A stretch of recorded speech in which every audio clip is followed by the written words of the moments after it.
Greetings, everyone.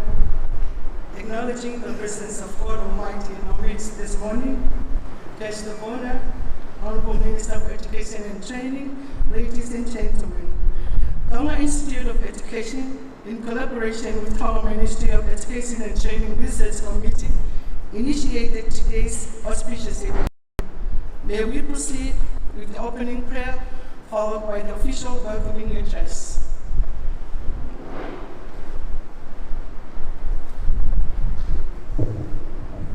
Atamai, Tokaya tua una fiu hilang, tua Atamai, tua Halo, Atamai Manon, tua Betape, tapi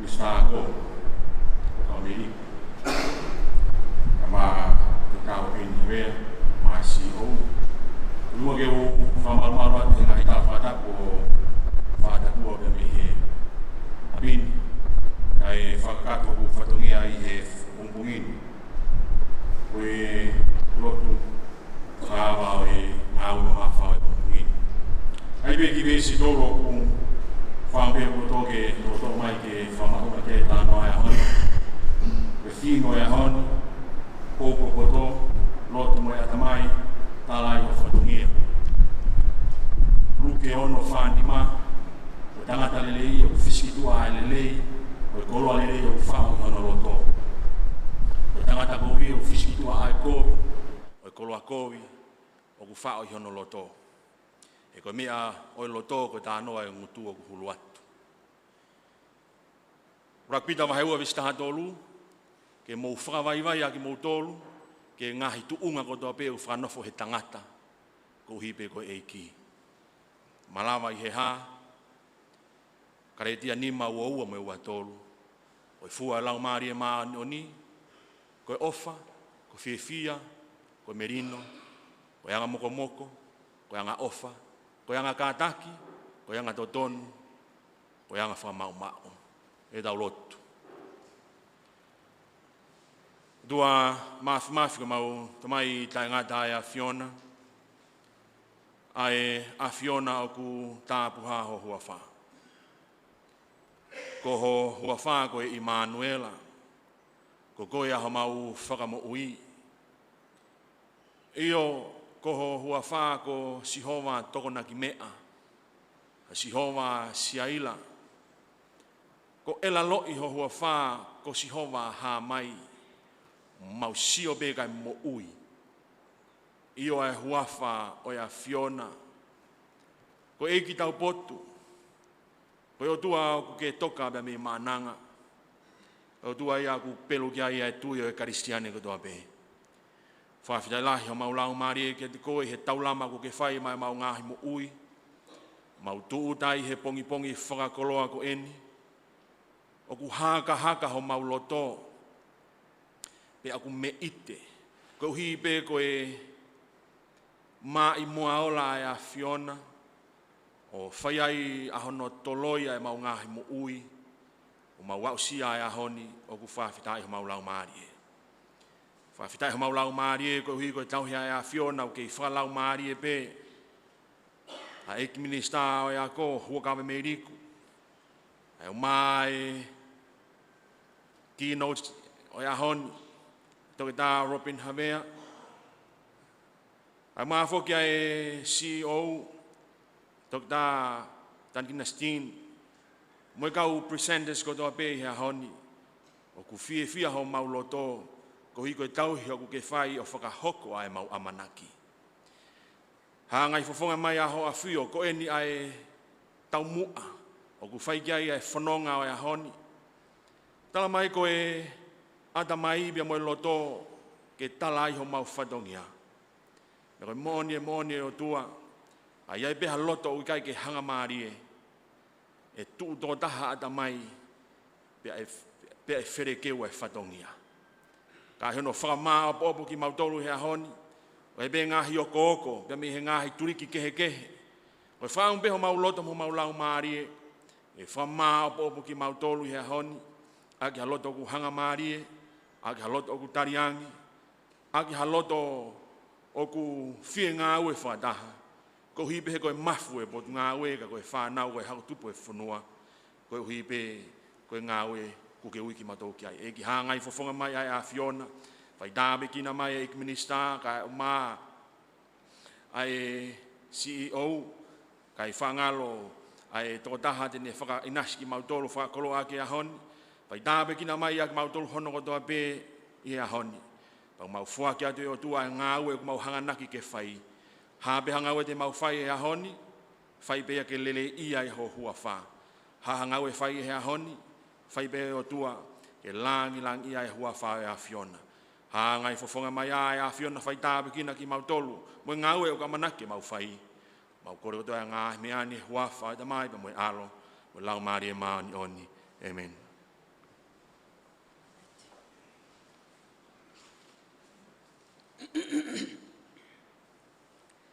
Tap mo afia o tua tau Loto Tonga. Tap mo talekita o va e University Pasifiki Tonga Nito ke ta provincial Havea ka koe whakalangi ka whakataha angane. Tap mo ik minister e ako mo ak ngawe on mapolo ka mbeliko. Tap mo pule ngawe pot ngawe ako mo ngawe atonga palofesa tankina mo moistin.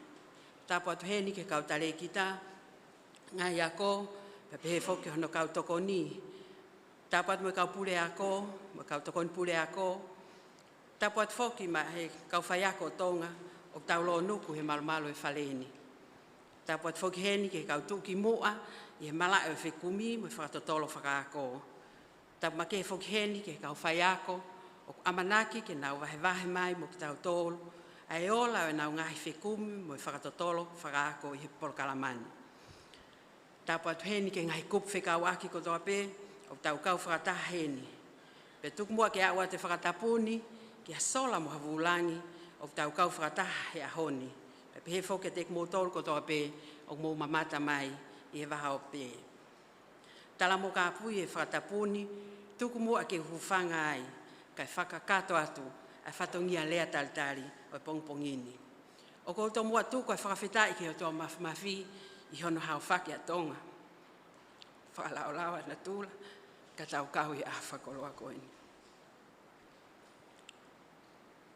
Toki tā Robin Havea, tuku mua ke u whakafofonga atu. Ai sea, o e waa whikumi mo whakatotolo e whakaako e pot ngawe ako, mo ak ngawe a Tonga. Aini o whakamalumalu ai ako whakawhai ako atonga, a hono talitali, loto maafana, e whituna ki he, ka koe whakawhakalangilangi, ki he whakataha anga, whakatau hono tolu, ai ako whakawhai ako atonga, pe o iloa, ko Tonga Institute of Education, ke ta ua noa, ua taha. Ko whakakawenga e ta uni, ko whai ako ma atonga, pouko poto, Loto mo Atamai, tala iho fatongia. Whakamālolo te hou ngā te whakalangilangi, ho loto tō ki talia fatongiani pa mo whakatangi ai ko miti ngā weni. O whakafōu atu e ako whakawhai ako. Koe moto ai ako anga, koe sio atu. Pe hange koe ako palani ngā ue e ikminista, ke hoko ati IOE, pe koe ako whakawhai ako, koe taha o ngahi waa ako, ai universit whakafonua ato ngā, ai au whingawe ako whakatahai a pe ako whakawhai ako, pa moe waa whikumi e pot ngā ue ako, ke whakahoko hangahi whikumi ki ha whaunga e whakalakalaka i ngahi pouturiki e wha o e whaiako maatonga. Ai pouko ilo, ai pouko poto, ai pouko whakawhiangai i he tauni. I he tauni o whakamamafa whakataha angani i he pouko poto. Tau tā Robin Seale Havea, o hoko whakalangilangi, a whakataha angani, ko hano whakamau whatu, a ngahi wā whengawe aki o apkosio atu mo University of Pacific Tonga, ne whatu mei ane awhi. O takimua mai e tale kita wā o IOE, toko tā se ula Johansen fua whonua, pe moi timi a USB. Tai maaria e ako whakawhai ako, e ngahi tokoni, mo e ako, ki he whekumi mo e whakatotolo whakaako, o ka wai hono pulusi ai fofua tokoni whai ako, peko Tonga Journal of Education i he wafe mahiwa. Ai ne kau kia ngai whakatotolo ai kau ngau he apkosio atu, pe pehe ke tohi tokoni whai ako, i whaunga whekumi i he wanoa tahaua. O kau whoki ai pa moe tokon lahi a USB, ki hono whau mo whakahoko ngahi polo kalama ako tau mo tuha, mai ka wako whakawhai ako atonga, kene matu waki e ngahi pole, o senturi wataha, i tongani, pia mo maman lahi whoki. Tali makiehe, mo loto mahawhana e minister e ako, mo e ngau e atonga, on mapurua ka meliku. Ki ho whanga, ka koe apko sio atu he pongpongini. O kounga, pia mahawhana e loto e komiti, ho fuafua whakakoloa e whakatahaanga hono tolu, e kau whai ako maatonga ki hua noa uataha. Ko mea he ni e minister, mo oni e ka venga e aho, o vela mahawhana e tukuanga tala fatongia, o whai ako maatonga, a hono loto, mo e Atamai whakatauos. Tuk mua ke a watu e tali fia pongpongini, ki pule ngā ue, ai pot ngā ue, kau tale kita ngahi ako anga, kau tokon tale kita, kau pule ako, kau tokon pule, mo i kotoa kau whai ako mātonga, o tau kau ngā kau whakataha i whakataha angane. Hei kai ngalo, ai tali, vela mawhana ki motol kotoa pē, ai kau whai ako mātonga, e toko fitu, o ku amanaki ke mo vahe mai, ai ngahi ola, ho mo whekumi, mo whakatotolo whakaako, le whakahoko, whelawei, pia mo i kawe ingani. Whawhalanglangi, e minister, pia mo i kau whai ako maatonga, o tu ai sino, eiki e whekau, tuku mua ki he eiki o ngahi eiki, ke ne whakaau atu e tali fia o pongpongini, ki he Atamai, mo Loto, whakatau os, malo.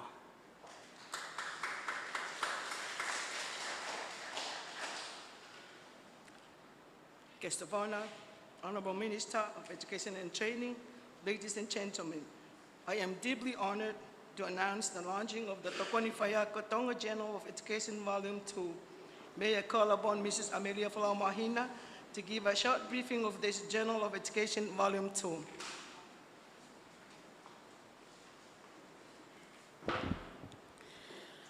Honorable Huakawa Miliku, Minister of Education and Training, the guest of honor and keynote speaker of the Tonga Institute of Education's third symposium today, Dr. Robin Siale-Havea.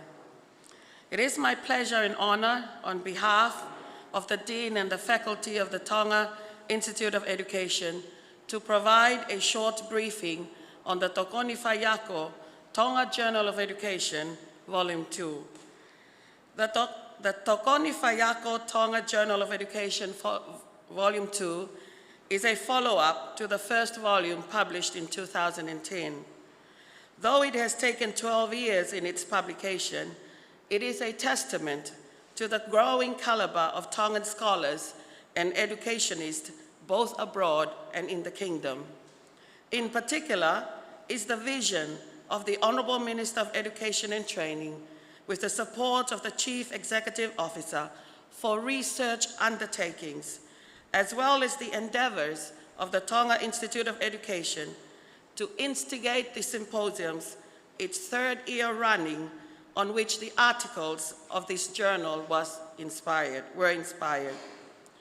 The journal is only the beginning of the Ministry's Executive Research Committee's journey to publish a range of academic prose by reflective practitioners for Tongan teachers to aspire to become a true Whaiako Ma'atonga. It is a collection of collaborative efforts by esteemed mentor authors, Professor Tangikina Moimoistin, Dr. Robin Siale-Havea, Dr. David Taufui Mikato Fa'avai, Dr. Emma Wolfgram Foliaki, Dr. Sonia Fonua, Mr. Sione Atasiu Ulua, Ms. Liwaki Kovi Me Aotearoa Fustua, and Dr. Poliana Po Aloi Fa'oliu Havea. The journal has 2 reflexive articles from the mentor authors and lecturers of the Tonga Institute of Education, and 5 other Tongan and non-Tongan authors affiliated through marriage and family, contributing to its final volume. It is hoped that the student teachers of the Tonga Institute of Education, as well as the general school community, will be empowered to hold their head high up amidst the challenges of today by the unique insights on which their teaching pedagogies are penned by the authors of the articles. Thus, Honorable Huakava Meiliku, we are hopeful that our children can and will achieve quality education. To God be the glory. In closing, may I humbly invite the Honorable Huakava Meiliku, Minister of Education and Training, to please kindly launch the Tokoni Whaiako Tonga Journal of Education Volume 2 edition, and to kindly offer a few words to our whātua. May I request the Chief Executive Officer of the Ministry of Education and Training to please offer the Volume 2 edition of the Tokoni Whaiako Tonga Journal of Education. A big round of applause, everybody, for such a wonderful achievement. And please, my Lord.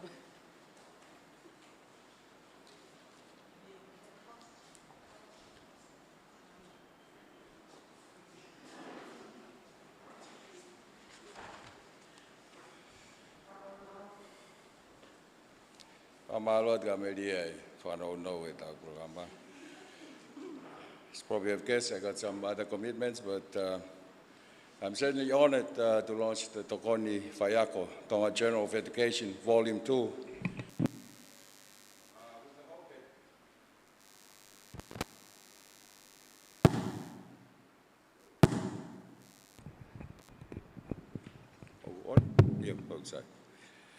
With the hope that it will indeed help our teachers.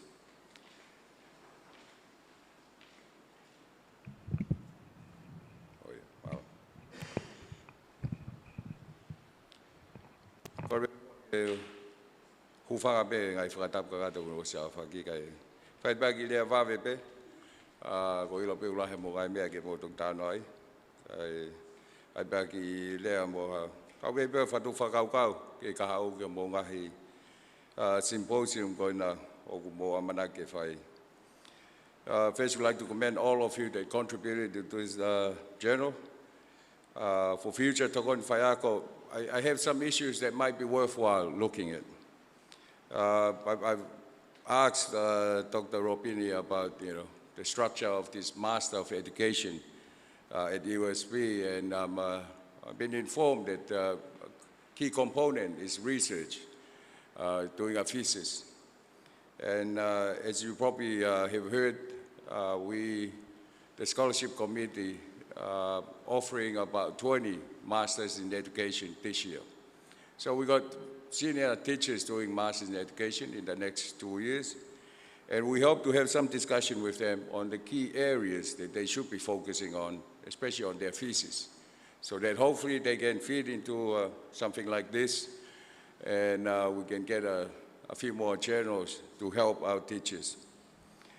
For future issues, I'll talk more about how ICT is actually changing the education environment. I would like to see the use of your traditional brick and mortar versus the click and mortar models. Those of you who are probably well versed in ICT, brick and mortar is normally where you have classrooms and where you have teachers teaching the subject. Click and mortar is where you actually click on a website and basically you're in a virtual classroom. So it would be good to actually start looking at how the comparative advantages of one model versus the other. There are historical reasons, but there are also other reasons why you should be looking at it. One good example is the closures of schools due to a pandemic like COVID-19. If you close the school, no classroom, no teachers. The other alternative is that there are virtual classrooms whereby you can still conduct your normal classes. So some comparative analysis will be very beneficial. The use of open and distance learning, open educational research,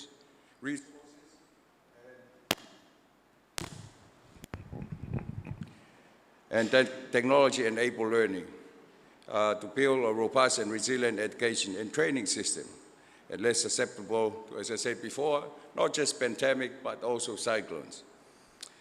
We recently went through a phases like that where the school was disrupted due to damages to classrooms or because of cyclones and what have you. And it will be good to see how exactly can technology assist delivering education when we have a situation like that. Third one will be about teacher development. Very keen on teacher development, which is why, with the support of the CEO, we are offering around about 100 scholarships for teachers this year. Out of that 100, about 20 of them are in master in education. So we are very keen to actually upskill our teachers, not just at bachelor level, but also at master's level. But the other alternative is looking at using technology and how technology can enable such capacity development initiatives. We are investing a lot, and with the assistance of Australia, we like to see whether what we're doing is the most cost-effective way. The last one that, with technology related is about the viability of open schooling in Tonga, where open schooling is about flexible education that allows learners to learn where and when they want, physically away from a school and a teacher. So can this better address school dropouts? What about the high cost of education? About remoteness, I'm not talking about USB, but in general about high cost of education. Lack of resources in remote islands and areas. Those are some areas that, might be beneficial from having open schools. So, those are just 4 of many topics on how ICT is actually impacting on education, on the education environment. And maybe a symposium on ICT and education, can generate some interesting ideas and analysis on some of the discussion points that I've raised. As you probably have heard, we are on our way to setting up a national university. I'm looking at getting a draft legislation on the national university, hopefully today. And certainly I'll be happy to actually have some discussion with you on the setup of this national university and some of the, not just the structure, but what kind of schools are we going to be offering, what kind of courses, accreditations, whether it's self-accrediting or whether we're going to TNQAP, all the fun stuff that comes with having a national university. So once I get the bill, the draft legislation for this national university, either myself, the CEO, will run a session to get your views on it. I know Dr. Taukolo did some consultation with a lot of you, or mainly your directors, to get their views on it. But now that we're getting down to the nitty-gritty details, especially about having that legislations, would be good to do another round and to see, to get your views on it. And that's basically what I want to say this morning. And of course, I want to wish you all a very successful symposium. Malo au pito.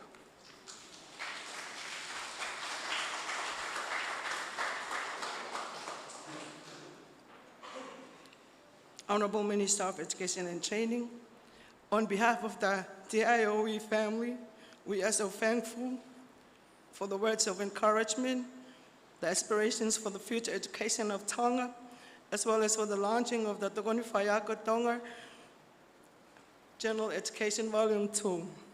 And may I ask just a few minutes of your time so that we can take official photo.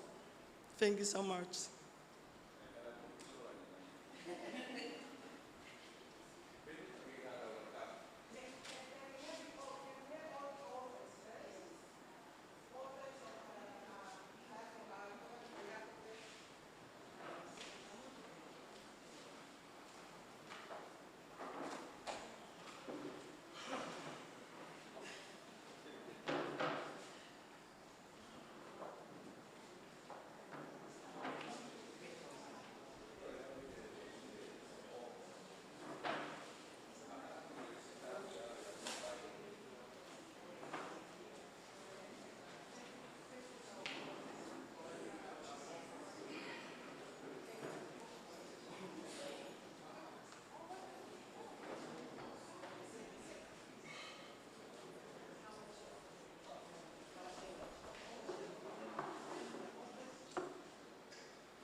Aike mahamu heti koko koe.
Thank you.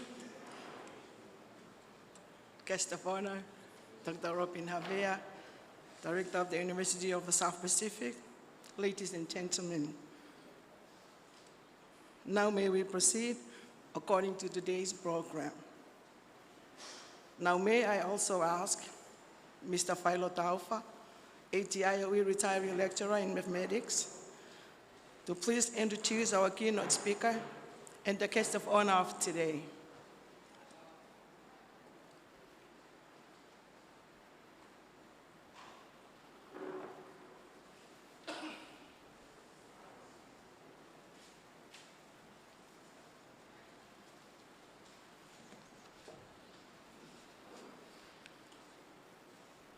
Ogo tomu famalo ke tu langi ni tala mahao ta wa si ai honi ogo waki fata puheni ki he fa lang ko ya honi ai ko toke ta Robin Havea pe ogo Loto ke watu haki I pui tu aki he historia tangatani pa mono mo ako nane whahoko I ngahi ta ulahi puhiri. Robin Havea ko e tangataia me matamaka houma. Pea ko e talo e ilo alo pini me ahapu kona e whaere I aiwau ke ahoni.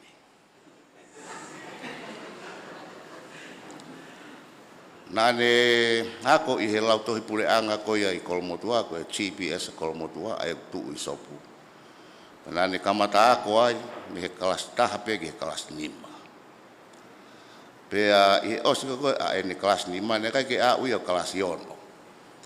Hena e Loto ne tangata e ki ke fai mo hua ia ke high school. Kai ke high school ia Tonga ne tai. Hataha uhu me he kelas 5 ki he form 1 ke alu whakalaka he kelas 1. Patenisi toka taha pena ne tari hoi mea ko ia. Pela warea wao.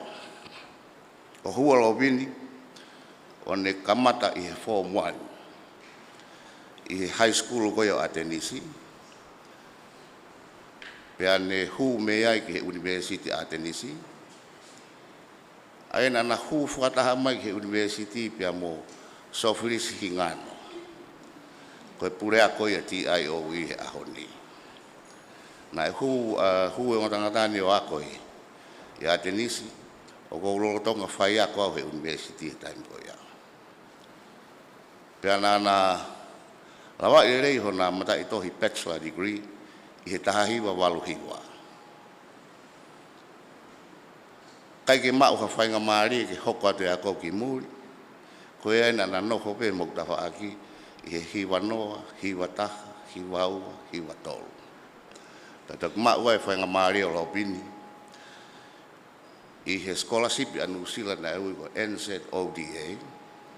O ne arurewa kamata, a ne ako masters e university ko ia Waikato. Na e mawa hata lo pini he taiwa iwa wha o whai ako ko ia. Te toki alua turewa sa o Filisi i he tahahiwa i he taiwa hiwa ni ma. O ako i he Victoria University i New Zealand pe. Na e lawa lere e ai ako e ngotangatani. Kana ana foki mai o mau pōtala noa pena toi alu ki he ngai mata i toki toi maalungang. Kana talangi. O te mo tokanga mai ki tongani. Mo ki muri o ako he university pa mo whenga ke mo whai ako ai. Kono inga ke mau e taukei ko ia he koe taukei whie mau i e whonua. Koe ahoni o kuia e vivi sone ke whokotu e university. Koe toko taha peeni mahalo na iai hane qualification ke whai ako he university ai whakalangalange ahoni. Ko so Filisi na e talangata a ke te au. Pea ne foki mai, o manofu ai pei tongani. Pa ko Loto peo kore he o tuake, awe taha kai tuku mai taha. Awe tangata talangata a kai tuku mai pei taha ngofua. Kage, koe tunga lopin he aonina ne hu o whaiako he university Fisi, i he wafe mātaha ke he wafe māua ni hoko ai koe assistant lecturer. I he wafe māua ke he wafe māhiwa ni hoko ai koe lecturer full time. I he wafe hongo fulu ke he wafe tahahiwa ni hoko ai koe senior lecturer. I he USB Laukala campus. Pea i he wafe tahahiwa wa umai ke ahoni kuni hoko koe tarekita i he USB i tongani. Ai USB ko koi tongani. Te uki tā noa si atu pe ki he pui tu ai ako koi alopini. He ku iai pe ki ilo ki ai. He ku nofo ki follow up le rei. Ai whahinga ako nane whai. Pea koe mui ofi e he toka aterine fo ou na e asi mai he kamataanga senturi wanoa. Ai tangata holani ko brawa na ane pehe te tau lava peo whai whika o ka pau te tau hanga riaki ai lao he loa siki talu mea Aristotle o ku ui ko lower of the excluded middle. Pe hono riaki ko ia lao ko ia tupure vai ha whai ngā loa siki fo ou o ku ui he taimini ko intuitionistic logic. Pea o ku whakatupure wai o whakahekeheka i whahinga toka atirene fo ou i mathematics o ku ui ko constructive mathematics. Na ikai ke fu whau e ngā aue a brawa, kana ia ha tangata Amerika ko A.R.A. Bishop. Na ane whakakakato e ngā aue lahi ape ne whau ai ai tohi whika i loa ko e hange ha tohi tapu i he taimini ki he ka wako he constructive mathematics. Ai ngāwe koe na e whai he tangata Amerika ko Bishop. Na e mui ofi ki ai a tangata taha mei Britania, Scotland, ko noi ngoa ko Douglas Bridges, pia mālolo a Bishop, i he tahaiwa walutolu, whakakato rewa e Douglas Bridges, ai ngāwe koe ki he constructive mathematics, i he tahaiwa walunima. I Loto ngai whai ako a Douglas Bridges i New Zealand, o ku huata lo pini, ko student for all ia ke whainga toka aterine koe ni. Koe au tau monu ia apito, i e tau mau, ha skola pehe, ue ahoni, ke ne whahane ki irea whikau aki pia moe, hanga ako whika ho tau whonuani ka ku. Ka koe ki pui tu anau pe ia ako koe na whai lo pini. Ai koe whainga toka aterine ni na kamata mai mei Holani, pe ala tu kia e tangata Amerika, ko Bishop, pe a pasi mei ai ke tangata Scotland, pe a pasi mai reo ke tama mei Houma Matamaka. Ko e whakaosi ipe ko e ki mea no ko manatoi ke tangata ko ni, I he tahiwa hiwa walu he lawa no tohi koe ne thesis ko koe he masters. Na ni haurewa o mai e kopi ne thesis ko ne mea ofa mai ka te au. Pea koe ni au koutou atu. Pea na e huke iha ki ai pesi uloki. O tohi ai hau kingoa. Ai baskoi. Pea tangpini. Ai na wa mistyping. Na mai alopin ka. Pana ko hingoa sa ofilisi ko mistyping. Na koe ko fia pito ke whaafe e tare kita USB ke ne whakalangi e reo e tau whatahe pongbong ini koe be malo.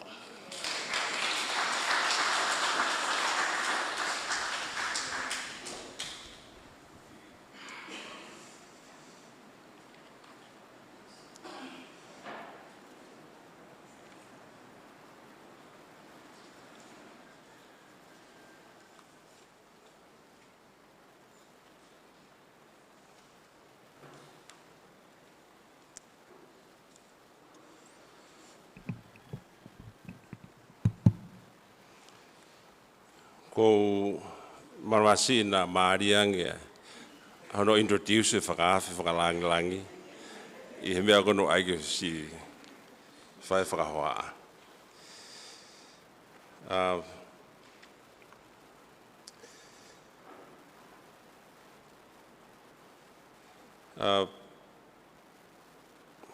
Whakamalorahi whaino ai ngai lea mo e whakawhiloa ki o ne takosan whakaoko.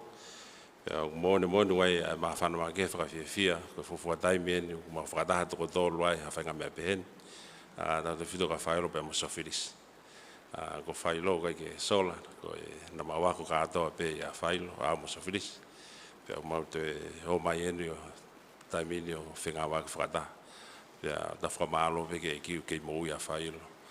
Ka ku na ngalo e mahalu avele rei ka tuku mai peni.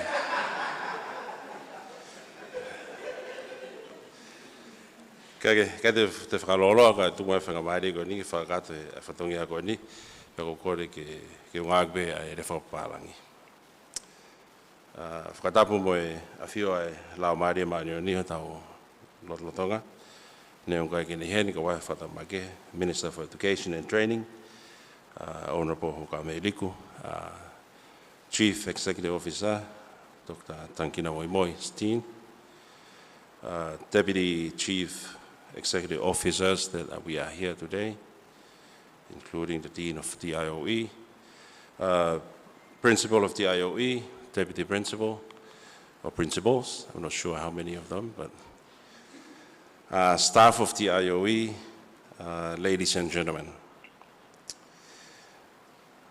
I'm humbled and deeply honored to be here today as your guest of honor. I thank the CEO and the Research Committee for allowing me to be part of today's event. When I received the invitation, I did not take it lightly because I knew that this is an important occasion attended by professionals and experienced people in the field, particularly teaching.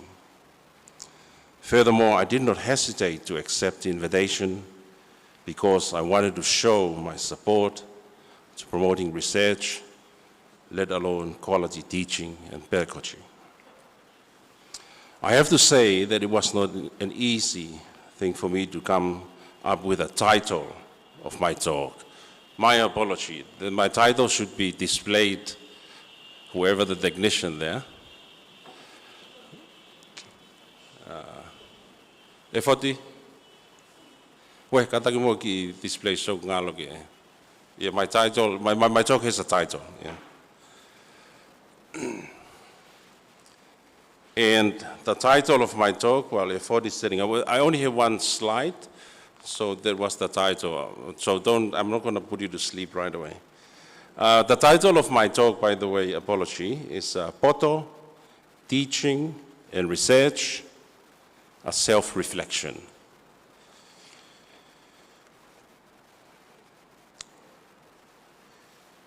I have to say that it was not easy for me to come up with a title of my talk. Having said that, I'm a pure mathematician by profession, with a limited but continued expansion of interest into other areas due to personal curiosity and collaborative research activities. As such, I decided that I would not talk about my professional research because I would end up talking to myself. I also decided that I won't talk about my teaching because that would put everyone to sleep, like some, if not most, of my students. Anyway, I had to sit on this talk title business for a while with attention drawn to this year's theme, which is about Poto, and how it is related to teaching under the overall umbrella of research.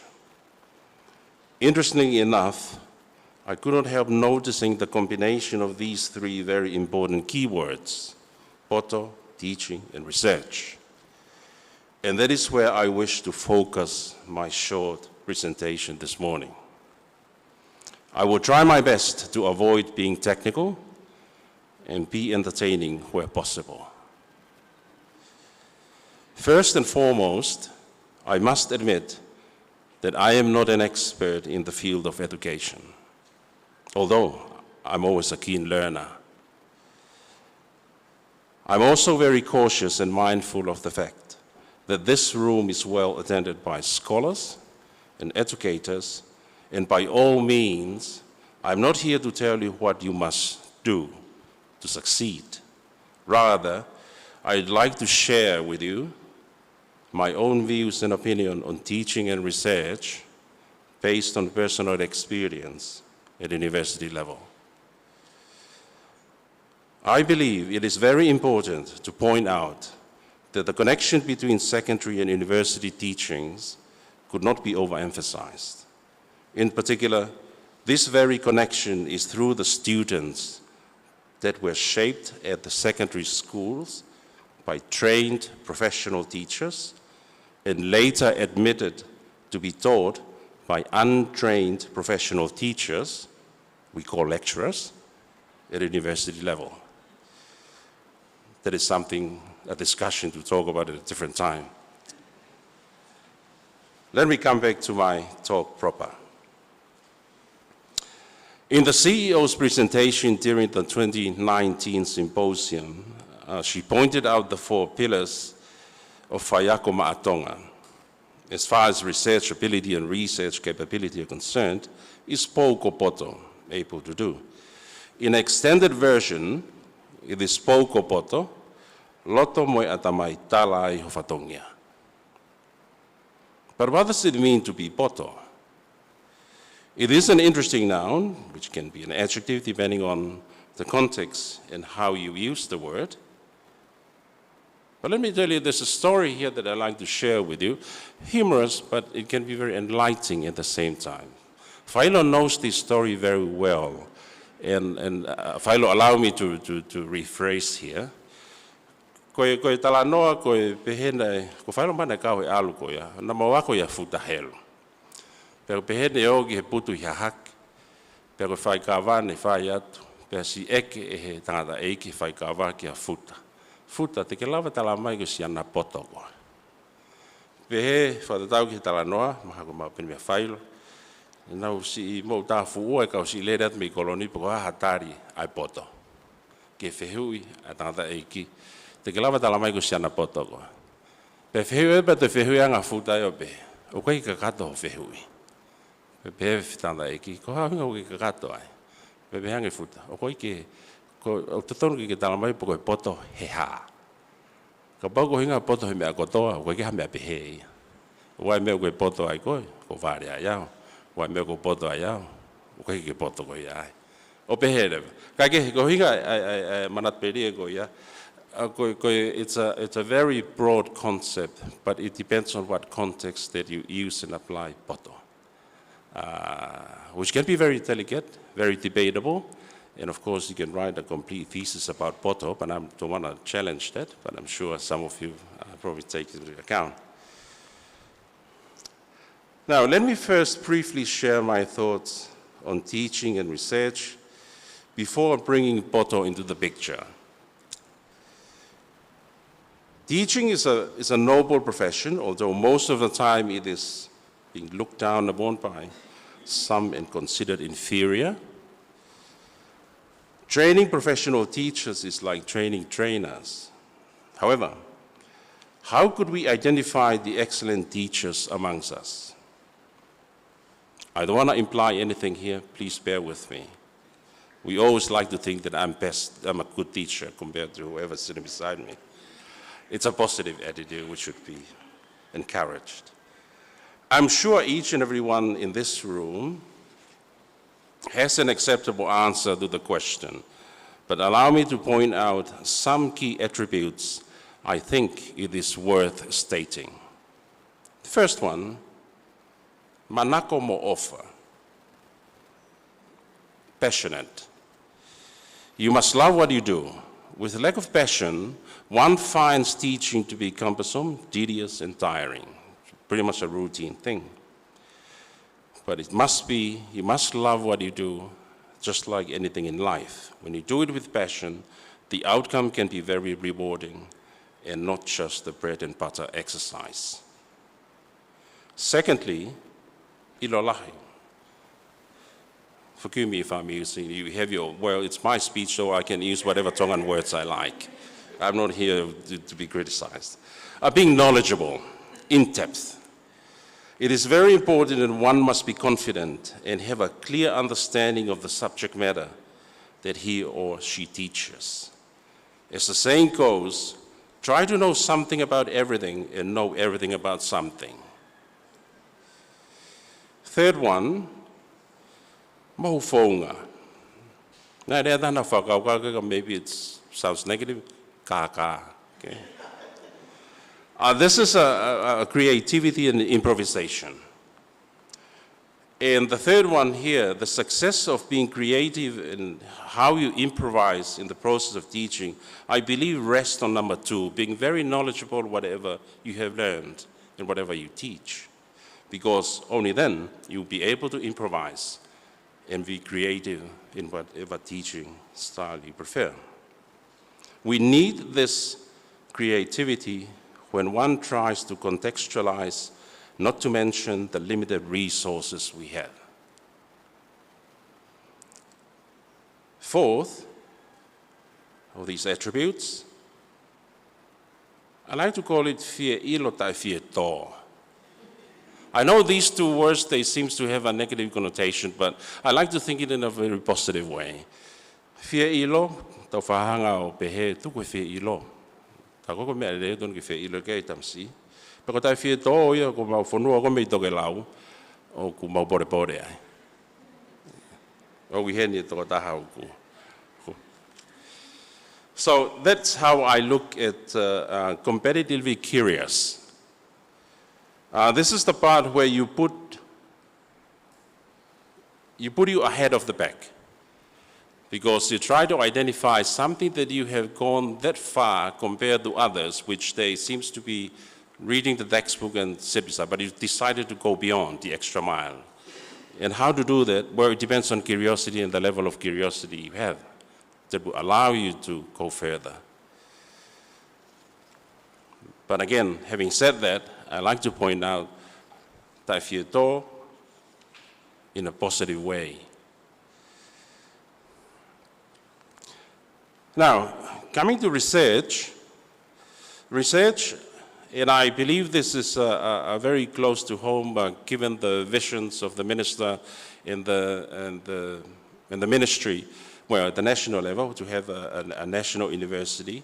This part here, it's very important. Of course, I do not need to overstate it, the importance of research, but it is an integral part of any tertiary institution.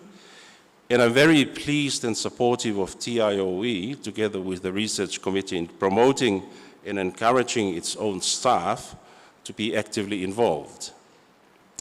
At the national level, we should collectively put our efforts together to promote research activities, including the teaching profession.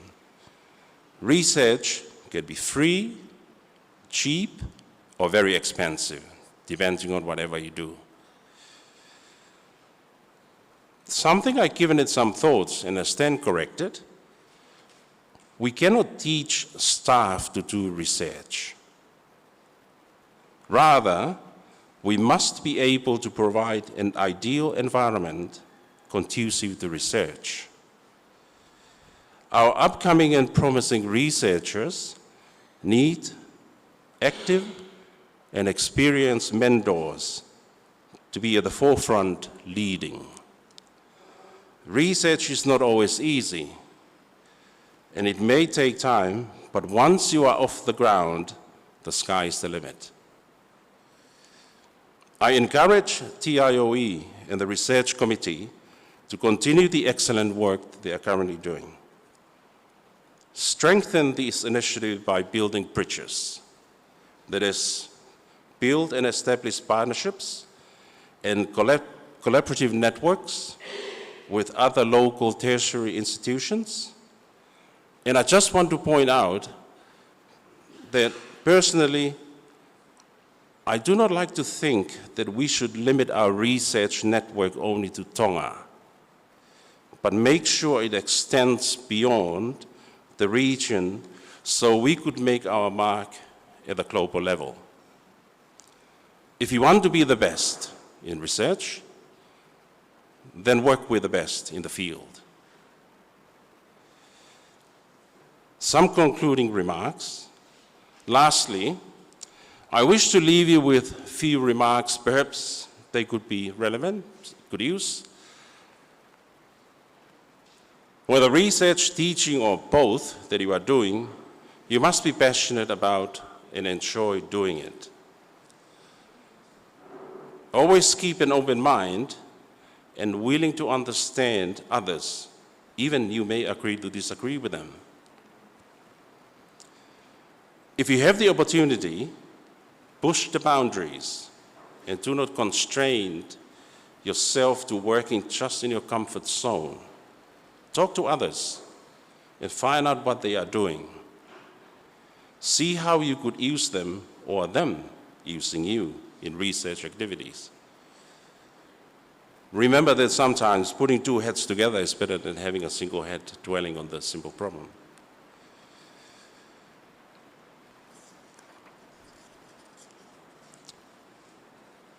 Hei kai tunu hake pe u ngā pea kula. The way I see it, teaching is an art and research is a craft. It takes time to master and be good in these two. You need to commit, you need the discipline, and of course, work hard and stay motivated. And lastly, last but not the least, avoid burnout. It's always a sad feeling when you see researchers burn out at early ages, but in order to avoid burnout, I believe you need the company of collaborators and stay motivated so that you don't feel left behind. And to do that, you need a very broad, not just limited area of research, but interested in other things as well. So if you get bored doing this, you jump onto another project and continue. In that way, you stay alive and stay healthy and run together with the pack. So where is Poto in all of what I've just talked about? I, personally, believe it is through the many pedagogical examples that we have identified through research and teaching that we always ask the questions of why this is effective compared to that approach. There is more to this. The experienced and well-trained teachers and researchers will always have an unfair advantage over those who choose to remain idle or sitting on the fence. Anyone can be a teacher. Anyone can be a researcher, but not everyone has the poto and the mana. Our relevant cultural values, fused together with teaching and research, bring out the poto in us. I wish you all a productive and rewarding meeting today. Thank you for your attention. Ofalaiatu.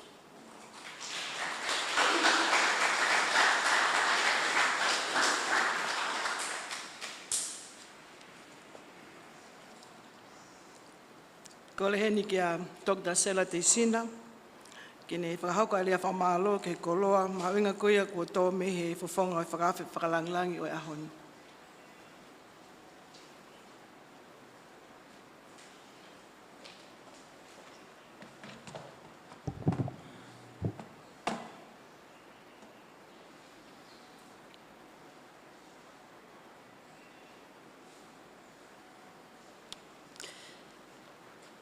Patapu ki he wuniwalu o Loto tatau, ko poto ia pia oku awhio Loto, pia oku awhio I heni ho tau Loto Lotonga.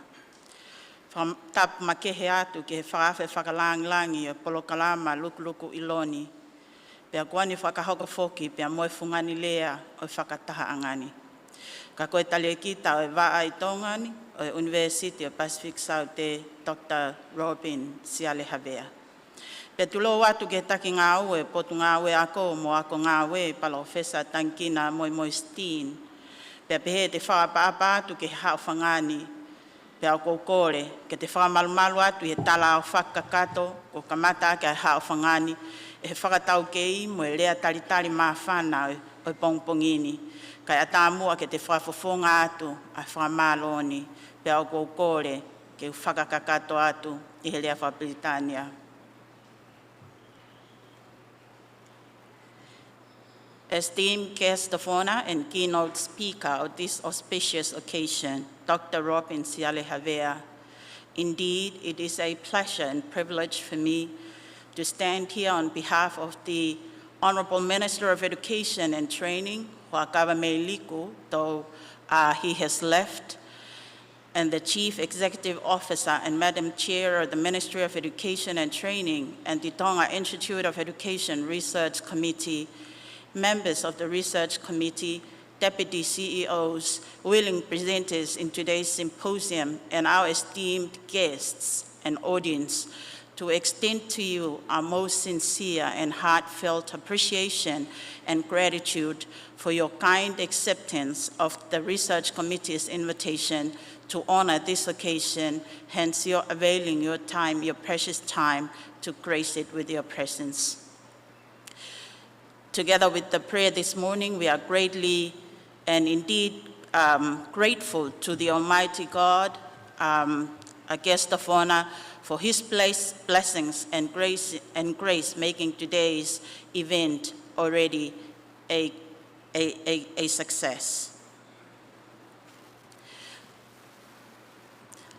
Dr. Robin Havea, I believe your speech today has impacted the audience in various ways and in various intensities, depending on the needs that the audience have and have brought with them to today's forum. Your reflection at this morning, of course, has covered and allowed each of us to be reminded on these three areas of Poto, teaching, and research, which are very central to today's deliberations.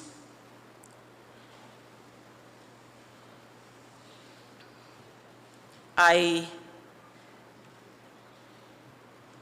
the beginning of your speech, you mentioned that teaching at university level and teaching at the secondary level, the crossroads, that's where we find our students. And I think being reminded again this morning of that also reminds me of what the Ministry of Education came to agree, that it is the heart of education are the students. And I think being reminded again of the importance and the significance of the work that we do, whether it is in research or in teaching, or whether it is the poto that we acquire from different places, they are all, being in the education sector for the benefits of our students who are the future of Tonga.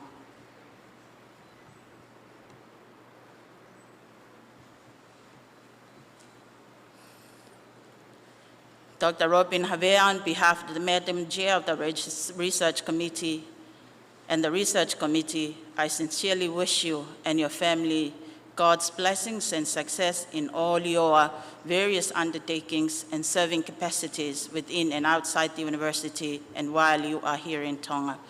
To conclude these words of thanks, perhaps appropriate, let us all be reminded by some of the thoughts from James the Apostles and was reiterated and reminded to the senior staff of the Ministry of Education at the beginning of this year by Professor Atamai Feulungaki, where she referred to characteristics of wisdom from above talked about by the apostle as the 7 pillars of wisdom. James 3:13 and 17 says, "Who is wise and understanding among you? Let him show it by his good life, by deeds done in humility that comes from wisdom. But the wisdom that comes from heaven is first of all pure, then peace-loving, considerate, submissive, full of mercy and good fruits, impartial and sincere." King Solomon in the book of Proverbs commands us, wisdom is supreme, therefore get wisdom. Guest of honor, once again, I would like to say thank you. Ma'ofatu, leveleva fahoha.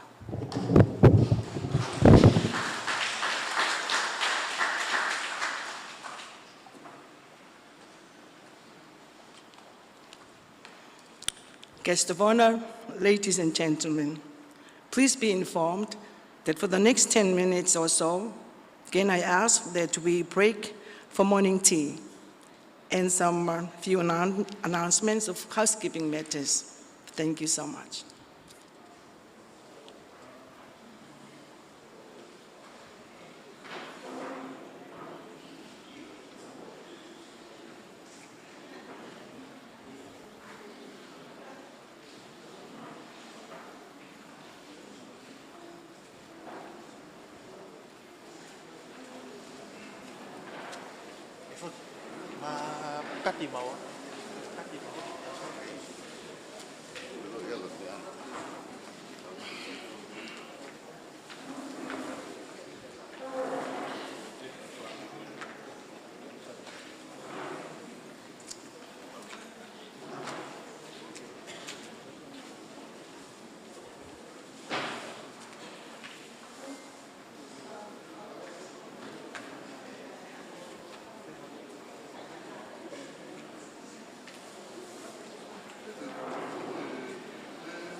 Okay, you say pay. Here, two I pay pakai. Oh, good.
Mo ka takipe, ko e whetu koe au gai e tau whakamamalohi ke pongpongini, o ki he whawhale tolo pe koe na ke huu mai ai, o atu ai ho polo kalama. Pea, ko ki nau tolo ko nau, if they wanted to use the bathroom or the restroom, te ke huu mei he matapa koe ni hok tua, i he building koe ia, o kui loto ai, te ke huu pa ke lue whakato matau, pea pau te ke huu mai mihi matapa i mua o i ai koe ai huu anga mai ki he hau ki he holoni, te ke hau whakahema o i loto pe i he building ko ni ho tau tawhaaki. Malo.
presente final.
Vivi.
loa pito, o whahanga pe ai kore, ke whakaos pe aho o mao mea toko ni, ka maulawa mai ka e hoko atu ai tau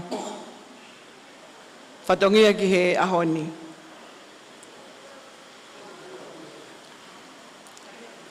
Whamanato at pe o iai pe mo e tau kai ho ata, ke whakatoe pe ha taimi mo ha o hinga ko e tau kai ho ata.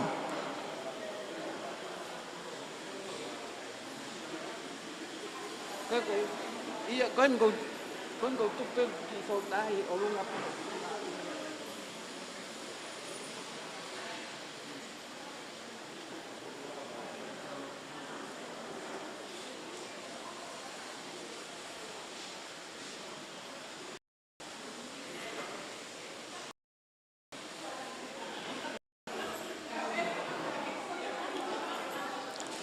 Kore atu ke kau na lotonga whaiako i he o kore atu ke maulawa laki o e hoatani ko e kono analyse o e lesson fika me he sivi whapureanga me he tau e ni magoni ko osi ko iau kore atu ai ke mau lava mai ki moani ko uhinga ke a ulele ia tu ai ngahi analyse ko e ni.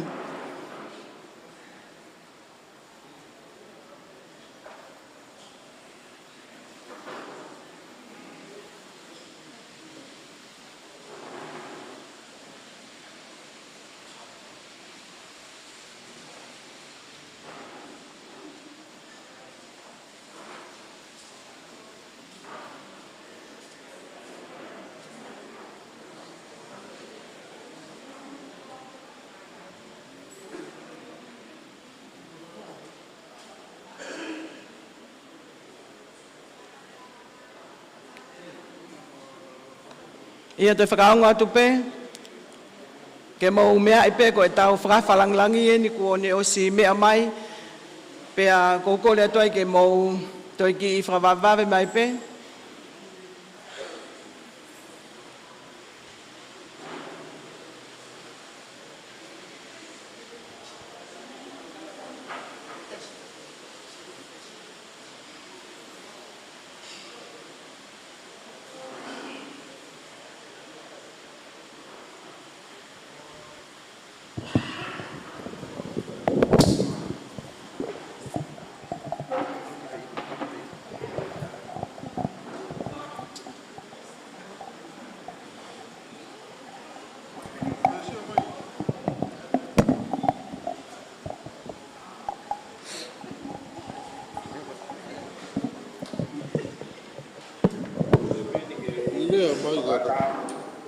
Share to avoid breast.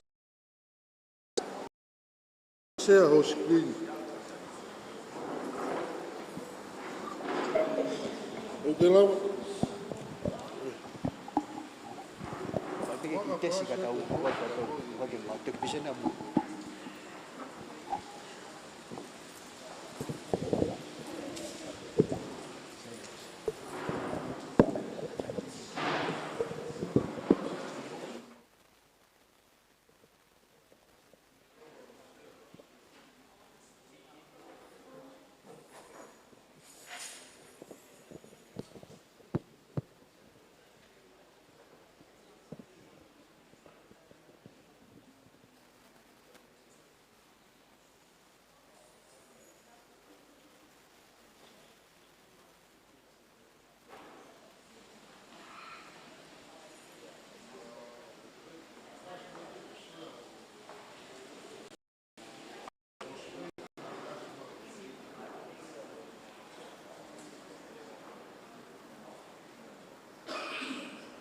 Guest of honor, ladies and gentlemen, thank you once again, and welcome back to the essence of today's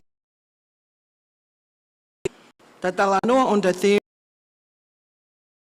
Loto me Atamai fatongia. Call upon Mr. Silo Poto to introduce our first and Mrs. Cristina Dovi to introduce our last four presenters of today. Thank you.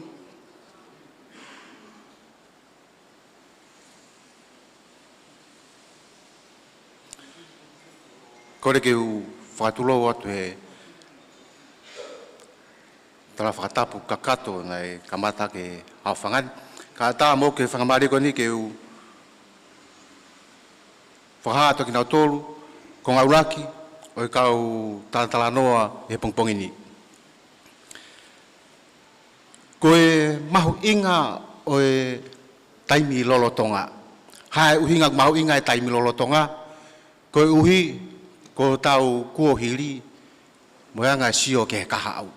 O ku iheri a losana vao latu, hoa ia o kalafton latu, kene whai atu ha whakamatala, whekau aki pia moano analaiso o e sio ki mui o potungawe ako, whekau moi sivi form nima, form mono, form fitu. Ke makatu unga miai ha sio ki mua, mua palani fo e potungawe. Na e whai ako e whiwhine koe ni, i he taulahi tau e tahavalu, pia ko tokotaha koe ni, koe sekretari ia o e waa whakatotolo ai potungawe. Tau taitari a losana latu, a ke tau paspas. Ao.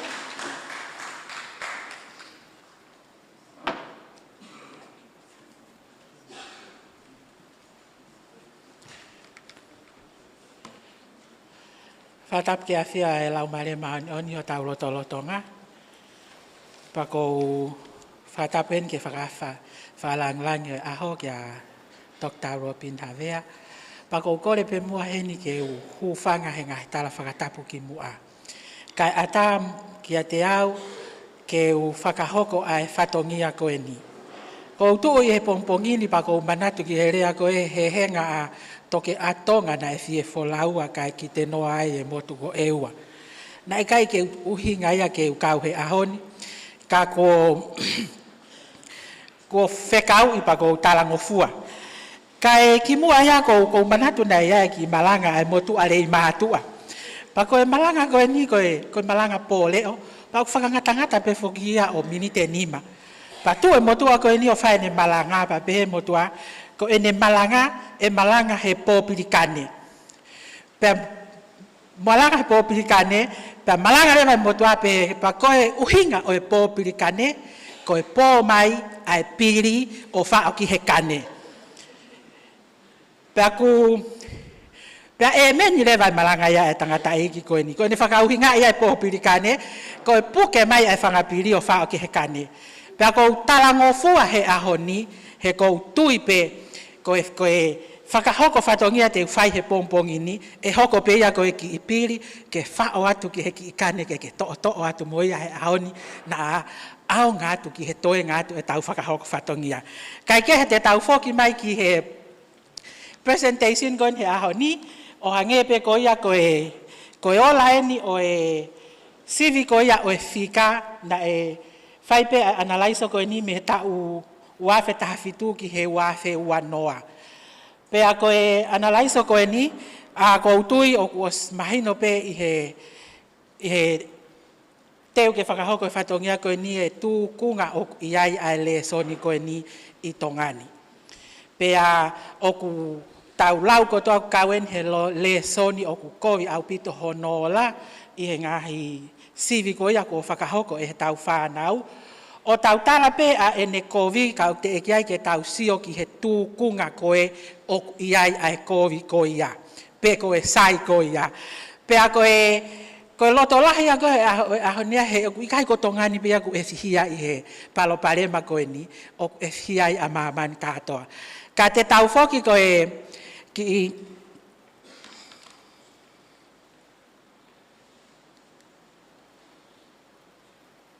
e foti?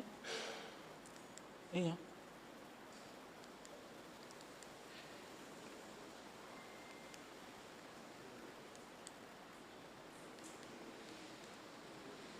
Te ai go ahead, okay. Ako ki overview pen e presentation ni fagi introduction pa te tala noa pe he qualified rate, score distribution, pa mo ki analyze o whakatō piki pe a whakaose pe tau ki i. Ta koe ton ke whakaanga ki. I think mako o seu me introduction. Koe qualify rate pe koe passing rate. O alpe ki he qualify rate he koe tau ngawe aki. Form nima ki he form fitu. Te kamata i he form nima, hange pe koe aku mou mea i oku iai component ne ua o CV national. Oku iai ai exam, pe iai pe moe internal exam, pe moe tok tāna kia o ma oai koe ai final result. Koe form nima ni i he tau e wha koe ni.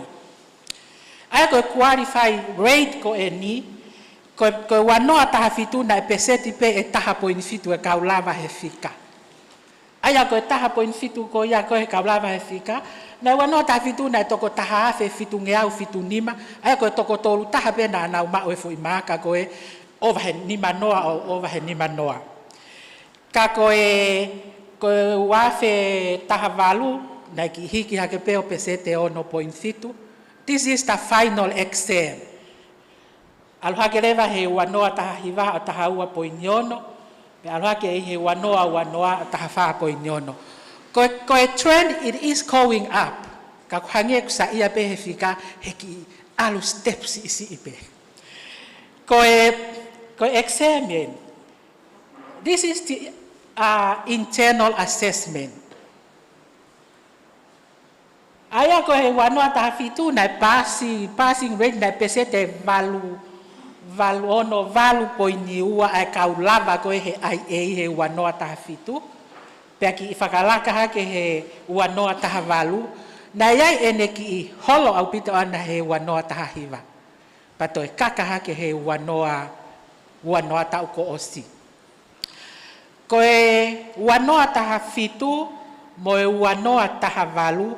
Koe ongo tau koe ni neongo na tau liliu ki he system for ou. Kana e ke yo pe ia o sample pe ai ki sample mai project pe ai reka o fai ai hono moderate pato o atu pe ia ki he fai ako kapau fie mau ha whakarele i ke ne toi maka whakarele ia ai the rest of the project pato o mai maka.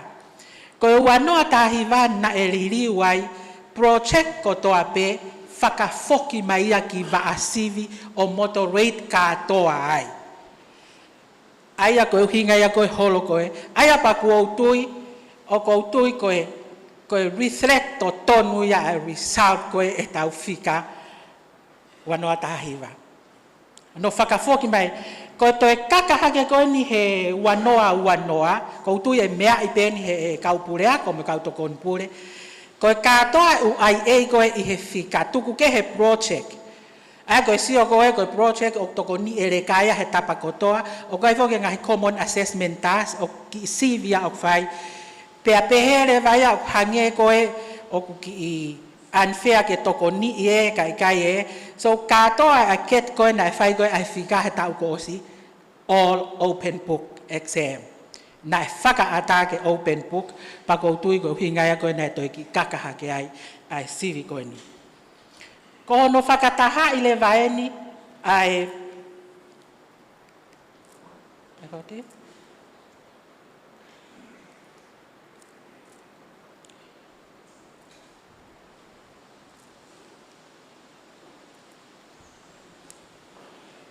kon whakataha i lan mata koe ni koe whakataha i le vaia foi component e ua. Aia koe kalafi lan mata ni whaufufonga e result koe o tufat ko mo ngahi api ako. Ko no combine na koe o tāna ki IA mo EA, aia koe na oku.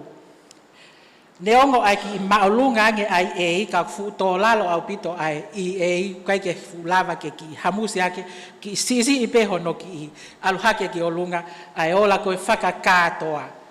Ka neongo oku aluhake, ka ia taimi koe oku whakataha i ai koe ku alu koe wau ke he wanoa, o kei pilau pe ai qualify rate ia i he peseti e tolu noa. Aia koe tūku ngai ni koe ai qualify rate i he form nima. Koe form ono eni. Koe result ia ai form ono. ua noa tafitu ki aluhake ai ua noa tahiva ki toi ki tohi fo ia ki lalo pa toi ki aluhake I he ua noa. Koe ngahi ola e ni koe o e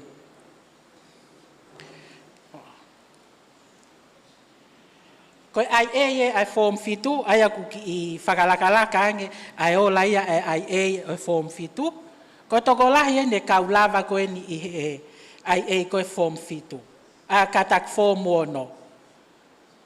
O ku mahino pe heni tatau pe tene ai I he wanoa taha hiva o ku ki holo pe mo ia ki lalo. O makatuunga pe o hange koe taha ia ngahi uhinga koe na o atu ane nai.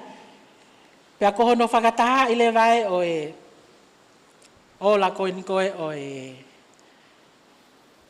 whakataha I koe ai tattoo components, the IA and the EA. O mau ai koe ni ai ni koe ku o atu koe I he ki lainde lanu mata. Pea ko tau seo pe o ku fu maalunga IA ka ku te kai pe ke lava ke hanga he IA ke ne toe. Hamu se hake ke toi ki aluhake ai final component ai ako no combine o ngoa koe ni ke ova I he peseti e ni manoa. Ka koe tu uia koe ni ai tu kunga e form ono. Koe statistics en ai form fitu. Koe angai tu kei pilau pe ai passing rate ia o au ki he tau ko osi, pe koe qualify rate I he peseti e tolu noa. Pea koe nai ki whakalakalaka mai ki whakalakalahi au pito me he ua noa taha fitu ke he ua noa taha walu. Ka ku toi ki holo hifo ia ai result ia ai exam he tau ko osi. Koe a internal assessment en ai statistika. Whaka awarisi nofo pe ia he pesete I wangofuka. Toko e whaahinga ni koe na e lava koe toko lahi koe I he peseti I he enau IA. Pagau tui oku, tuu koe ni I longa pe oku kohono combine, oku ai e mahiki hake toko ni lahi ai sai ai IA, ka o te eki ai pe ke au ki he pota line. Ka koe tuu e ni ai anga koe o e ai kaulava koe ni I he statistics, oku ki whakalakalaka ange, ai ola koe ni o statistics I he ni mā moe ono.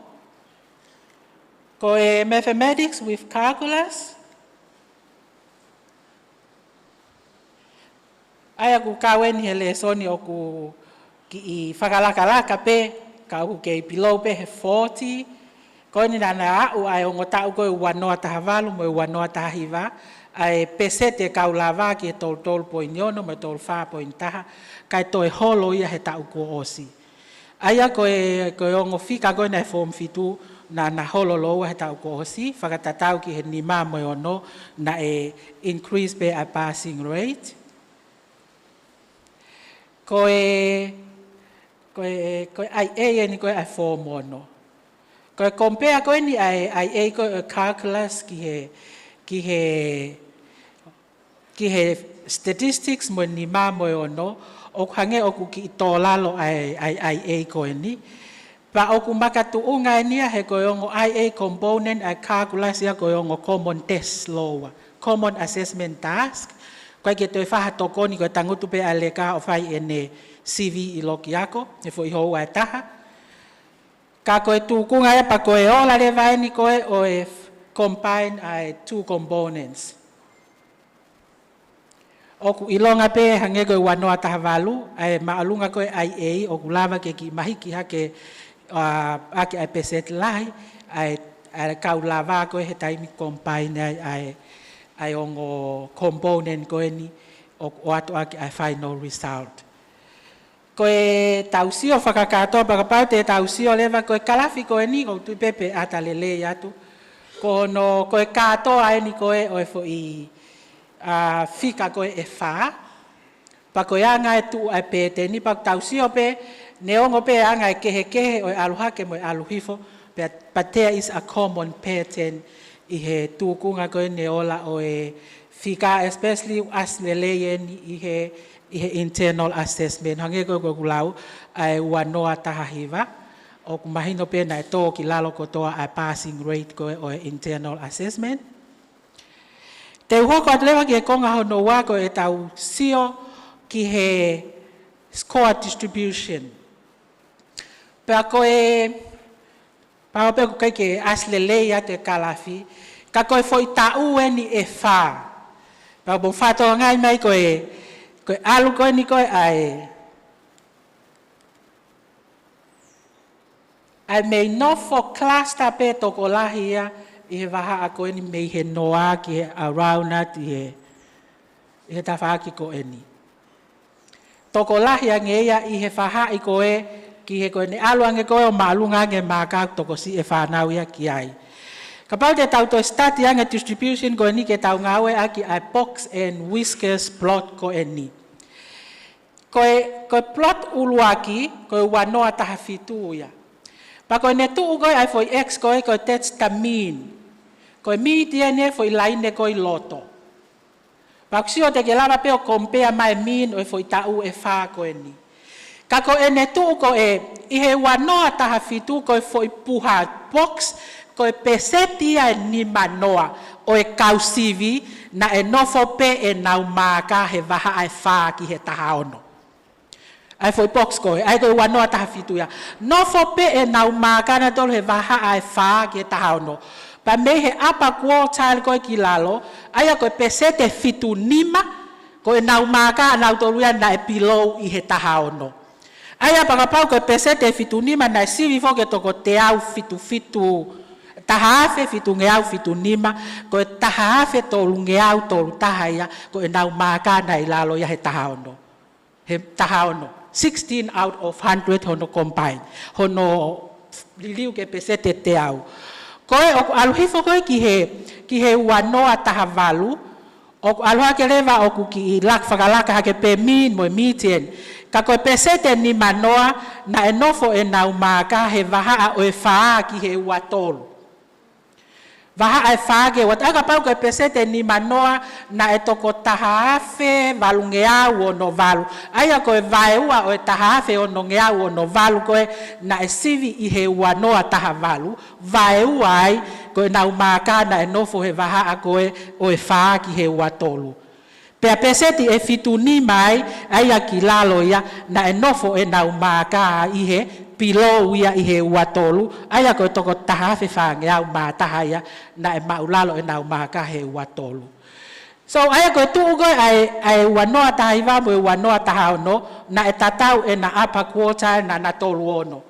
Ka koe tuu koe lower quartile koe o wanoa taha hiva na e hongo fulu ka hiva e, ka tuu koe o mei tatau e na mean.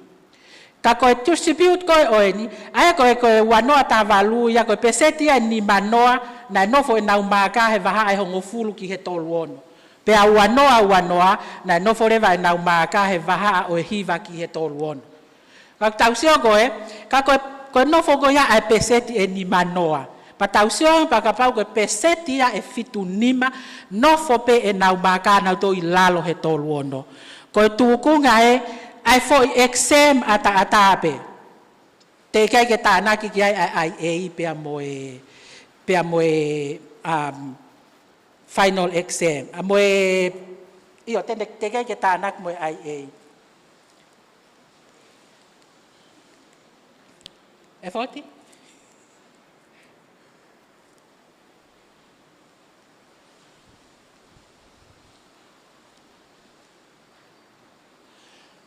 Koe tu eni koe IA. Pako tui te mou mea i mai pe he kauwhika ai angai tu atu koe ngai whanga fwoi kev koe oe. Oku mei ofi pe he normal distribution kau toko lahi ange ai mei alu ai maka ki he whahai koe ki olunga. Pak tau sio pe o mahino mai pe ki hono tala ia koe ni i he tu koe ni koe ai te tu atu koe ai ngahi box and whiskers. Koe wanoa taha fitu e IA, koe pesete ni manoa na nofo ia he ni matolu ki he fitu tolu. Pea ni mafitu lewa ki he valu noa ai wanoa taha valu, pea ni manoa lewa, wanoa ki he fitu noa, ai wanoa taha hiva, pea ni mafitu lewa ki he fitu. Ai ko ne tua ke tala noa tu ko e ko I loto ko e vai ua ia o e kau CV na e nofo pe e nau maka I he vaha a koe. Pea koe mei olunga koe me he pox koe ki lalo koe peseti ai fitu nima o ki nau tolu ia na I lalo au pito. Papau te ka tau calculator sio ke he fikai sio ke toko lahi ange pe ai whaahinga. Ka oku ki mahiki ange ai ola koe ia o ai e o whakatatau pe ke he tau ongo kalafi koe I mua. Kono combine le vai ni koe o IA mo EA. Pea tau sio lewa oku skill tu ta right katoa pe u tau. Toko lahi pe he nofo koe ni he vaha ai noa ki he laine vaha ai whango furu tupu. Ai koe no combine ne o ngou a koe. So o hau lewa me iai e tau sio ki he box and whisker. Koe tuu koe oku ki imahiki hake pe. Ka koe tau sio koe ki he nofo pe maaka ia koe ni. Tau whatoka ngā ia ke katoa u tau te eki ai ha maaka ia o hange koe ia koe ne tuu koe ni koe ai low ai upper quartile and a lower quartile pe koe tuu koe toa te ha maaka ia e au ia ki he borderline pe alu ki he overhead ni manoa. Ai tau sio ai ki he tuukunga koe ni o e tau sivi fika koe ni o e form ni ma oku I he tuunga ia oku very low. Au pito ai ola ko ia.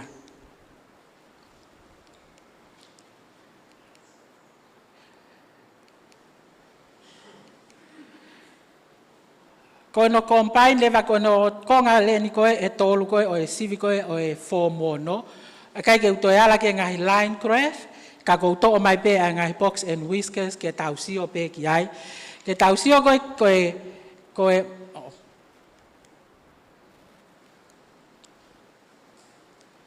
Koe IA component ata e. Ke anga koe tu ai maka e ne nofo pe ana I lalo ia o te eki ai pe ke au ki on koe. Alu hake koe ki IA, mahiki kotoa hake lewa ai ngahi peseti koe o whahinga koe aia oku iai ai tuukunga oku lelei ai e tau ai anga result koe o ngahi internal assessment. Pea ko hono combine lewa e o ongo o CV koe oku nofo atu pe. Te ke mou whakatoka ngā I mai pe, koe ngāhi peseti koe ne ni manoa he ngāhi tau, oku kei I lalo pe ia I he peseti e ni manoa. Ai toko lahi o e whahinga koe nau maka oku nofo pe I he wahaa koe ni o e below ai. Koe form no foki koe nau maka koe ke qualify as an achieve koe peseti e whaawalu. Ko tue ai result koe form no.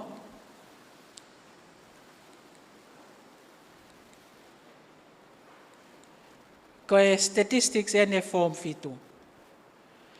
A koe tau sio pe, ok mei ke ko moni pe ai petenia, ne oko ka mei ko moni oku I lalo pe, koe ola e koe o e exam by itself, koe ia. Ai tau sio, oku haa mahino mai heni, na e pe tau sio pe koe haa palo parema, na e tō lalo au pito koe kovi taha e ngahi tau koe ni, ai sivi koe I he wanoa taha fitu. Koe ai e o hange koe tau sio pe ane nai ki he ai e koe o statistics, o nai nofo pe ai maka around he vaha a koe o pesete e hi wanoa ki he pesete e te au. Ai e pe aku ilonga pe he mahiki hake ki olunga, ai ngahi box koe ni I he kalafi koe ni. Pa kono combine hange koe ko ne tu koe tāna ki le vae o e IA pe mo EA. Ai ngahi kalafi koe ni, ai ati ke mou mea mai pe ki ai, ke a ngai tūkunga koe mana tu I koe result e o tuwha atu ka te mou tolu I he koe final result e o atua ki koe ai qualify ai whanau ki he ola o e CV. Ko tui maa koe lava ia aluhaki koe kalkulasi, a koe tu e kalkulasi.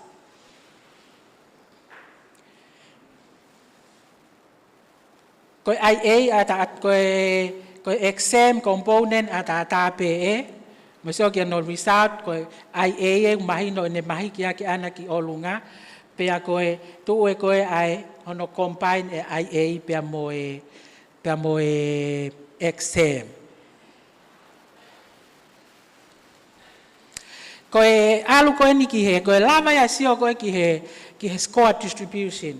O lava I pe ke tau tala heni ai maulalo ai anga tu ku tau lau pe ene kovi ka ko tau toksio ni ki he tu ku nga ko ai distribute ko e maka. Ko e topic analysis ko ni o ku ko tau pe ne ua na fai sio ki ai. Ki no pe ko me to mai pe me ngahi o ko moni ka ke mo me mai pe ki ai ko e. Ko facility value of each item, ko facility value, ko hingania ko proportion ni o faahinga na anau lava o tari ai fo ifehu ikoto ape. Aya ko kapau na sivi hatoko wanoa pe lava hatoko lava tonu ai hatoko kapau ko fe uluaki na tonu hatoko nima o mai le vai over aki ai fakakatoa aya ma o ai facility value ko ni. Pa ko ne tu ko ni ai ko ongo ko no fakama opo ni ko foi ko u ada ko foi kolomu ko facility value ya ka o atu pe I he point decimal o kamata me he noa ki he taha kapau ko ofianga ki he noa ko mahino mai ya ko kovia ngeia pe toko si ya ngeia ai fahinga na tonu he foi fehu iko ya ko ni aluange ko ki he taha ko ene taha mahino mai ko kato ai fahinga na CV na na ton kato he foi fehu iko ya pa te lava pe he ke fua mai he ai taim ke tu atu ko tu atu ko ta faaki ko ni ko ngai fanga foi fehu ye ni ko he pe pasivi ko ngai fanga foi fehu ye he pe pasivi pe moyanga e nau facility value papa de mo fatoranga mai ai fahinga ko foi fehu I ko fahinga ko na pesete ni mano ai fahinga na nau lava tari o tonu o a ke pesete fitu noa ko ki foi fehu I pe ua fitu ka ko foi fehu e tolu ni ma fakakato I think I he wanoa tahiva ka tausio ni ko foi fehu I covid taha tau pe covid taha ko foi fehu I nima poini ua e sive ua noa tahiva na peseti pe tolu e fahinga na nau tonu ai ka ko so ni ke tausio ange ke foi fehu I ko ia ko foi fehu I na peseti pe tolu me he toko te a tahafe a me he toko tahafe fitunge au fituono na sivi ko he form ni ma he wanoa tahiva ko peseti pe e tolu na anau lava o tari ai foi fehu I ko ni ai ko peheia ko foi fehu ia na ko vita pa ko anga ko lau e kau faka uhinga ko he ngawa ka facility value ko foi fehu I mama fataha he pepa ko ai form ni ma he wanoa tahiva he ko hinga ko peseti pe ia e tolu na anau lava tari foi fehu I ko ia ka pai fakatoa ngai mai mahalo e kau fika ka wenia he fanki foi fehu I basic pe ia sa ko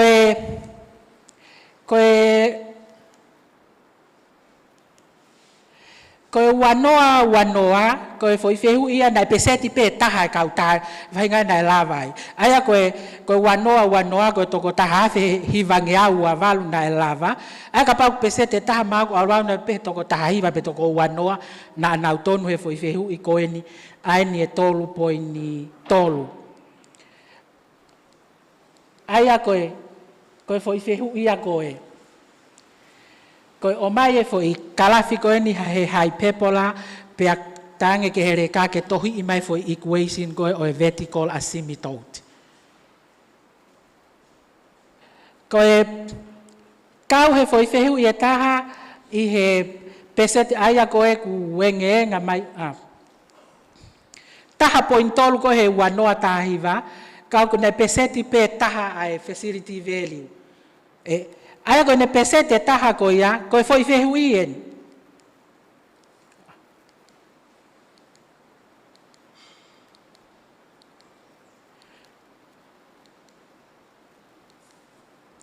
ko foi fehu ien na pesete pe hongo fulo kau lava tari ko simplify ratio 10 mm to 2 mm peset pe hongo fule fahinga na lava I he foi fehu I ko eni Pa koe ne tu koe koe pa nau kisi o pa pe mahalo pe na koe hu ai unity pe afihi ai fo simplify ia.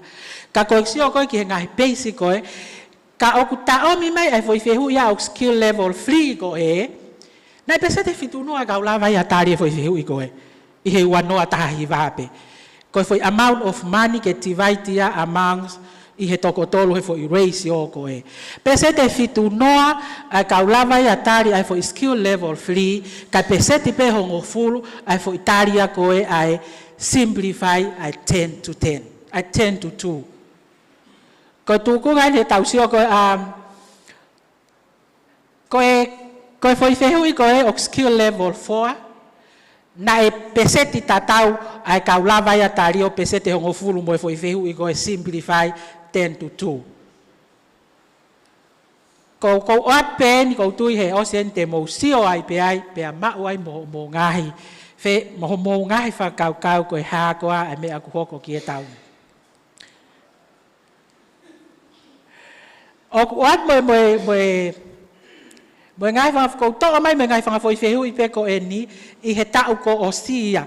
Ka weni he foi fehu I e tolu ko I he facility value pointaha aya na peset pe hongo fulu e kau lavai. Ka koe foi fehu I fika ua na skill level 1 ia. Koe fehu I fika no na skill level 2. Koe fehu I fika valu na skill level 3. Ka to e foi fehu I e tolu koe facility value ki ai na pointaha pe. Aya o lava pe ai foi simple fehu ia koe o facility value pe whakataha ia moiongo. O tatau pe mo foi fehu I koe na e facility value tatau ia mo foi simplify koe ni o 10 to 2.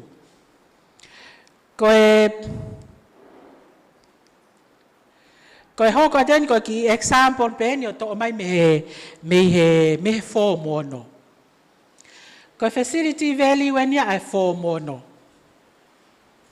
Paku o kulava pe ke tau sio heni I o ki mua ke tau hoko atu heni o ku whātonga ngai he ka pauna mo mea mai pe o whātonga ngai facility value ko he study of numbers ko topiki uluaki a ko he form nima kau ia I he topiki aha I he ngai fehu ina e ko maulalo au pito e nau facility value ka ko ngai basic ia o fehu ia e type of number so a number line Aya koe tau fifiri lewa koe haa o kukowe ai kamata mei lalo.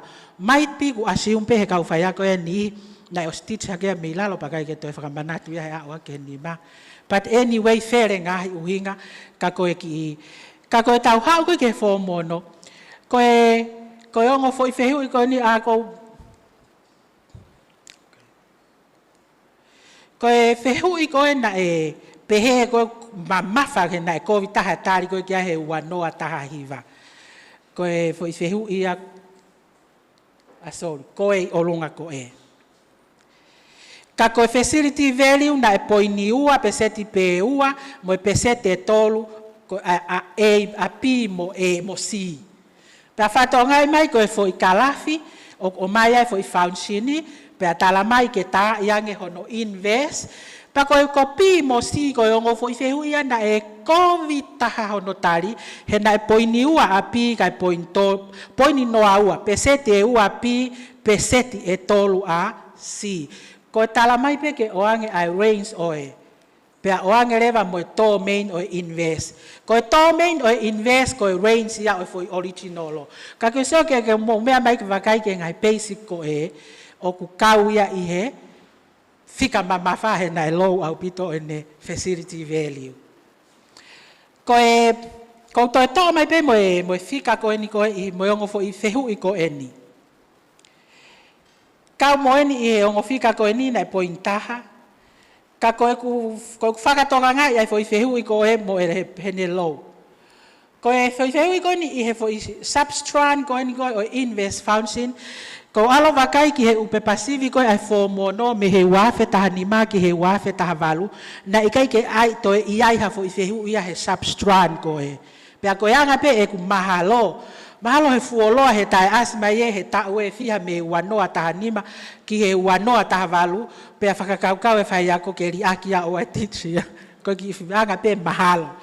ko hinga he ku fuoloa ono tai fehu ya te hape pasivi tatau pe mo foi fehu I fika tolu ko e ko foi fehu I fika tolu ko e I he kinematics ko I he kalkulasi ko o e formono ko e wanoa taha ni maya ke wanoa taha valu o hau ko e hau ia ne ko fehu ia I he part ko o kalkulasi na nofo pe ia he find area between two curves pe ko area between a curve and the x-axis hau he utau ko nofo pe fehu ia furi o lo pe ai ko ene hu mai pe wanoa taha hiva hau ia he kinematics pe seti le vai tolu ala vatari foi fehu I ko e Aia ko mahalo pe ki ai kaunga ki heni pe amoe ya ko pe pasivi ai fa hinga ni o sio pe ko me ai ulahi to ha sivi ka ngalo e fangi substrania ni ke fa ha ki ai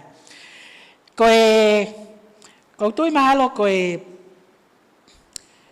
oku feunga pe he ono he me ko moni pe ai tu ko ni ai io ko anga ni ko ai o mai pe au ai facility value ko o statistics ko ni aku o atu ko ni ka kohono whakama opo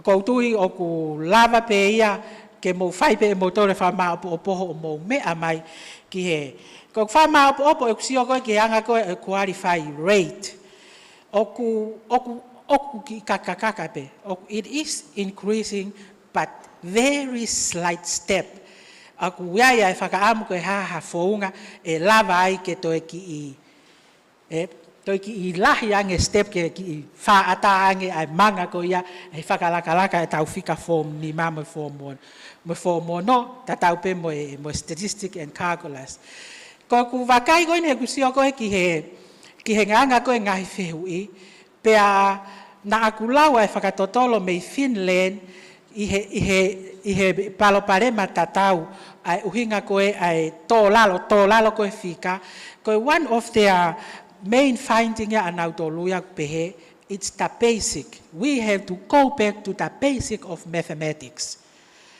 pa ko to pe hange ko ngo fo ratio ko ni ua simplify pe a peseti pe e hongo fulu e ka lava ai mo share ia koe amount of money ka pesete fitu no ai oku tausi ole va ko ha paloparema oku osi whakamoni ia he takai holo a vasivi na ia pe admit ia me ngahi apiako ko na me ana fai ko no hiki mai pe for learning outcome o atu mohono ngahi tari whekai ka ureka ke o ako mauloto tau te fito pe ke skill level 4 and skill level 3 pe a oku tui pe oku osi come across pe ngahi noti ok tohi pe fai ako for learning outcome pe ai me ako alutet for learning outcome aluate why don't you teach the content ai ako tu ko foko tu atu ya tau foki pe o teach the content he ko content patok to mai pe ngahi learning outcome o check pe ko os lave mai kiai but anyway ko anga ya I how we conclude ko ha me aku hoko lahi there are various factors why or various factors that contributed ki he low performance pea ko tui ko I presentation no ahoni fie mau ya ke fai ha stati he was mahino pe ya oku worldwide palo parema ko ni pa o sia e ngai fa totolo o mai o ga ngai uinga pe he it's a myth o ga e fa hinga pe fa nau I mai pe fa hinga ya o sai he fika pa ga pe fa hinga ko vi he fika o pe ko that's the very destroying factor he faka ka o ga pe fa hinga o Atamai fika ga fa hinga I kai pa ko taha pe ya ko one thing I found out when I went to Vava'u last year oku osiai pe fa nau ya they completely turn off from mathematics. Nei ki kalasia ne toko tahata, patalatu ke rating mayange ene fika pe koe ha ene rating me he taha ki he nima. Koe toko hongo fulu ai nei o mai koe nima, pa koe toko taha pe ai koe tolu. Pa koe ekat ke toko hongo fulu, pe koe mea ku rate nima ai e nau fika, tama e nau tolu pe koe ngā koe fo i leso ne nai koe ke mau toka ka mau tolu pe lava pe kai. Ko fai beia ke whakakakato e ruikua e mena e api ako, ka auku nou me taia ka mautolu, pe e pasi e maufo i leson ko ia pe kai.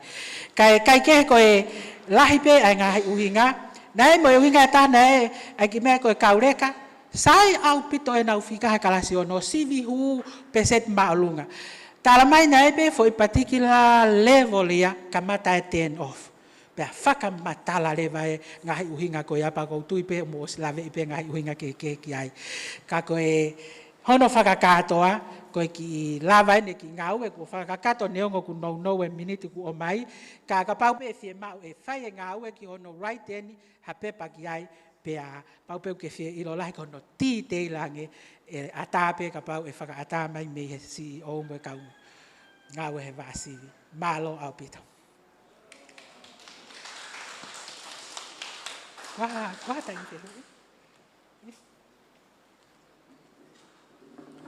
Ko tau tala. Looking back is not to shame us, but something that rejuvenate our identities. Mari Osana. Tau pas-pasi malo sana.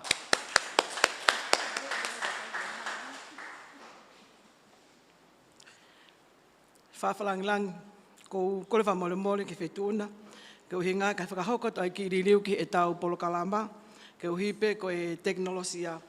O kuai whuki ai talanoa, o ku te tawangona me Nusila, mea iki mawhiwele, pe au toki ton ke whakahoko e anaiangi ka ke uhi ko e ngaluope, pe au kuai pe ai whemau ke malawa ke whakahoko mai he taimi ko e ni, pe au kore ke a Kristina Tovi, ke ne whakahoko mai, haki pui tua ke e tau whakahoko talanoa o i tainimi.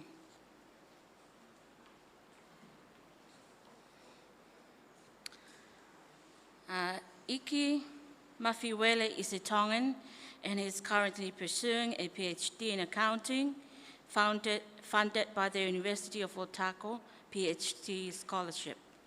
He holds a bachelor, double majors in accounting and finance, and mathematics from University of the South Pacific in 2005. He also has a Master of Accounting and Financial Management from La Trobe University, Australia in 2016. Throughout his career, Iki has been a secondary school teacher and a tertiary lecturer at the Tonga Institute of Education, Taukolo Education Department, La Trobe University in Australia, and in Fiji at the University of the South Pacific before he joins Otago University to do his PhD. Ike is going to share with us part of his doctoral thesis, which aims to understand the role of accounting in measuring public values of transparency and accountability, and to ascertain if there is a gap between espoused public value and realized public value. Mokataki o paspasi imaya Iki Mafiwele.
Mo katak whamole pe, e tau taritari ko ia ke lava whakahoko mai ai talanoa me ia Iki wele me Nusila, ka pau pe ko kore pe ka losana latu, ke katak whamole pe mua, o te lava mai ko hinga ka pai aha ngahi whehui, ke whaka aonga ia ke taimi koe ni, pea kou whamalo e galo sana.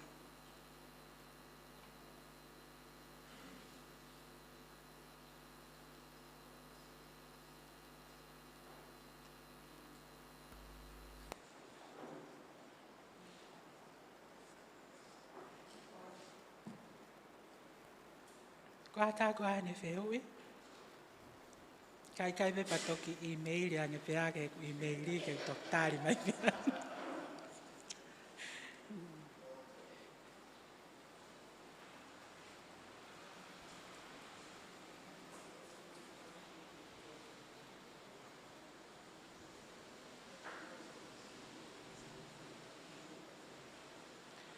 Vehi?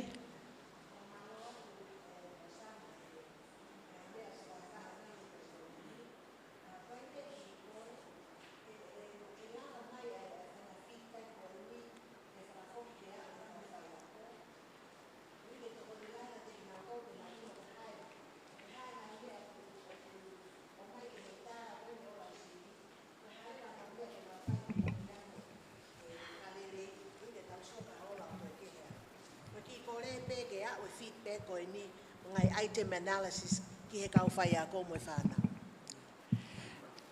O ia, e whai pe ngāwe hange ko lawe ane nai, e whai ngāwe ki hono whakamā opo analyse ko nei whai ko ni, ka i he discretion pe ia ai CEO, mo e toko taha koe ni kune toka ngā i koe ai TCO ai waa sivi mo e silapa, pea me iai lewa ke ka iti peni pe me he whakangofua mai me he CEO, pe koe minister.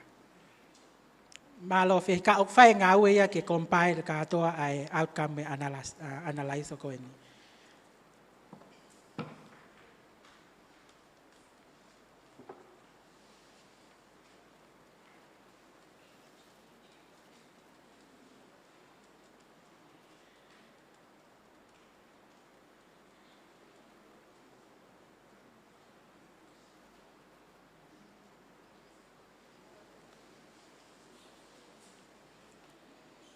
Ka pau pe guaha taha guaha ne toko ni pe tāna ki mai e whekau aki mo e tau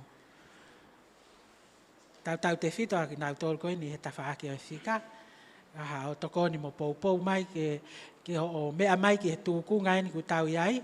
Ma koe ha o toko ni mai ki he whou ngai la vai ke tau whakalaka ia nge pea ai ke ki i ke toi ki lalahi ange step we fa improve koe ni o e result e tau whika.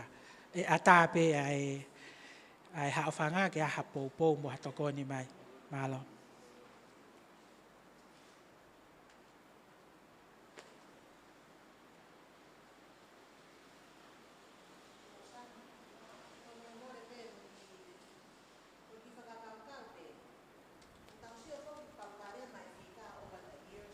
Koia.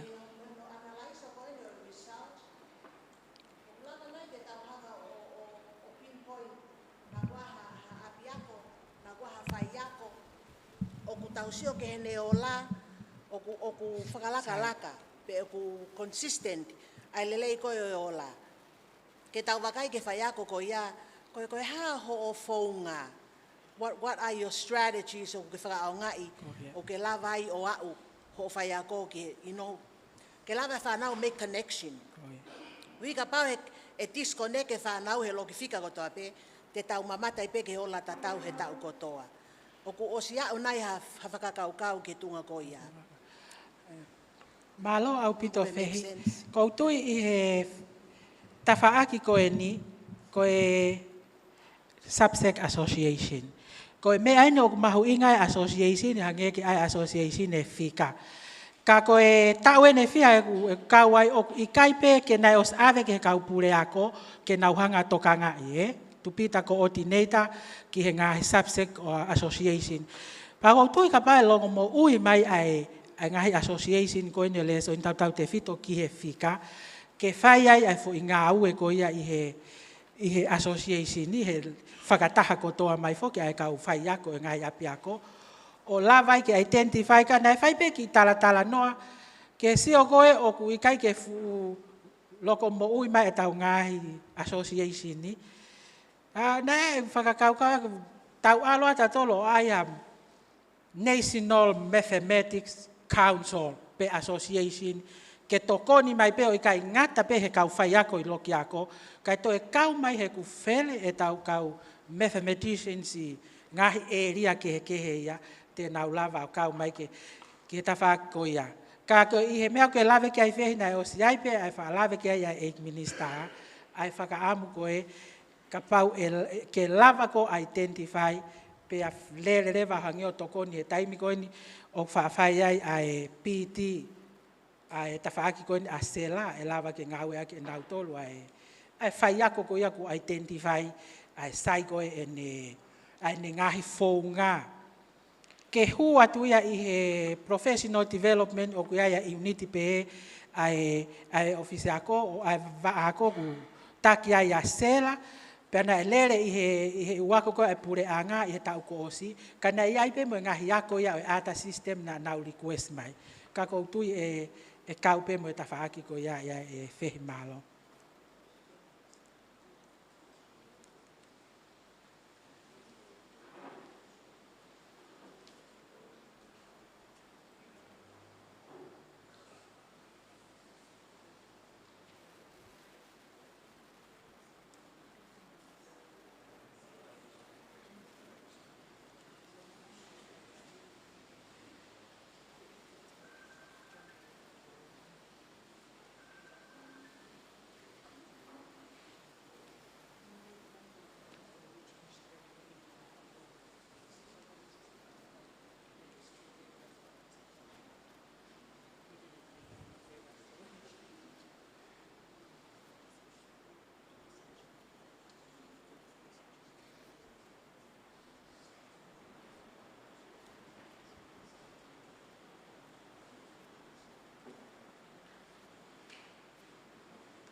Mahala pe fehi ko to tāna ke pe ko tangutu he ko to mantu i hake ko tau ko osina e ave ali unuku ki hapai. Aia na ia fu fie mau i si ko ni he tafaaki ko ni ko e fie mau ko ai fai ko fika. Aia na ave ai ali i he mahina e ua alu ki hapai o alu tokoni pa na kai ke ngata pe ene tokoni anaya ki hapai high school na to ya wa ene tokoni anaya kau mai ai ngahi ako ko to ko i hapai. A tai lulu ko so sefo pe amo tau whaahau. Ai aku o malawa pe na o si whakahoko ia i he tau ko osi. Ka koe koutu i pe mahalo ko taimi pe ke kapau te ko eni ia ko he kai ke aha to ai lava tu utota. We need to work together. We need each other. Pa kapau e ai ko ke tau work together as a team. O tau alu fe toko ni ak pe ol fe ma mai mei liaona alu ata fai nga ki ai fe ma mai mei tolo a ke kapal te tau pe he o alu holo vai pe ko tu ia e toko ni lahi pe ia ki he pe alele pe mo ha tau ngahi a staff development i he fika ke identify mai ko ni ko tau ma o he ni tau whakawhala langi ko tama expert ia he fika ke lele hanga training e kau fai ako ke mea mai ki ai whawhala langi o toko ni mai o kau mai i he tawhaki ho no train. Toko lahi pe kui e tau kau expert i he mala e whika. Apau e kai ke lava ia he association e kau whai ako, aia ha association whakakatoa ai national malo.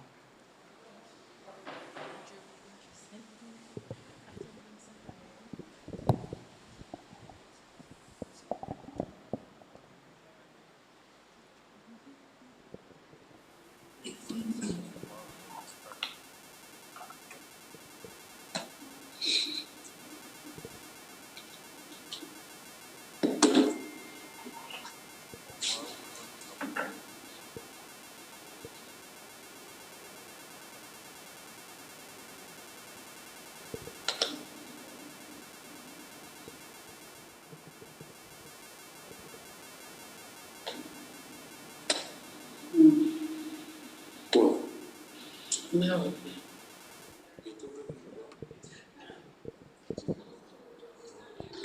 foti ko ni ma we ba kataki ba ke ki higi me peho ni ma vai longo mai ko ke whanonga le ko. Ko ma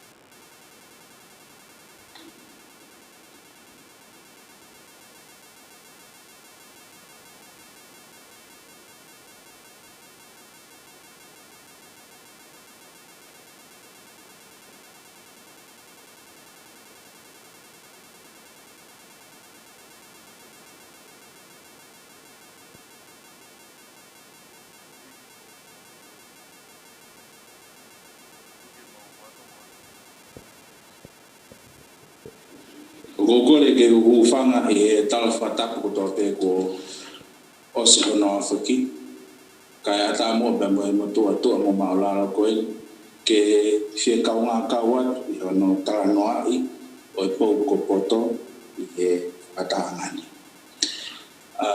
ane ko na e fai no fa fe lo ki ke mo o ko le ni ke o tu ha fa pa para ke o to mas ka o ma fo ki mo to ka fa ya ko ta ka matematika o Tonga o ko ka ma ka fa ta ha to i heni pe mi university o tako ya no e senior lecturer ko Dr. Telesia Kalavite ai o ne hanga e o to kanga e kina ta fa ki he le so ni fa Tonga e ta fa ki go le te School of Pacific and Maori.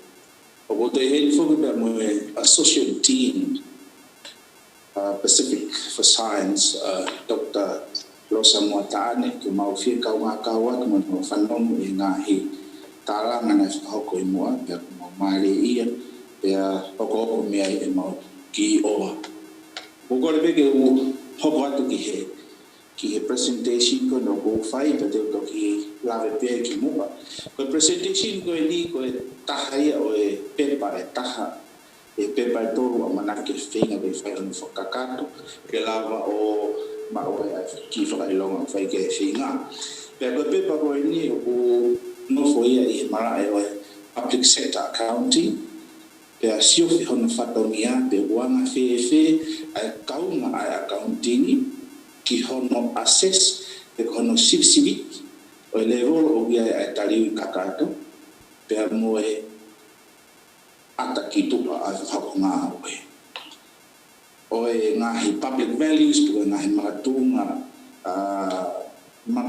o mahuinga ia ai kakaio e whonua pe pehefu ke kau whai ako ko e presentation ko e ni e te taranoa he mahuinga public value but they look how quite level ko ha research ke mo fe ui but toki tarano level he theory o fili he motoani ke fa hokwa ke research ko ni ko ha ki funga mo e ola mo discussion o aloi pe o a ki e ola fe la ve pe mo pot nga ya ko peos ko ya pa do fa level no fakata ki fa ya ko poto pe do fakata ke fa ya fa fe hui ai au foto ko ke fehu peka o hinga fa fehu I ke fa ina fehu e critical wana ka lava challenge mora ke ma me ai halele o fa to fai ko ai ko mahuina o public values ko ha public values ko ha mahuina o behe fa mata e ka poto ko public values help to establish a clear significant mission of any organization. And not only that, but what is more important is public values encompasses the expectation of society and the prospect for revision and reviewing and also averting consequences or redress where that can be fittingly applied. Ayako significance of public value patatao kaya nga tao ng society. Kakoha public value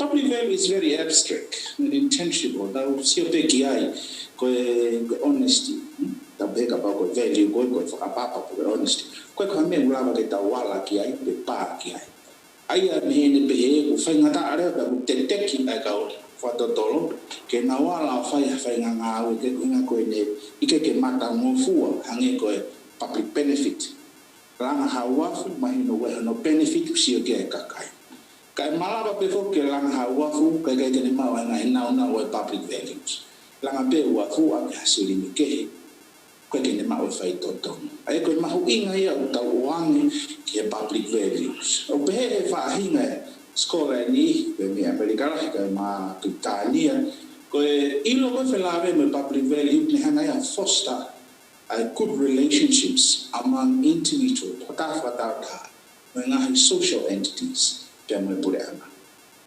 pe about the dau algo que mau ina maria ni mo de detail ani pe vai ni o hanga e public value o fa asma ki tu ai performance ai durana pe ko e tau he ka pau tau tolu ko e pot na ko wanga fe ni pe fo I Tonga o ia e ngahi espoused public values. Ko ngahi public values ko ni o to hanga tonu ni pe mi he Tonga Strategic Development Framework.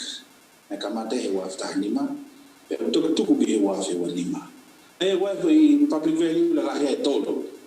Ko e pule lei good governance, ko e sustainability ta pe poto poto pe mo inclusiveness ai ta pe ka toa. Pea ko e whatatolo o e ahoni o nofo i he whatania o accounting i whakawhela averi pea mo accountability and transparency. Kai ke lava he whatatolo pe taha ke te mā kupusi ka atoa e loloto o e ngā he tawhaaki koena o nau kaunga tonu ki he public values atama. Whatau tua nge whatata ke mahino e anga tua e ki whatatolo. Ko e ngā he espoused public values Pega ocean go ai whakamatara o presentation he tai mini e ahoni e taulawa sia paka haerola pe ku realized pe ku partially realized pe ku ke unrealized pe ko pasi go e wo ai no pe ta pe ai ke mahino the Ministry of Education and Training o kunenga ke paanga mo mafai ke ave aki ai na espoused public values ke I fuka koia. Pego fully realized, pego partially realized, pego unrealized. I don't say I got to toro pe maiola hani. Fima we tawilo pego realized, pego unrealized. So now fuka neki accountability. Taliu kakato transparency. Ko ha accountability. Pure ko ya na ho fagarea. He ko ma e ko ya o ke fe paki pe ia. O fagale he fa it's like a chameleon. O fere ngahi. Tono ngahi urunganga o tiskala o lili ka kete o mahoinga he lave ai tokata professor at the University of Oxford ko Bowen ne be ko accountability ensure democratic control of public confidence in governance arrangement holding ministers account for policy and performance kapag de tauto ayani ke mahinoan not just the minister. It holds the teachers to account for policy and performance. I am going to do accountability. Because transparency, go ask me to. Okay, I may if I put puri. Go I fight to do. Go to be pure anga. The Ministry of Education, the Ministry of Health, probably ask me to. Pekapau go omige context o if I go poto. Go ne parani mo ni ngahinga o go to pe. Pau ke ha mai ki as. Kitua ke kaya fono ie ne pe he o mahinga e mo tuan de tarano ki he ko ha fenga relationship o mau e accountability mo transparency e taking now up o pe he fa hinga jen apot couple pa kana fika ku mak pe he fa hinga o bu tokoni e tamata o pe he fa hinga hange hango Siamese twins hango mahanga wa Kami mahuingai mo tuan filari the accountability kono direction. Direction ko accountability for tali professor be Britannia ko ferry ne pe ko direction accountability o grava pe algo runga algo hetafaki pe algo laro ke gagaya fondwa. Ai e lava peo alu lunga ki he tui pe me ho eki. E lava peo alu ki he tawhaaki, ki he kakai ki he ngahi toners. Pe lava peo alu ki lalo ki he kakai te pāpsia e whunu. Ko mea ki tonga, tika ke whai hai ilo ki ai, ka tungo be hoko atu ki he kepe. Ko e kepe, o whenga mo tuani ke whakakakata pe puni atu he mara lolotoni. Ko e vai ai theory go rotonga ngā aki. Ngā aki ne he pureanga tonga, o whatonga e mea uiba new public management, ko na private taisi o ngahi, ngā ue lalahi e pureanga whalere me tu. Ko mutu ani ko hiki me iai, me ilo ko ia, me ilo o privatization, ki he ilo fo o ko publicness te o la vea ki aia mui, ko no he ngahi fusisi whau a tonga ke whalele aka whainga mo toro, whaka business. E taha pe ke te au koe tahaia o contribution mahu inga o research koe ni. Pēm sisi pēha ke whae whakatolo ia I tonga I mara e accountingi o ia oko ke ko halewa e whihui o eke e ki whakatolo ni. Pehe, to what extent does public values of accountability and transparency are being realized by government ministries, departments and association of the kingdom? Se koe whihui e whae no whenga ke tare. Koe theory koe ku whiri he motuani, e whaheka e waka o e whakatotoloni. O koe theory pe me na kamata pe me Amerika he whiwhine e ui ko Moulton, Professor Moulton. O ku ne pehe koe ngahi public values ko toa pe I he kapate ke whatoka e ame. O ku ia e ngahi mea keke, I hene ue accountability pe moe transparency, pe koe se koro hono wa lano kurei, o ku se koro ia ngahi public value institution. Pe koe maaria ngahi public value institution, he uiai ngahi influence ke te na rawa ue sia. O ku a regulative influence, o associative influence, o me cultural cognitive influence. Tau pe heka pa koe accountability me transparency ene pot ngāo e ako, ko Ministry of Potnga wa Public Value Institution. Wa ngahi force ke he na nga tenge. Uruaki ko me whakalao, ko me policy, ua ko me morale ka wa e Loto. Ta whatata mai na pe fita kato. Ai katama ko associative influence. Ko culture cognitive ko ia fa ya ko tonga, fa ya ko poto. Tonga. Ko culture cognitive ko ni tano e ke te koe mai nga tu ma ho whakaukau, judgment o whai I Loto e Ministry of Education. Pēr te kele ma ngai strategy ke pure ako koe ha o strategy o wai ha strategic plan whai ake ngā aue, ko ha ngai policy ko ha whunga whaka pure ako koe ngā aue ake. Pēr te kasmele wai ki tu he report I hene o ngā ake Auditors General Report. Pēr ko ia o I'm going to hone in the Auditor's General Report and analyze whether that has been realized, partially realized or unrealized. Iha, taime whakamone guest se niti koe koe apo ngā ako pe koe ako. Oku ngā aki e kiheha. Pe accountable ai pe kai. Whima ke tau poto. Koe whonga. Koe ngā koe COVID-19, kai lawa ke ngā ki taranoa to the Kalia framework na ngā ki le content analysis. The content analysis ko ni te ko pilar we heni pa ngai no fotutu he bra tonga ka wa Ministry of Education, ko Ministry of Education o Loto ia e functional group o ko social function de do ko atu fa ta ke tau si ngai ki ai he ona. Ono fa ho ke ngai other social functional institution. Ko inga koe natula whatotoloni na e ngā ake a secondary tala, ko iai nei kai fōu I he tawhaki whaka ethics, ka nai fōu pe ki he kore nai whai he atita seniare, pe ata pe whoki whamatarani I he website a atita seniare o Tonga. O kamata analaiso mi hua whtahataha, o tuku ki hua whtahano mi hua whtahawhitu.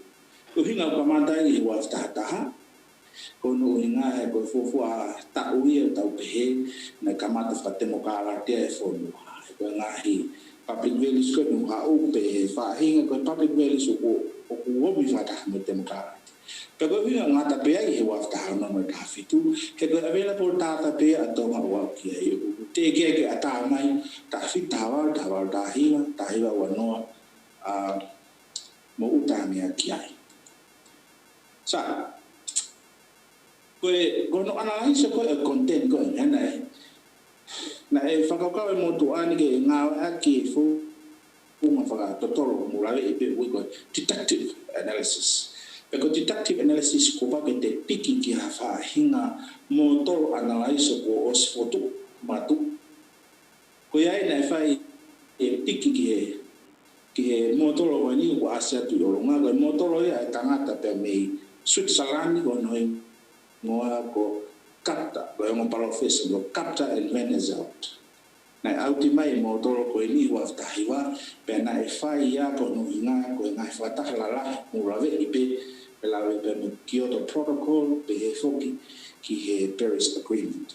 Aya ko mo toro ko ni na fai hono himai kana go himai pe na manawasi ke nga ka to ak nga ko perenges ko tau to ko Fonua sisi wa Tonga pe it's a developing country ko ia na fai hono adept hono liliu e fa fena pas yen da mo tu ma we Tonga pe ko ena to accountability ko le meni la heni ma utano ge uroaki ko relations ko hai o fai ke taliwi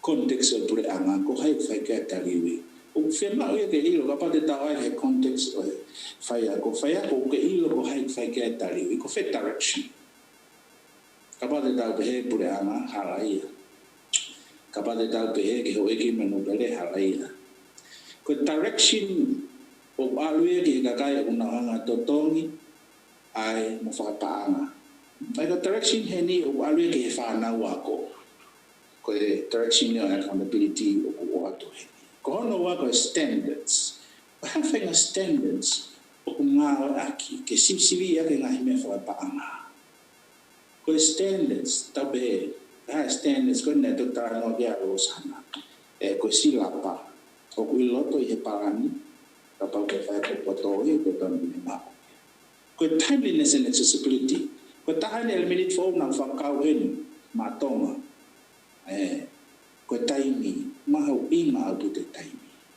Ko hono hogo ko judgment, o nga fe judgment, process, reviewing process e ngahi me o hoko. Pe kono whaka moi na akuhanga kompainia e o mo ko. Pe to penalties, ka nga ake for level the consequences, pe meritorious. E ko e tue mo tuan ko fatongia o atita, o kwe ko hana fatongia ke ne hanga penalize hataha, ko ne recommendation of the consequences. Aya ko 5 disaggregated elements in na okunga ke fato Toronto summarize pe katao ta pe ke va mura ko le tai ko ai ko me na fa o he mutwani ba mo ko toro ko coaching rubrics ke ilo no fa ki mo tai ko ti ai ko en vivo o mahino kama ala ai uhinga o fa ya ke nga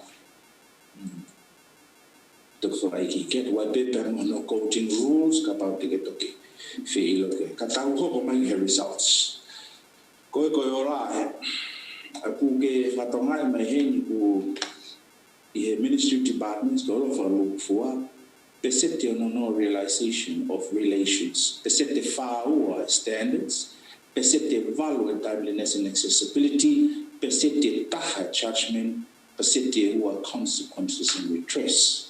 Ko uhinga bi ala ko e partially realized. Ta ko uhinga leva iu ala ge unrealized. Mo ki fa utanga ki ai ta ko tu mo ge fa fu nga ministries at Tonga they are partially realized or ko ke fully realized here.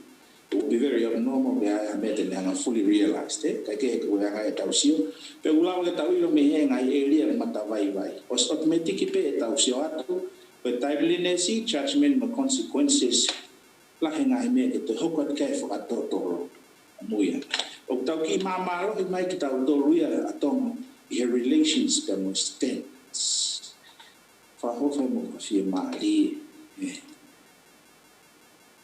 Ake to mahino ang gi accountability te ke wakai mai ki he kalafi ko ni o mahino pe pe me he ni ko relations na tu ki mu ai he wa ta wa pe mo wa ta ko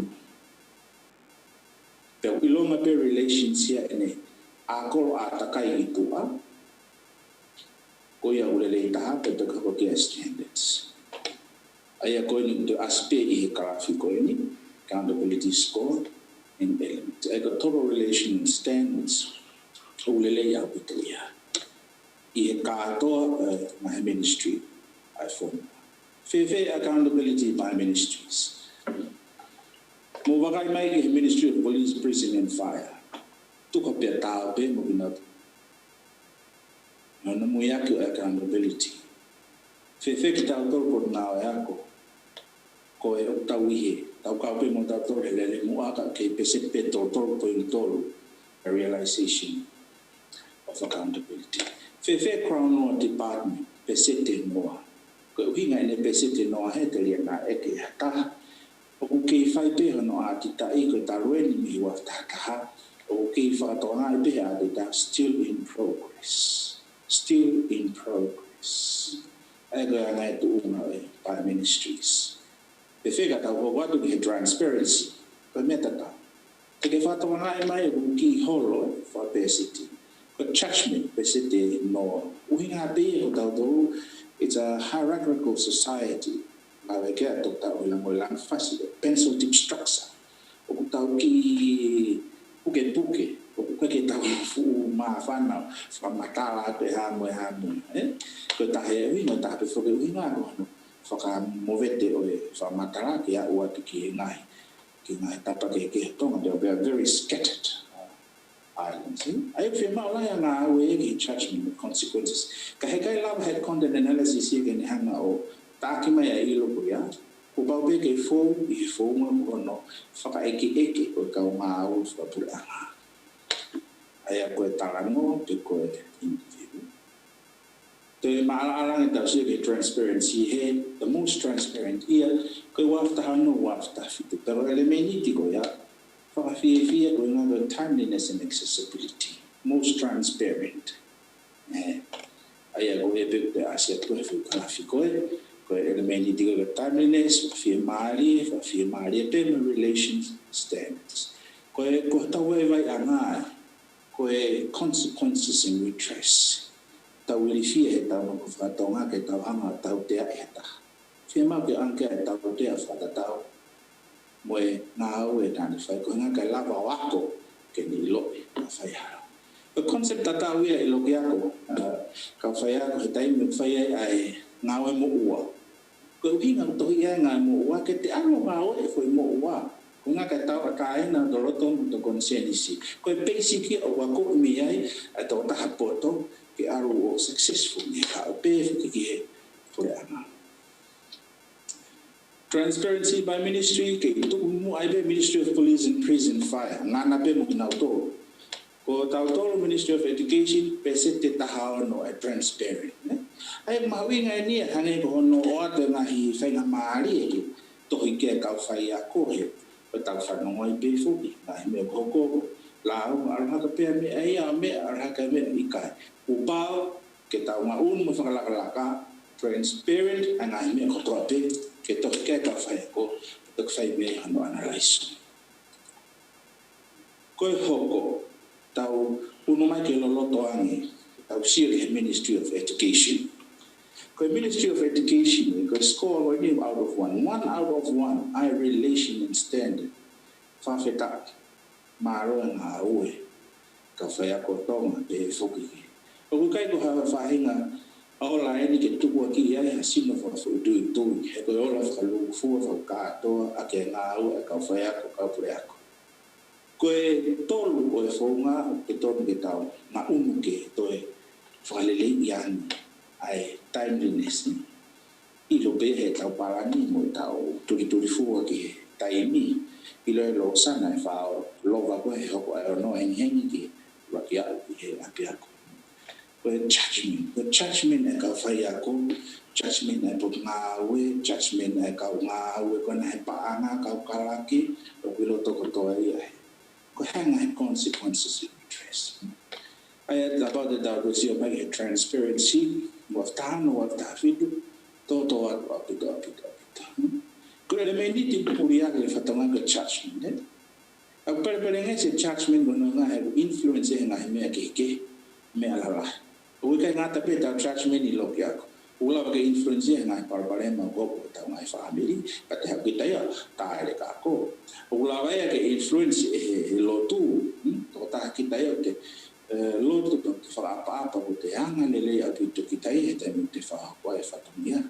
I am aware of those influences. No, that the Fakahoko and the Fili may I now will relate to them.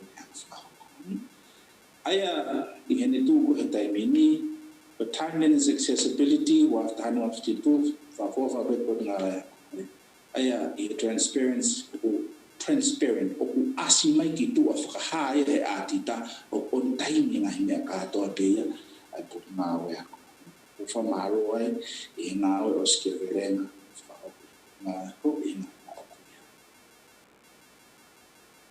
Taware wa whakahoange put na kumui o put na ke he ua o nei loto I social function. Ia tausio pe me heni o ku tuki mua pe put na ko I whakaho the Ministry of Internal Affairs and my Ministry of Health. Heni. Ko mai o puria with timeliness and accessibility, judgment, consequences and interest. Pea ka pepa ono ua ia o propose mo tuani ke whai ka e whakatolo mga taratara. Ko nā ka lawa ke maala uhi ai tuuna o kuiai accountability me transparency pe me whatalia accounting. Ke whamurituku aki e whamatarani ki whatotoloni o he o atu pe I whatata ko e putuna ako, e putuna ako, ko e nora o fatongia ke accountability pe mo transparency. Accountability o peset pe tolu realized. Peset tahaono transparency realized. Ai o wikaiki unrealized ko me whawhiwhia o wikaiki unrealized. O partially realized. Ai ene tu he taimini ko e feedback o kutonu ke o atu e ki whatotolo vai vaini ke kautaki o e whonua ka ma e minister ka ma ai tale kita ke whaiange hawakai ko hae uhinga o ku vaivai e mo mata vaivai at judgments and consequences and redress. O wai foki pa mwe mea na discover he mo tuan whilawe I pa mwe mea uhinga mata vaivai ai kono ngā aki o treasury instructions. Ko te fito I lao e ne kuni hanga whakanofo e mea koto hapewe lawe I pa mwe paanga ngā aki o e seti, pa mwe veli, ko e photocopia, ko e usea, ko e whareako, katoa ngahi mea ko ia. Kono ngahi lao e ni, o ia o ku lavea lahtaha I hono discover he whakatotolani.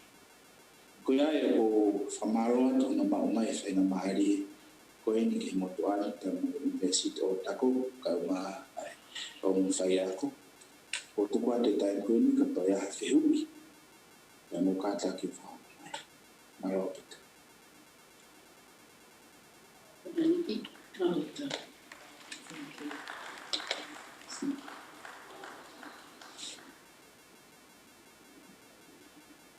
Supera me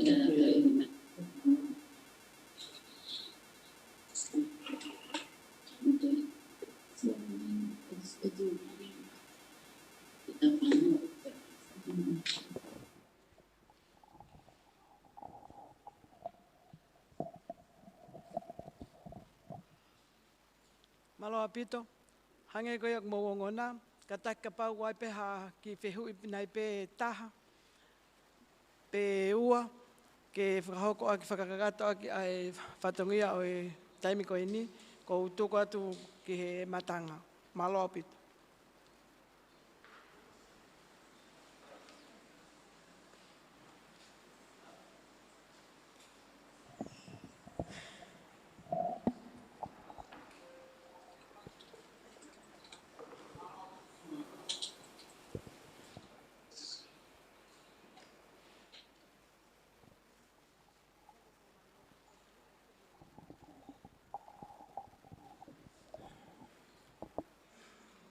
Mahalo. Kore ke upuke whangamari koe ni ke o ta whakamalo ke te koe eki. Whawhunga ia tu ai whawhalanglange aho. Mo e talanoa ki he poto. Ko tui ko tau whakamaunga pe ki he o tau tala, o tau whaunga. Ka mataanga e poto apasia ki otua. Koe mau tala manu ta eki ki he whamiri pa mo e whai ngā ako whai maua whātu. Our next presenter, our guest of honor was talking about Poto. Ko e tau talanoa hau ko whekau aki ia mo toi talanoa o toi loloto atu. And I mean very deep. Ko kore ke tau hiwai, e fo hiwa ko koe ai kataki. O tau tala, o tau whaunga, matanga e poto apasia ki poto. Peo mau tala munu ta hiki. I e whamiri na mo e whai ngā o whai mau whai.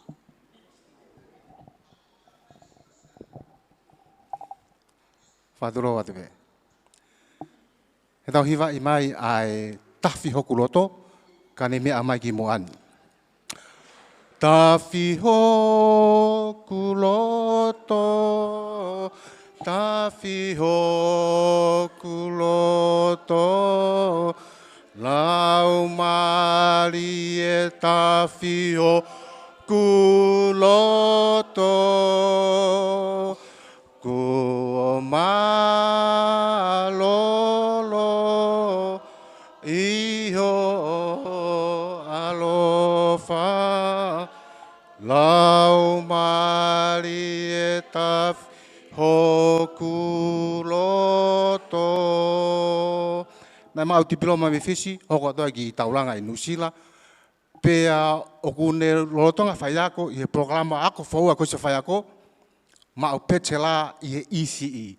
Te whakaunga atu, programa ako, who'ou ia potunga ako, ECE, o lolotonga whai ako ai, a ene io whekau. Tau pas mai gai.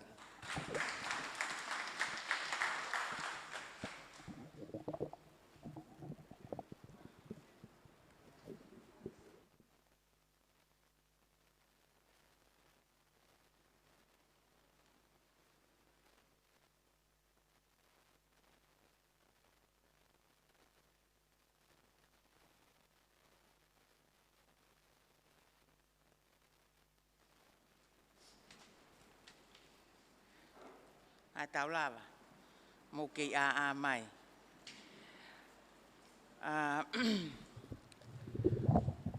Kore pe ke u whakamalu atu he ngahi tala whakatapu ko osono. A whaki me he ngahi rea ki mua. Ka e tuku mua mo o koe whaingamari koe ni. Ke whakahoko e fatongia koe nei tuku mai ka te au. Hange ko ki i haea. He ku wakai atu ki Lotona. Ai kakai poto, kau poto. I he ako, i he whonuani, unau whakatahataha i whareni. Pea hange ko toho to mata kakai. Ka koe, wamea ko kei tuu ai, koe pou hok taki. Ulutea kone o ta utu mua. Te whai pek hene tu ni. Wawe taha. Tala ho o mea o ke alo tala. Ona ke toi owa he taimi ko tuku atu ka koe. Ko iai kau mea mai. Te tala ngofua. Ke tu uni ko o mai.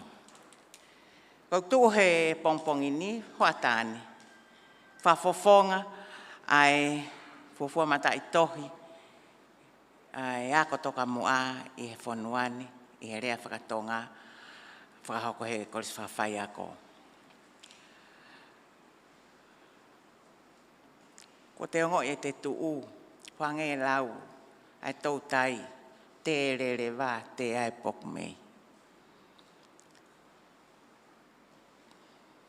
Ka koe he ni, whakahoko pe hoku whatongia. Ko ki pō pāo e nia, whe unga pēku hange koe mauhere uhila koe motu. Koe kāsete pe. E ne kāsete mo ne tae lano. Paka toki hoko mai rewa whaiwalahi, mo ngahi lanu kehe umata, tau toki fie ai ki tau tolu. Kai ke, ko kawe i ngā. Whakamonu o Tonga, Loto Poto. Educating the mind without educating the heart is no education at all. Koe lau ia Aristotle. Koe a koe o Atamai, o i kai kawa e loto, koe a koe o tai uhinga. O ha mahina me he kuanga Aristotle, koe taha ka mo ngai tangata i he malae o e a koe. I he tau e me tolu ngi au tupu ki mo e si sukalaisi. Koe palapale malahi taha whiang hangai mo e ako whakaatamai. Ko i kai ke o whakataha hono a ko i e loto. Ke whenā pasa e ongo pure anga o e sino, aia ko e loto mo e atamai, e ko hange rewa e sino ko ia ha simpare tatangi, o pakihipe, pe taimsi, pe amore atonongo. Ko e ahoni, o ko veke ke vahe e koloa e Loto Poto. Ko e hala whanonga whiunga taha ia, e whai aha no whakamonu o Tonga. O ko whakamu ke ta tala, ai koloa koe koe whakamonu o Tonga, o whakafou i he Loto Poto, i he malae o e ako. O i kai koe mea pe ia ke tokanga ke mātua pe koe kau whaiwhekau, pe koe mea pe ia ngahi aku siasi, ka koe koloa ia ke tau he whai ako kotoa, ki he whakatahani pe a motongani. E vahe ko ngai whā a eku ki ilea he hoatani. Uluaki, koe hae Loto Poto, ua, koe hae whakamonu, tolu, koe hae whaunga whakamonu a whai ako Loto Poto, pe kon whakahasi koe whaunga whakalelei a Loto Poto. Sai, koe hae Loto Poto. Koe Loto Poto, koe loto kone ako ke whanongo ki a poto. Koe kakai koe tui ke lau maari e otua, o toka honau loto i he ofa e otua, mo ene hafo o i a fulipe. Hange koe lau e taha e punake, o kua ahi ai otua ke he mea kotoa pe ke whakatu maari. O tok tu wai whai akamato ngā ke whai ene whakamonu, koe uhi kone tari ai ofa e otua, he kua whakafo o hono loto. Mo ni ai mai mo e tahini kuini kuin sala tu pautolu i he lea ai fui va tamaiki laka ta ofipe kai tuku ke tori e moto siare ke fungani a ke sismaile ko te unga ke fakatete ke hau atea motari tue o mamata kai hopo e pere tok tu wai e fai ako matonga o ngā auelelei aki ai ilo whatau ke lawe pouko ilo mo pouko poto. O kumi mo tori mai e moto e siare. A ilo fou ngā whakakaukau ok fo'ou ke tok matala peitongani. Hange ko tō folfola ai ulak wha. O auha hok kakai koe masiva ilo. Koe ahoni tuwa ilo no tau fonuani. Kai masiva he poto mooni. Kaya rewa hatana ki he pongpongini o pehe, o auha a Tonga, koe masiva poto. O whakama ala maia e konai pe mo tau whelungaki, koe taha e ngotu ki mua hea koha tau whonuani, o pehe. Koe poto, koe malawa o ngawe ake ilo, iha wheitu pe teke iai. Ko Loto Poto, talanoa ki aia mātiu waheua, a talanoa ki he kaupoto. A hono whakapotoa ho nau loto, ke nā wafe i hahala ke he o aluai o ato e whoka he lota ki Peteri hema. Ka pau te uhanga tūkuia ki loki ako. Ki tānoa whakatua pe. A pia koe ta, ne whate la wat ki ai. Loto mamahe e tau whānau koe tangi ate ki reka he aho kotoa pe. Aho ko le arwatu tangi. Talangi koe tā he toko tā. Whai o kai toi loto ki reka ke toi aru ki he ako. Loto mamahe la he tau whānau koe ni. La watu ki he api ako. Si ihua i atu hono mamahe. Ai poto e loto e whai ako. Hu mai ke keiti. Whakawhi e mamahe. tau ki loki ako, nao ta utu, pōtala noa, o la vai o le le e loto mamahi, me ngahi mea koe na e whai e wheta e pe mahino aki. Koe loto poto e, na e whai he tahine kuini kuin salo tupau tolu, e ni hanga whakawhi loa kano kāinga me mata aho niwa Fo'ou, ki he kāinga utungi i tataka motonga. Koe ave he tahine kuini, aho no kāinga koe uhinga, koe si kāinga, vai mo masiva. Ke hanga e he kāinga o tungi. Hanga he kāinga tungi ke nahawa ngā koi, hono kāinga ke nau poto he tauhi ho nau fatongia ki a hou eiki. Te utoe whakatau pe ki loki ako, ai foi ngā aue a loto poto. Koe api ako, na e whai pe lawat ki ai. I lo lele i pe he whai ako, ai whanau, o ku malawa e nau mātu a o mau e mea kotoa pe. I lo pe mo e whanau, o ku ikai ke malawa ke mau ha mea. Koe ngāwe na ne whai, koe taimi koe mau mea tokoni ai whanau, na ne hanga rewa whakanofo e nau tangutu, o whakanofo ai ki whanau koe une pehe o ku nau malawa, whakataha mo ki ni ihi koe o ku ikai ke nau malawa. Talanga nau tolu. Wahe ho mo konga maa. Ki kalasi koe ni, ko kaunga api. Koe ha ai whakamonu. Koe whakamonu o tō ngā kuliriu re vai whakakaukau ia whakamonu, koe ngā aue ia ai whai ako maatonga me he loto ko whakafo'ou. Koe loto ko whaafarea e lau maari e maoni oni, o whakamāmai hono ngahi ongo anga. Pea aku fotu mai, mo fiskitua, ia ene whakawhia ngai. Kalia, ok mahino, pea moho founga, ene whakahino hino. Pea kuongo maari ke whanongo, pea koe whakakoloa ia ki he loto. Kasio, kune whakapapau, ok tūkunga maari e mea kotoa, i he ātakai ako. Kala, ok molu mo maafana, ene lawe mai. Koe whakamonu, koe ngā ue me he loto o whafonua. Mamahi fonua, mātea ki fonua. Loto tō, ke whei lau i hono taimi, o i kai lau kafo, kai lau lava pe. O ngā ue whakamai reua mau pe, o whakamākukanga he fatongia. Koe whaunga whakamonu rewa, ai whai ako ku loto poto. Koe tangata ngowe, o kune tō ene pulopula, i he kere. O whakamama mai e tala noa whakatātā o i kere e wha, e ne whaunga tō, pea ho Atamai ai, ai whaunga whakamonu a loto poto o pehe. Tene tō loto, tene whakatoka e ngahi koloa o i loto, ke loto e whanau. Tene tō i loto, tene whakapapau e ngahi ngata-ngata, pea tō pe ke whiunga maari e moia. Tene tō ki loto, whakapapau i o kunu ki he loto e whanau, ke mahu inga maari e, ai koloa o tō. Pea e toki tō loto, o kulawe pea tō whanga i ngahi koloa ko tō, ki he loto o e whanau.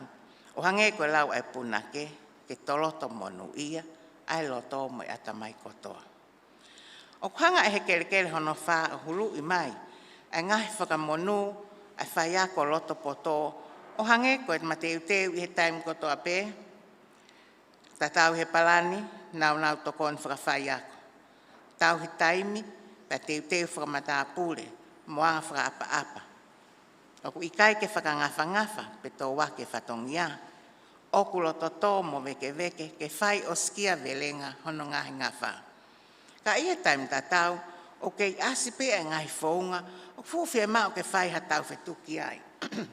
O hange koe whakamua nima, ikai ke iaha ne palani, moha ne nau tokon whakawhaiako, tō mui mori aki ako, pe whakatamulu, o kehe pe ke whai. Tāri pe ke toko nai, pe toko whakahoko hanga aue. Whiriwhiri mānako, ko hai pe o ngāri o mauha ane mea ane mātua.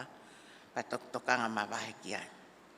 O ia lewa mo e whaunga whakarelei a Loto Poto, o kuia koe tala noa. E tahane ngai whaunga ku tui ki ai a polokalama ko whatmanong o Loto i Tonga, pe mo e whakamonu o Tonga, ke whakawhetaura ki ake a ngahi ola whakaako, ke a usia e whanau, pe a lava ke mahino ke Loto e whanau, ai uhinga, whaunga, pe mo e tūkunga. O whamoni ki ai e him whakalahi a siaswe Siliana, hono liliu e tamatu i ko ta whahau tupou wha, ko e tala noa. Tala whanau. O whi mau ke tau tala, ka e warewa ko mahu inga maari e whakaukau ki he whanau. Ka rewa ka tuunga o te ikiai ke mahu inga maari e, te ke toi ai whakaikiki, hange ki Atamai ki. O toi tatala o whakaikiki ke whiunga mo e tūkunga o Atamai ki. Pea ka upe ki ai o te kai ke mahino, toi tala ke ilo, o ngawe aki ai whakatātālahi mo ke hepe ke uhinga maari e. Paka paulewa o i kai, ko ngawe ai whai he aha kotoa pe, ko toi tala maawai pe, ke whakamanatu he aha kotoa pe, ai mea ko ia. Manatui, ko toi tala mai hele o vai, li liu ho o whaunga whakamatala, mo e toho leo, ke hu maari ke tūkunga o whanau. Ko tahane toi whaunga e Loto Poto, ko tala noa maari e. Whakatatau ke gospel na tohi e luke wahe ua vesong fulu me tātaha. Pea pehe e angelo ke teknauto. Oua e mana wahe. He ko eni, ko ha umua tala noa maari e. Ko e mea whakawhiawhia au pito, ki maman katoa. He lai alo i ka tekmautol ane nai, i he kolo o te vita, ha whakamo ui, ai a koe eik misaya. Pa koe whakahinohino en a Loto Poto. Oua e mana wahe, pete ke mana wasi, ke whai hanga welelei. Ko taim whai ngata a whoke taimi ko kamata kono whakahu koe whanau ke he loki ako. A e nau whetangi hi, mo ta e whie mawahe, me he e nau mātua.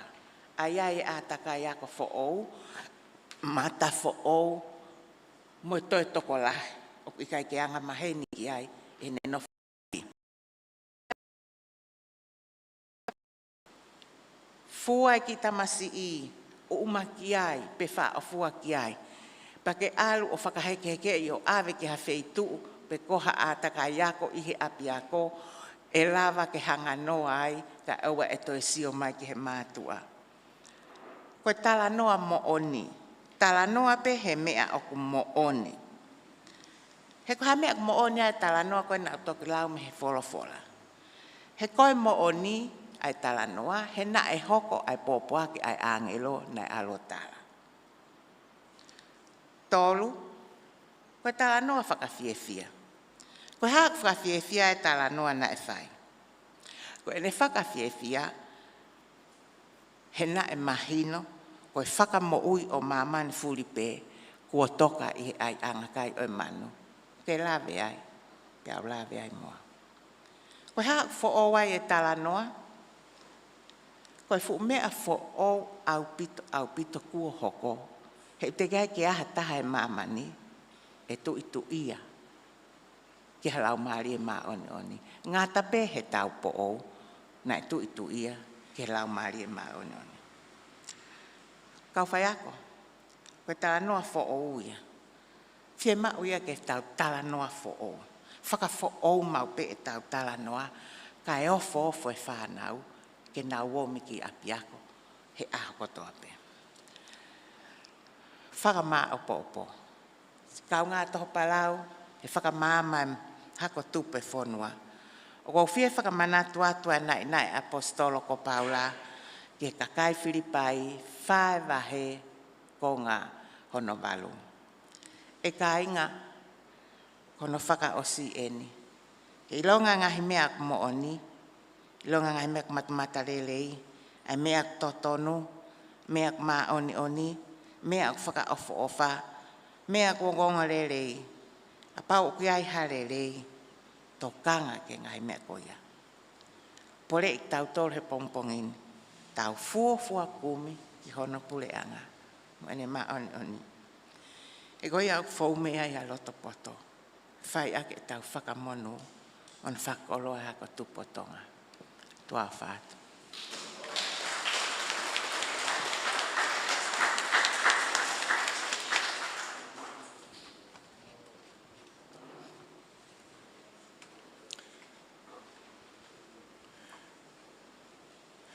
Koe fo'i hala atae ni ki e measi. Whai whanonga te eki mo ngā konga, tala noa, māma ka te ki naua ngāhi mea kotoa pe. Hiki ni mahange ataha o kei tai mahino hena. Koia, māma kotoa pe, a tala noa mo vahe, whamalo atu ene io, whamonua tonga, hono tatala mai ngāhi loto poto. Malo apito.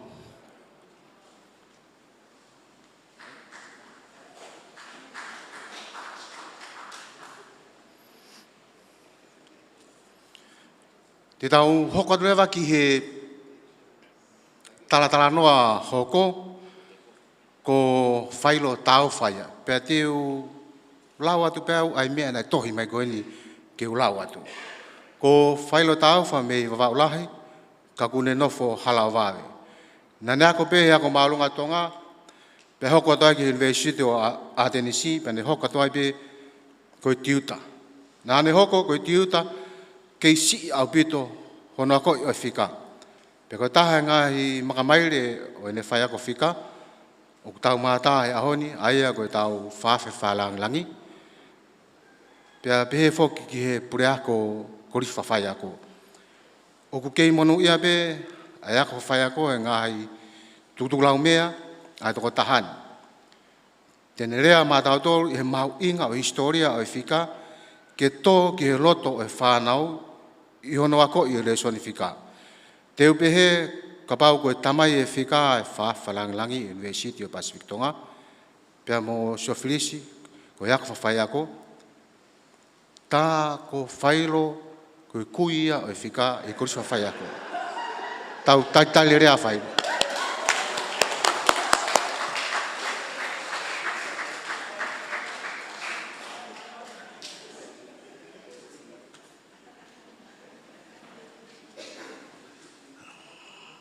Malo apito sa loka ko whanga ngai whakatap ko rabe ko. E kai mahalo ko sai ke tau. Alu hanga tonu ai rewa ki he ngahi slides. Ki mu ai ko whakatontonu ate toko taharea koen koen ato ki situ atu. Koho taki ko wilai. Pai ko au. Pemo sofilis. Ko e hanga i whakau i he ngahi tau mai mahalo ni mahalo he of ke tau e ono pe fitu. E ku ngā whawhai ako pa kou pehe o ku hange o ku iai e ngahi u mea o ku miss out pe o ku ikai ke kakato i he whai ako whika ka koe ki ahi pe mahalo pe e lawa whahu mai na manakoa ke kau whai ako mo whanau ako. Ke tau whahu mai o tāna ki mai ko mai historia. Ko uhinga koe ni ki he anga tupu mai a Paroporema. Mo e anga hono whiwhiri e nahi solution ki ai. He ku tau hanga tau tolo riaki koe konga koe a. Ka kutui maha i he fu hange koe statistika kan kone a tau mamata ke hano lai o sana. He fu tola alo pehe ai. Ai whaifika ho tau whonuani pa nengu tau whaatua ki peo pehe hangi ka la sa kolisi. O te mutu amputo ki ahe koe mea whakamamani lahi. Kau ku whakatonu hia ia ke tau holomu ia i me whaenga ngāwe koe ni. Na koe ia kou tui e toko ni lahi ai ako i o hakonga o history of mathematics ke enhance aki. Ai anga koe e tau whai ako koe he level secondary. He kuia e upalporema maari e pe a maa au pito. E hu ngofua ki he kaureka. Koe topiki a koe ko uhinga koe te u. Ai pa te tau sio le waini ki he fo islaiti ulaki. Te unofo pehe fo isi vlai se ua ko tui mahau whiunga pe ia ka pae toi lo ai o alu kawata me kaukarisi pe mo Asia mo India wa me mai alu fu taori au pita presentation ka ai pe ke si ke tau si o kai ko si vlai se pe ua me ono aho ko to ke whakatata aki ko kau Papilone pe pehe mo ispite pe Wia e ngahi u me alerei au pito me he ongo civilise koe ni. Te tau lawa ke tau sio kiai, pea koe ulaki me ae ni. Koe anga koe nau tohi koe ai mata i whika. Mo me amai pe ki he tau screen koe olunga koe anga i whika tesmale. Koe whani mawalu fitu, koe au tau hanga koe o tohi. Ka koe tau uhinga e tau toru ko tohi e tau matau. Pea pehe ki he foi mata i whika hono ua koe tolu fitu wha poe ni ono nima. Koe tau uhinga ia koe mea e tau tohi. Hono uhinga koe tau uhinga tau toru e tohi e te tawhaaki. Pea kumausio ki ai koe he highlight lan kula tu ai hongo fulu. Tātu olahi ene asi o kuuia koe page 10. I whika koe tau ngāwe aki. Koe hongo fulu pāwa noa, koe tau hingoa whakatonga ki ai koe matelau. Koe pāwa, hongo fulu pāwa taha, koe hongo fulu pei. Moe te au, moe afe, moe mano, kilu, miliona, whai pehe ai pe. Kana e whai pehe kau Papilone ai mea tatau. Kana anau ngā ke nā tole ono noa. Naka ke nau ngāwe ake hongo fulu. Pea kuia e nau mea koe sexagesimal numbers in base 60. Koe nau uhinga e o tohi atu he tawhak to hema. Ka kou ai e ngahi koma ko ia, ke whakamahino ia ke ngahi kehe e umatai whika. O uhinga ia koe base e nau ngā ke ono noa. Pau koe ke ilo i puka hae uhinga. Na nau ngā ke ono noa. Ka kumahala te utoki whakamatala kia he o whiofi he osi ai kurea koe wha mahalo pe. He ku ngari mahalo ko e tau ngāwe ake page 10 kono uhinga ko ho tau loulohu i nima u hongo fulu. Ka koe kia hakonga ia ho tau sino uono noa. Ke matu unga i ngāwe ake ono noa. Koe ai o kia ai moe ngahi whakakau fuoga e tau te whito ki he tangata se amane koe ko York Cantor, o kune omai theory, ngari koe uhinga ia e ngāwe ake ai ono noa e kakai koe ni, ke kau Papilone.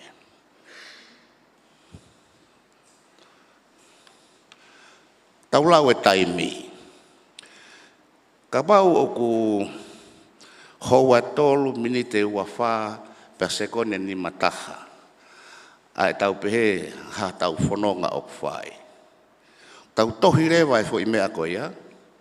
Koe tolu, tohi i semicolon, ua wha moe ni mataha. Pea koe fo i semicolon ni o ku tuuhena ke ne hanga o whakamawahei ai mata i whika katoa ai koe tolu. Mi hono konga whakawhalakiseni ai koe ua wha koma ni mataha. Ka pau te tau hanga o ririu ia, ki he whika whakatesimare. He koe whika koe na o ku sexagesimal ia. Peisi ono noa ia. Pea koe mea rewa te tau whai. Te tau tohi rewa ai hoa tolu, minite ua wha sekone ni mataha o tohi pehe. Pea tau hanga rewa ia o ririu, aki e whaunga koe nā koutui o ku uhinga le rei peke he kau whai ako. O alu hifo o mauai ai tolu poine whātaha. Houa. Pea koe iau tau pehe, koe taimien e whakamoreki ke whai ai e whanonga koe ni, koe houa tolu poine whātaha. Pea koe mea anu tau wako i koe he kalasi. Tau wako i e whahinga whika koe ni, ako i e ia i he ngahi loki ako. Ka e whakangalo-ngalo i atu historia.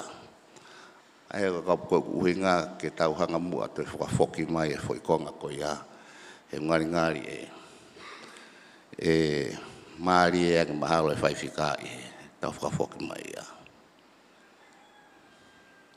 ka pau te tau lau e taimi ko e tolu a whani mataha ko he tawhakto he ma sexagesimal ia o te smare rewa ta whaketaha au pehe o kwa ke tau lau e tau tolu e taimi o pehe o siene houa e poini whātaha me he tolu ko e tau rea ko he taimi ni tau pehe o siene minite ua wha sekone ni mataha me he tolu ko uhinga o ku tau kei lau whakapāpilone pe te kia ki aha tau whonga lau taimi a tau tolu pea koe konga ia civilise koe ni ko tolonga mai o owa he tau e lau afe pea ku tau kei lau taimi ta tau pe mo e tamai ki lau tohi pure anga koe a Pāpilone he tau e whaafe koe kua hiri ko ia ai o ku totonu ke whakailo he tau whanau o ku pehe e tau lau taimi o tikai ke tau ririu ko whakamonia ko o mai e foi konga ko ia o ne mau ha foi position of permanent i he world civilization o hange ko ia ko e tau lau e taimi ta tau e lau taimi mo e tau lau ko ia e fua secular measurement ka te utoki hoko ki ai anai ang o ku ikai ke ilonga le rei at mahalo e foi whakatata ko e ni ka koe whainga kakai e ni na nau tohi he umea na nau ai e umea o tā i au papa pea kene kei molu na nau hanga o māka i ai koe whahinga māka koe na nau ai o gui he kau whatatolo he taimini koe cuneiform script pea koe cuneiform uiai hukulawa le rei peo ririu mai ki he rea koe utau ngāwe ake he taimini pea koe fo i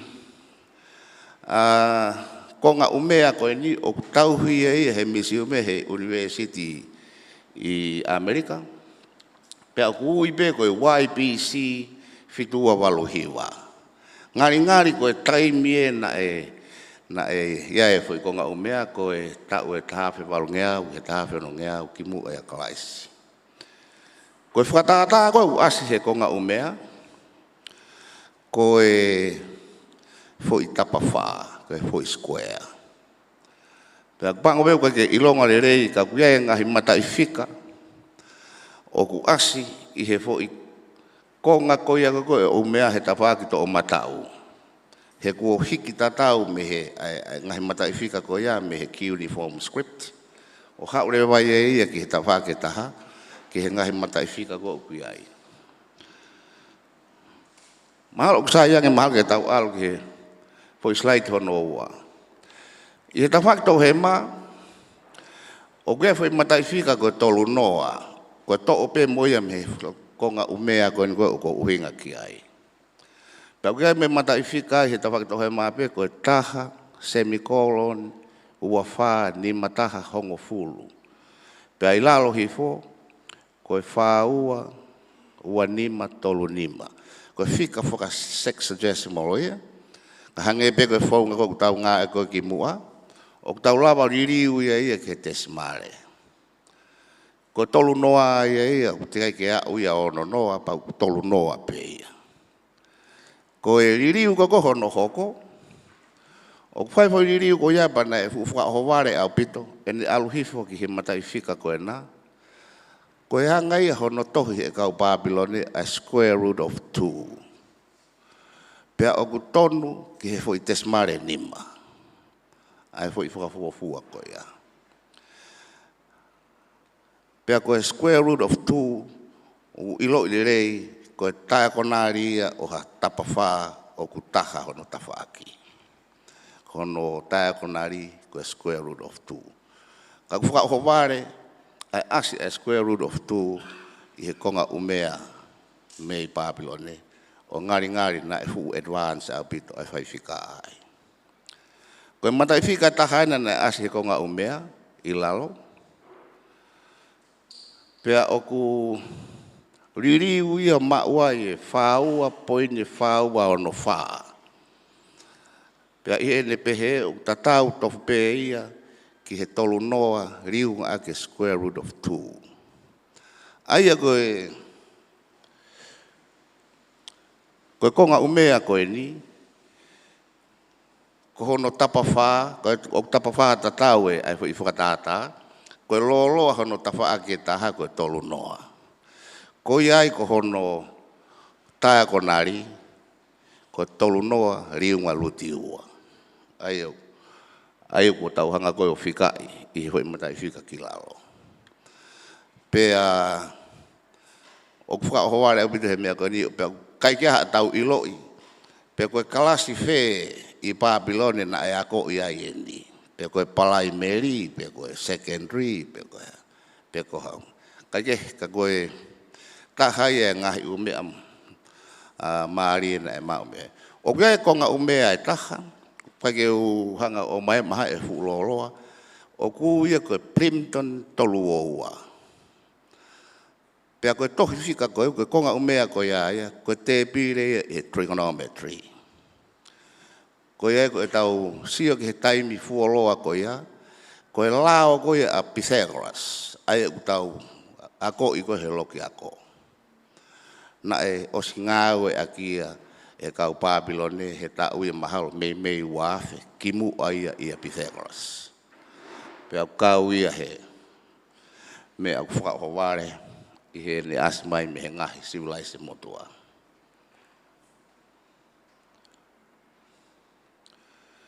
Tau sio ki he fua secular measurement.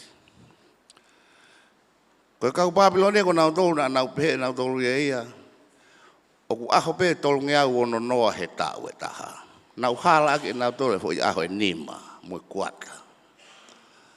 Pau ngari mahalo koe uhinga ia koe na nau o ku tupu mai ai e fua koe koe ke tikiri e tolu ngeau ono noa he fo i revolution kakato. He koe anga ia e nau hanga o fua, wha astalo no mai anga takai ai whetu nau pehe o ku aho pe tolu ngeau ono noa. Pea o sirewa e tau e taha. Koe sia kare, i he nau fua, o nau pehe koe sia kare kakato, o ku whiunga me fui taia mita tolu. Te ke toko e taia mita koe sia kare, o ri takai pehe, tu o tolu pea maua e circumference. Ai e koe circumference, kono loloa koe taia mita tolu.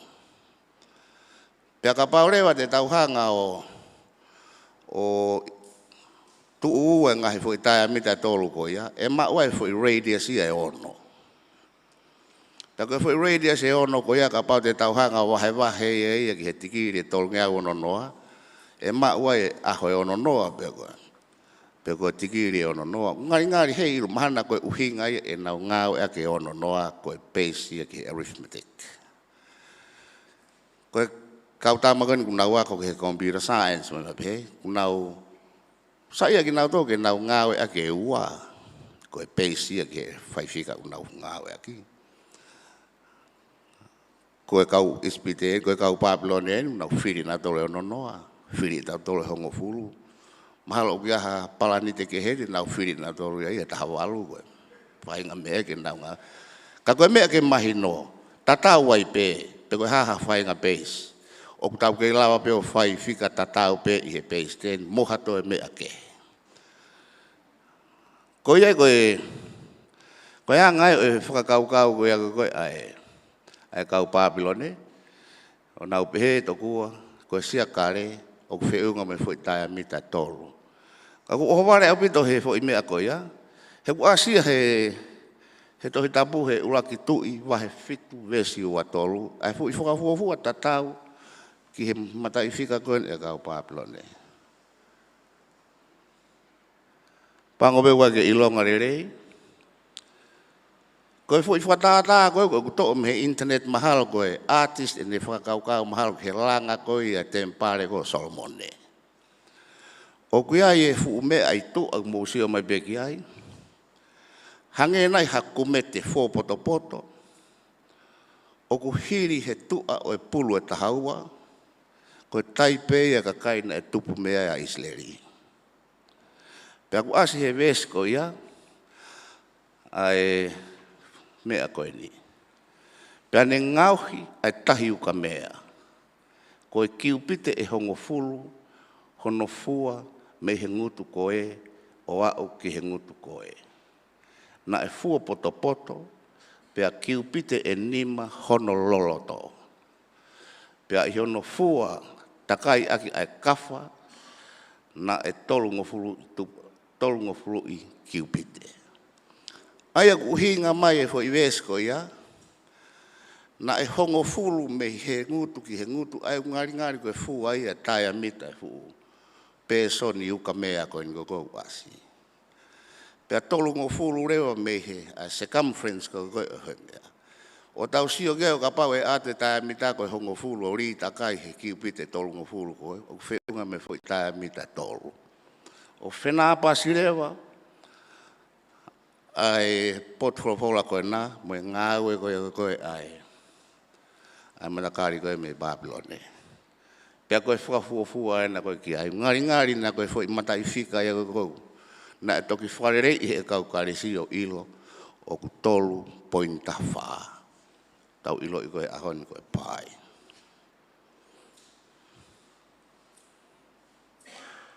Tau hoko ki he civilise koe a ispite. Ko ispite, ko e tohi whika na e mau me iai e tangata Britania ko Henry Rind, pa ku ilo ape ai tohi whika ko ia o ku ui ko Rind Papyrus. Pea ku tauhi he misiu mei Lontoni. Pea o ku whiunga me fwoi palpore mai walu whaa. I he tohi whika ko e ni, ka ku asia e whaahinga mea ki he ke, ka matape he arithmetic, iai me ngai palpore mai geometry, me ngai mea kehe, pea ku asia e te pire ko e ni. Ko te pire riunga ni ko hanga, ko anga ni ai riunga ko e kau ispite.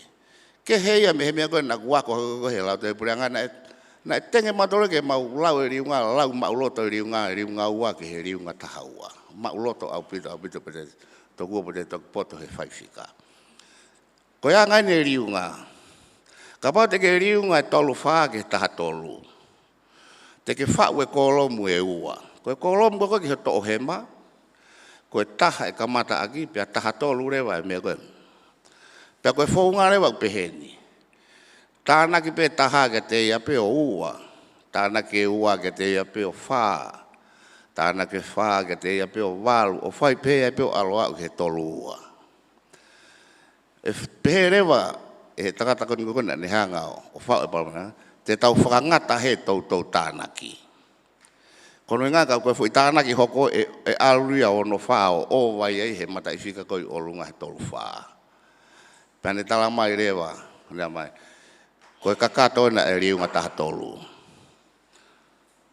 Koe ta whakita o matau. Koe mea te tau peo whai koe ki ai.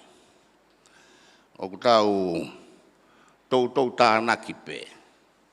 Taha tolu kia te ia peo waono, whai hako ni maua, alu hak pe ai o alu au ke whange au taha ono. Pe whewhere ba ku riunga tolu whaa mo e taha tolu. Kumi e kolom ko he tau hema o kumi o mata i whika, e mata i whika ko ku tānaki o maua e tolu whaa. Pea ko e mata i whika ko ia, ko e tolu wā e na pea moe ua. Pake alu rewa ko ta whakita o matau. Te ke whakatoanga ia e whangea taha ono mo e ua ono. Pake tānaki i rewa mata i whika ko ia ko e ola ia riunga o ke whai. Pea ko ia ko e whaunga ia ko e ispite. Aia ko e nau uhinga ia ki he riunga ko e tau tānaki o e mea tatau. Pea ko e uhinga rewa e wahe, ko e tau kore o e mea tatau. Ko ia ka pau rewa te tau sio ki he whainga mea, tau pehe. Taha tolu ai taha au taha tolu. Taha tolu ai ua o ku waono. Taha tolu ai tolu. Paki asimaha tolu ia he. Ka ke tānaki koe ua mo e taha o tolu paki haua ki to matau. O tānaki ua no mo e taha tolu. Taha tolu ai whaena ku aspe. Taha tolu ai nima na koe whaia mo e taha. Taha tolu ai ono na koe wha e moe ua. Taha tolu ai whitu na koe wha moe ua moe taha. Taha tolu ai walu na as moe ai. Taha tolu ai hiwa koe walu ia moe taha. O whai pehe ai pehe. Hange koe ni kakatoi ai riunga taha tolu hono whai he kau ispite. Pea koe na ko wate fo i example he tawhaki, koe taha tolu riunga ni maono. Taku tau lawa rewa tohi i he whonga he taimini, ke tau whiri e mata i whika he tawhaki to hema, e tānaki o maua e ni maono. Pea koe umata i whika koe umata i whika e tolu. Koe tolua, moe tahaono, moe walu. Maua e me te pire. Pea tau ngāwe agreba distributive property, ke tau hanga whahoko i riunga koe. Pea tau toe whoki ki he te pire o sio ki he taha tolu riunga tolua, ne taha mai koe whangea tahaono. Taha tolu riunga tahaono na koe wangea mawalu. Taha tolu riunga walu na koe te au mawha. Pea tānaki kātoa ia maua e mohoni koe ki he riunga. Koe au pehe anga koe ai riunga e kau ispite. Ai au nau whau e te pire. Pake o ilo i pe ku haha no whai ngata a ke whau e te pire koe ni he kaureka koe he kalasi ono he lau to he pure anga. Kau hange ku tau kai ke tau toe ilo i puka he whonga e whai ake meani, pa ku mahalo e sai ke tau toe whoki pe ake ke ngāwe ake whonga whaka ispite ke na lawa ke tokoni mai hono. Whenga iha ke tau ako whika ke toe ki sia ange.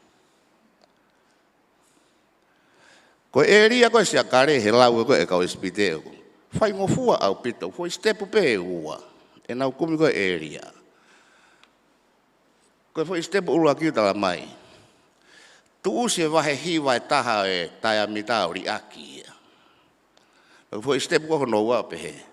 Hanga ko square e toenga. Pa ko area e sia kare. E ko foi fo ngai au.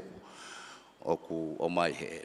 Pa ko ko ki foi formula ko ilal ko fika ula ki ko tau pe ko tau hangai o to ai wahe hiwa taha o di ata mita pe to e mai rewa wahe hiwa walu tau tala mai rewa me ko area ai ko hang pe ko square ai wahe hiwa walu ko o di ka ilo ai area kai ki siu ha tohi fika ai tau nga ke pe asia foi fo ko ni ka ku whai ngofua au pito. Ke o mai e whaunga ko ni me history ke tau ngāwe aki. Ko example ben, ka pau koe tā mita koe hiwa. To e wahe hiwa taha, aia koe taha.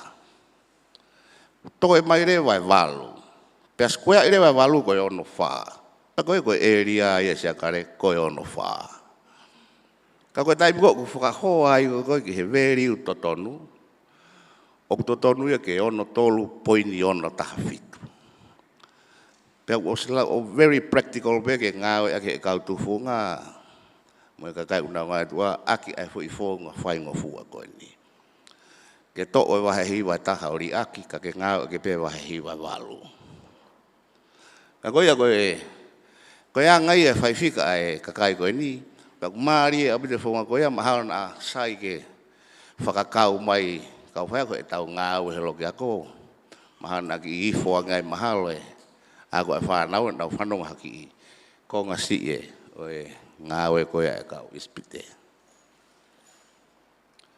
Koe a ngai na e nau whakau ki he formula koe a koe mea koe. Area koe to o wahe hiwa e taha o di. Pea toi mai pe wahe hiwa e walu, pea square ia.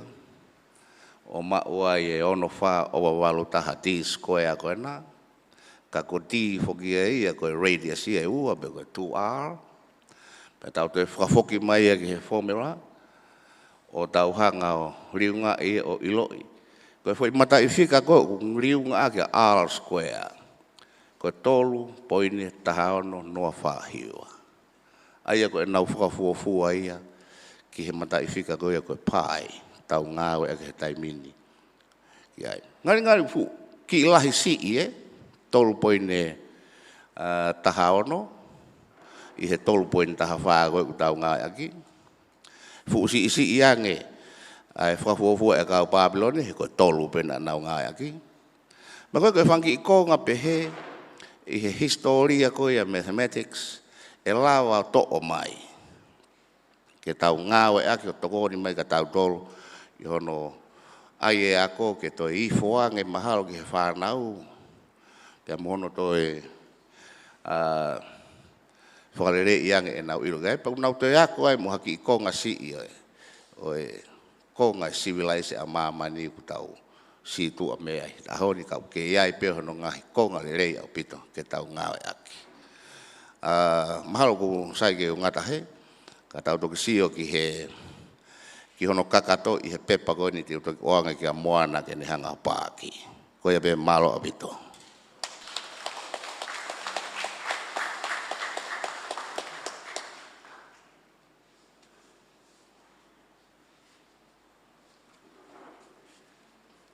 Ia da ia ne whehui.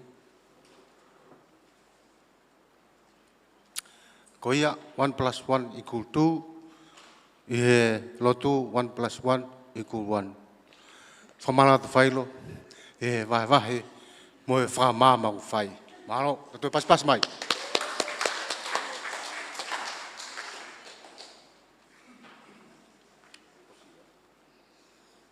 Our next presenter, Sofirisi Hingano. Sofirisi of Hano Hapai and Utui Tonga Tapu is the current principal of Tonga Institute of Education. He is teaching mathematics at TIOE in primary diploma program. He is one of the well-known mathematicians in the ministry and in Tonga. Sofirisi is going to share with us his experience in teaching mathematics, where he believes students' poor performance in mathematics is related to missing connection in teaching of the subject. Mokata kio paspasi ima Sofirisi.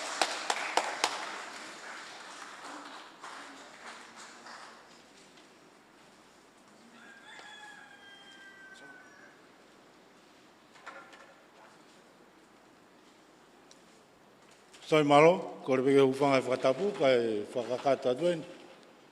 Kodonga e whalerei e whote whai pāpoini. Ko whaampe he kai ke pōring e rea koe ni, ke kau whanongo hange koe rea koe nai toke osi.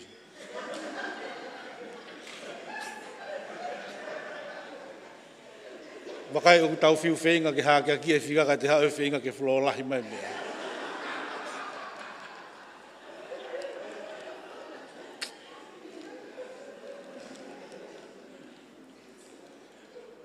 Kai ke malo au pito.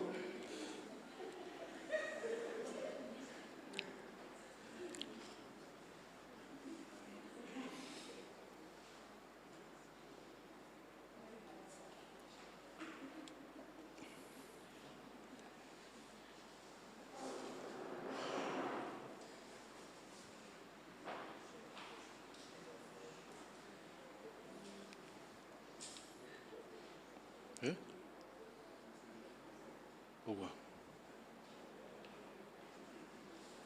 Koe ke piki.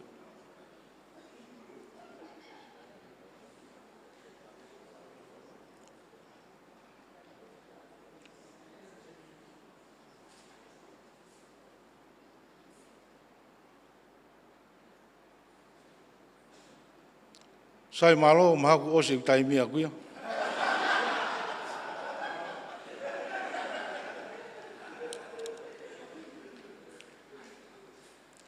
Presentation 1.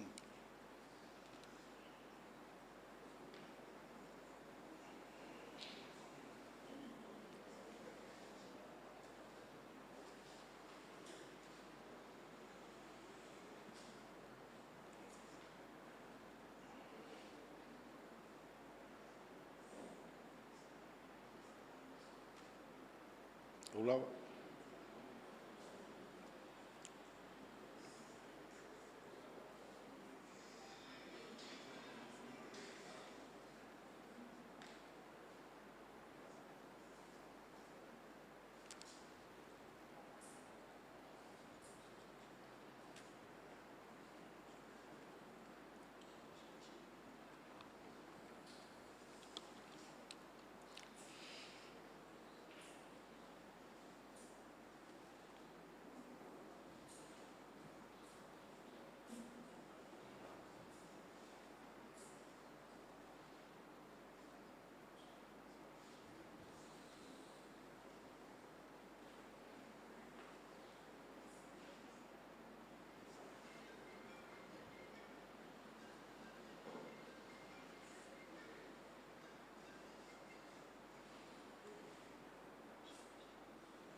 tua mamuan.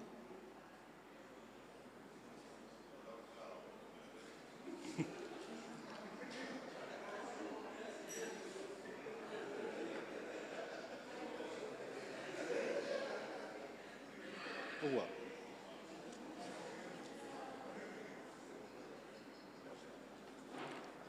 Sai malo, ta koe nuku kore mai ko lawa u taimi au kua. Malo.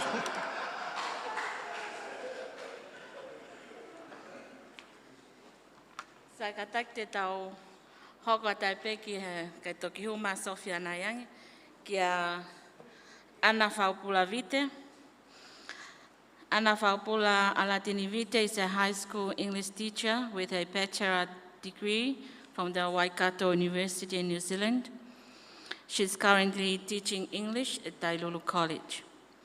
Her presentation is based on shifting teachers' mindset as a desired state for any practice to change.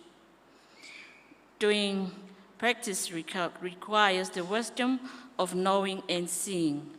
She's going to emphasize that it is the fatongia of the Whaiako Matonga to explore the knowing and reposition the seeing, sio and siofi, as a necessary part of doing pedagogy in the classroom.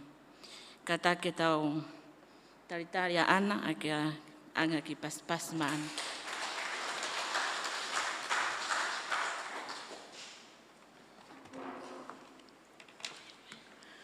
Malo apito, kole ke hufanga I pe whatapu, ka tā mo ke whangamaria koe ni ke tali hau fatongia ke haua koe.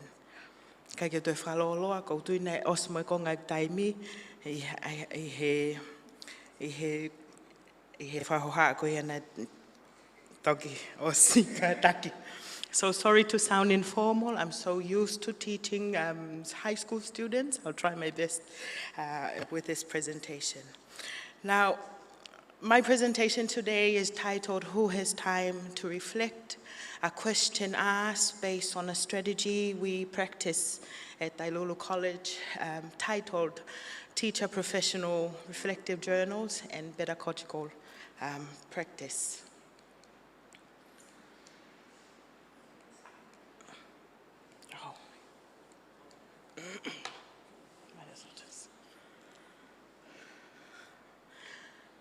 Majority of you may be aware with the background of the students we have at Taukolo College, but allow me to add more with the student population.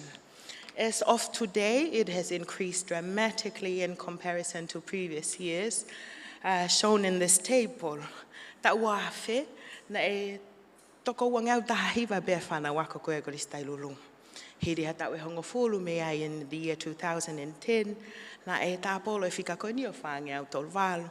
And just last year, I he wafe wanoa, na lava e Taukolo o accommodate pe amokeita for a total number of 980 students altogether. Now with this population, it made the role of the Taukolo Whaiako a lot more complex. Na whaingata alewa ia, pena e whai lewa ai whiwhili, pia moe whakakaukau, pe koe hānai ha whaunga e lawa e Taukolo o support a ene kau Whaiako. Pe I he whiwhili koe ni na iai lewa e ngahi whaunga ke he o kauai e PLD trainings o whakahoko mau pe I he mō ni te kotoa pe. Pena e STEM me ai whakakaukau o ki strategy ko ia te presenti e aho ni. Pea ko strategy ko ia o ku revolves around the ideas of these three concepts. The knows, the do's, and the seeing. The knowing, the doing, and the seeing. As teachers, o ku tau familia au pito ki tau tolu ia, as high school teachers, o tau familia au pito, pea moe knowing and the doing that matters, because o mai mahino pe ia I he tau ngahi silapa, pea moe tau curriculum, o mai pe I do statements, pea moe no statements. Ka nai whakatoka ngā I lewa o ku si hono ngāwe aki beko hono whakahoko ko ia ai seeing beko e siofi o makatuunga me ai ai ku presentation he hoatani. My fatongia in this presentation is to explore knowing and reposition the seeing or the siofi, making it a priority in order to influence our doing or our pedagogies in the classroom.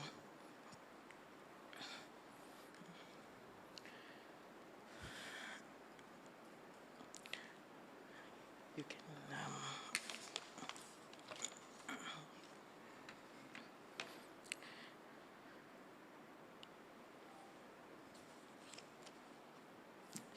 next one, please. Pea whakotu ulewa me iai ai strategy koeni. I'd like to talk about how we run the teacher professional journals in Taukolo College. This was established in the year 2018 with the guidance of Dr. Dave Fawai and my former school principal, but the current director of the system, Paul Fonua, and we are very fortunate o kukei support be ki initiative ko ia administration lolotonga ko o whakatau mua to enabling teachers to reflect on their own teaching and learning practices in the classroom. Ko whaunga nei whakahoko aki ko hono o mai e focus group ko ni o ange e nau journal book ke record kia e nau ngahi experiences pea ko tahaine ngahi whehui nei o whae ne ngahi whehui nei o ange ke ne tataki ai observation pe ko siofi ko ia te nau whakahoko as high school teachers. Now question 1 and 2 ask for teachers' best moment and challenging moments.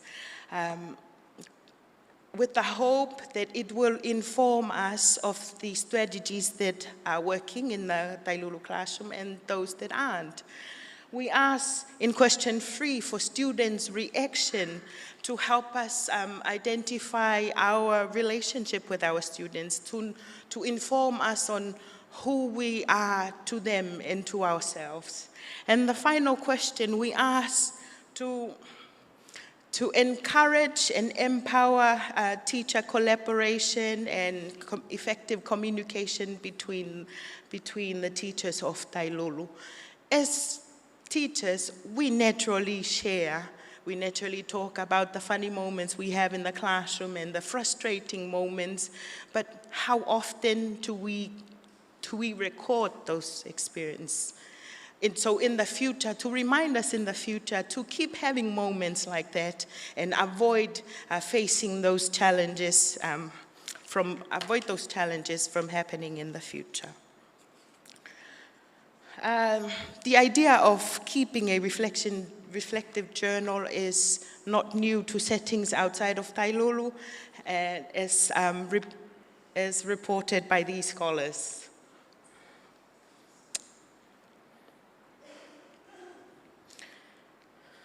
Maggie Clark from the University of Western Sydney carried out a research on reflective journals to reflective questions. And out of the many findings, she made these claims.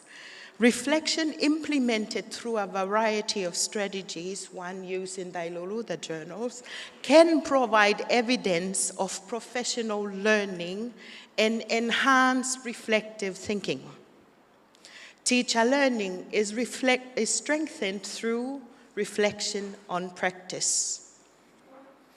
Supporting Maggie is Isley, who also carry out the same studies, and she made the claims that journals can be used as a multi-purpose tool in pre-service teacher education. They can serve as a teaching tool for the educator and provide a venue for developing reflection skills that are crucial to teacher development. In Taululu, we wanted to see for ourselves whether this would have the same impact on a Tongan setting, so we practiced this strategy. In collecting data for the past 3 years, the entries from the teachers' journals were read and reread a number of times, and the concerns and the findings that were raised in those entries were categorized into these recurrent themes. I brought with me today 3 of my participants to share their stories with you, to highlight the impacts of this strategy for Tailolo. This is Hanieli. Hanieli has been a teacher for Tailolo since the year 2000. He's quite a funny character. In front of his colleagues, he's very reluctant to speak. But in the classroom, he's a totally different person. He's adventurous, he's a risk taker in the classroom. And bringing him into the sessions has helped develop his self-confidence. Not only that, but according to Hanieli, his experience of this session has helped him improve his content knowledge and pedagogical knowledge for his teaching subject. Ka atu peha ki whakatata mahino o aonga ko ia sesioni ki a Hanieli. I remember vividly he session e whakahoko, na e toto me Hanieli e ne whehu I whekau aki mo e task ki he ne whanau I loki ako, pa ko task ko ni ko e poster creation. And because ko toko lahe participants ko he kulupu ko ni ko e kau whai ako Ingirisi, ko nau malo hinga e nau tolu ia task ko ia, ne lava lewa ke toko ni, whai whe toko ni aki I he whewahe aki pa mo e siofi ko ia whakataha, a Hanieli o ne lava lewa o ngawe aki hawhaunga mo whakakau Kolofo'ou ki hono ako I o e task o kune ako I mau pehe tau kotoa. So at the end of these sessions, ne lava Hanieli to gain new insight into how to effectively teach posters. Ko hono ua o e impact o ki whaunga ko ni ki Tailulu o ku share ia me he experience I whai ako koe ni ko Elisabeti a whemui. Elisabeti has been a teacher in Tailulu for 16 years. As a person, she's pretty outgoing and loves to share both with teachers and students. Because she's an English teacher, mahuinga ko ia ki session ko ni ki ai oku. I kai ngata pe hono develop in writing skills. Ka oku toko nia ke whakamalohia, a hono wā mo whanau ako, pe oku lava pe au tala I hene huat ki loki ako, oku I ka ene whanau ke sio mai ki ai, and she is able to instill a love for learning in these students. Na mau wakai pe mo oni na ieni, I'm happy to report, ko whai ako ko ni I he historia e tau tahaono ene whai ako, pe I he historia ko ia ai sivi ko ia ai koris Tailulu o kne ako e whomono, ko pe se te hiwa fitu e whanau nei ako e Elisabeth e Taukosi. Na lava ia he sivi Ingilisi ai whomono ko ia I he sivi whapureanga. It may not mean much to most of you, but to Tailulu and to Elisabeth, this is a success. Ko hi ko wheako aki, pa mo e whetala noa aki o whakahoko I he ki polo kalama ko ni, ko journal, teacher's professional journal reflection. Whakaosipe. My last participant for today, I give you whanonga whinau. Most of you at the OE know whanonga. Whanonga has been promoted the deputy principal of the school this year.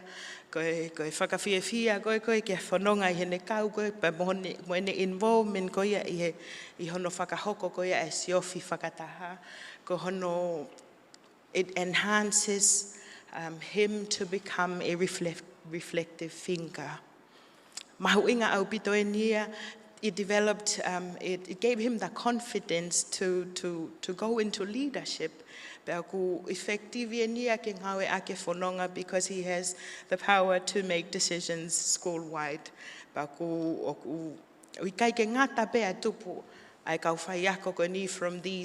From this strategy,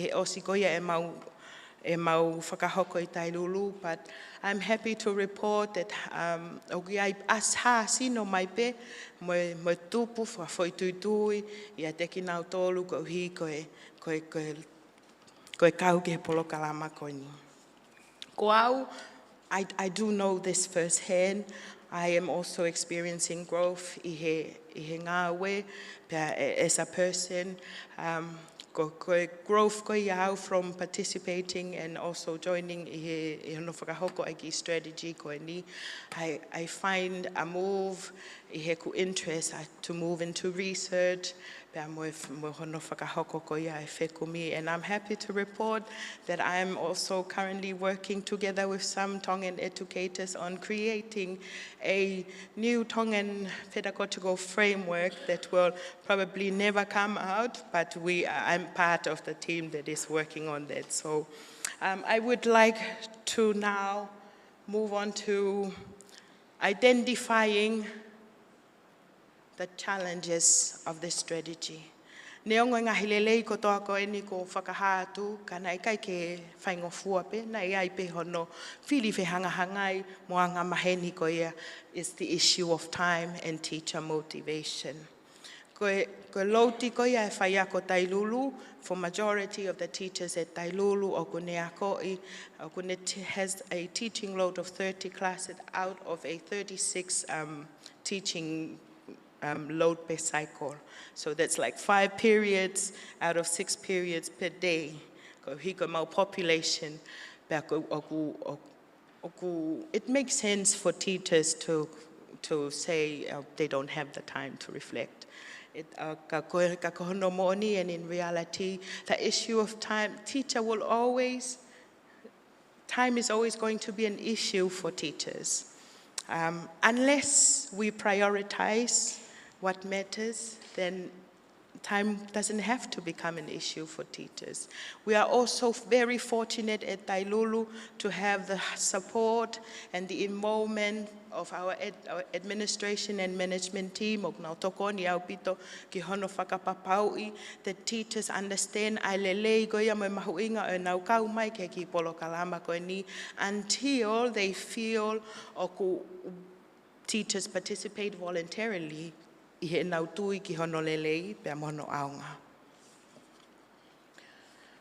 have come to the closing of my presentation. At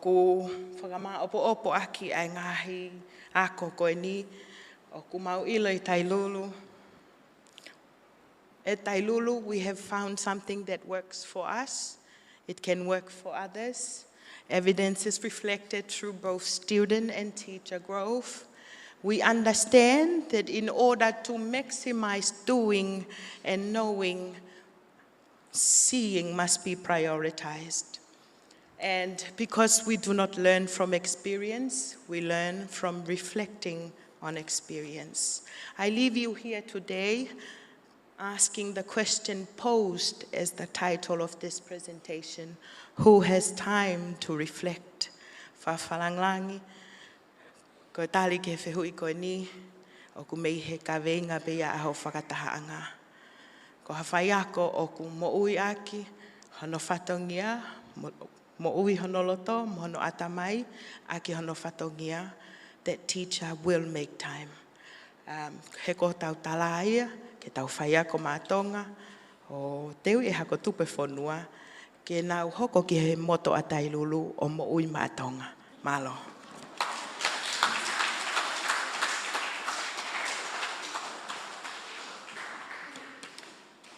Thank you, Anna, for the fantastic presentation. I believe that each and every one of us here tau ma'aunga me he information ko tuku mai Anna. Ke o e ngata pe he tau siofi ai whanau, ka tau toi siofi pe mo ki tau tolu ka whai ako, whakalele tau pedagogy, ke toi lele ange ako I Tonga. Ka pau ko mau a whailo. Wea Sophie, ka kau mui po whailo. Malo.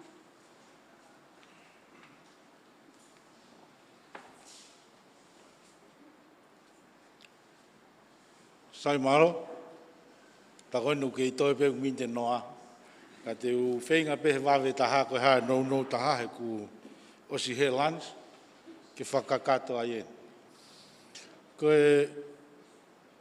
Making connection is missing in teaching mathematics. Aia ko ko ku whakaukau ko nei ku hange peha ku comment, pe ko aku tāri ke whehu ke mea koe nei whai koe lo sana. Ko ki introduction pena ko issue en ko ku hokolahi he taine mi, ai poor performance ko e kau student ni he mathematics. Pa koe anga koe e ku whakakau a aku ia, o ku whatupunga ia, he more koe hono make a connection in mathematics. Pa koe, o ku peisi e ku claim koe na e tupuanga koe na, o ku peisi pea me he teaching, me he mathematical skills koe ai kau student koe na mua ko i o ku huang koe ki koris whawhai ako.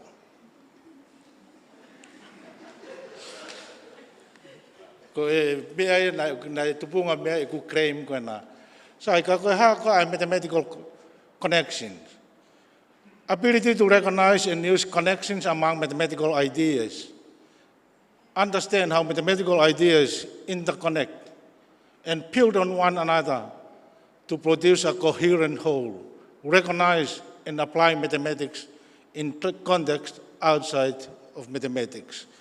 Aia ko foi definition ko nana ku to oia pia me he National Council of Teachers in Mathematics. Aia ko definition ko ni o kune o si tala mahino mai pe ai fu mahu inga ko ni ko o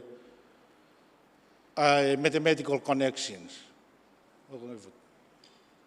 Sai ko foi proposition ni na to mai ko Hibet and Carpenter, it is essential to make connections in mathematics if one intends to develop mathematical understanding. Aya ku mahina fu mahu inga au pito connection ko i mathematics i kapau tau whenga i ke develop mathematics ke mahino ki he kaureka ako. Aya ko foi proposition ko na mahino pe ugahano truth value.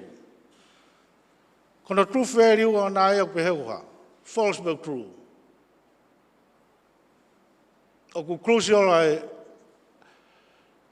ai make a connection in mathematics ka pau tau whenga ke tau hangao, develop a mathematical understanding. Owa, moani pe uroi. Kai ke tau tui o ku halaina, o ku moani proposition ka na ku. O ko mai e hipet pa mo kamenta he tahi wahiwa ua. Sa, ko u connection ko i mathematics o kulahi au pito, ko u connection mena e nihi, ko connection within strands, past connections, future connections, pa mo real world connection, curricular subject connections, pa mo across strands connections. Aya ko connection ulaki, ko connection pe ia, ko e whepikitaki pe ia ko ai ngahi subtopic pe ko ngahi substrand ko iha foi strand e taha. Ko e past connection ko na ai au kuinga au whemau ke connect e tau ai mathematics ia pe mo mea ko na tau os i loko ki mui. Future connection au whemau ke tau ki connect ke kahau pe ko ha mea ko e hoko. Real world connection ai au kuinga ia ko na ko osilahi pe no ngau ia kia he kau whai ako hono apply ko mathematics ki a real world. Curricular subject connection, connect ko mathematics ki he u other subject, ki u area ko ki he. Across strand connection, ko connection nia fu strand ki strand, ma tui ka tau silapa whika fu strand e Vianima. Ai across strand connection u whemau ke connect e u strand ia ko ia. Sa ko ku hoko atu te u atu peha u examples u connections within a strand te u me pesi peha foi connection e tolu. Connections within a strand, pa mo connection pa mo past connection pa peha ke future connection. Sa I still give examples ko na. Ia numbers, percentage pa mo ratio. Kapau kono anga foi fika ko na ke kau student ko na hu mai mo ngahi ako angaki ko whawhai ako. 15% of P is 80. Find 40% of P. The usual procedure is to find P first, and then from there we can find the 40% of B. Kakapau e ilo he kaureka, connections ko a percentage per mo ratio. They can approach that using ratio. Meaning 15 to 40 is equal to 80 to X, where X is the 40% of P. And then we can solve from there. Aya ko mahuinga ya ko connection. Kapag kagelawa he reka connect ke percentage per mo ratio, he kagelawa he reka ya apply ratio gena kono kumya gena. Fo pe fo nga whakapipiko ko calculate percent ko kumya P. Ai percent ko original. Pe mia re pato kumire va 40%. But the tausio ke example 2. 1/12 plus kia se fui fraction e tako no denominator ko 16. Kono atu ko ke kaureka ko i ko so fai ako. Ko na ngau e fai just cross multiplication. And I asked them, why? Why doing cross multiplication? The answer, we were told that is how to do addition of fraction.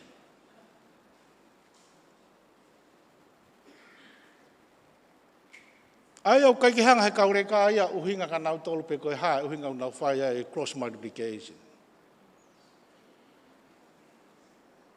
Oku fu whai ngata au pito ke tau tio ta tolu ha student he taini milo ki ako. Tene hanga o expression in terms of common denominator. Patoki tānaki. All they do is just cross multiplication. Pako eka ko ha winga ke whai cross multiplication. Talamai ko whaunga ia ko talamai ke mau whai ke tānaki. So they don't see the connection between cross multiplication and expressing the two denominators in a common denominator. Koi ke nau sio na toke connection ko ia. More connection ia ko ia he student.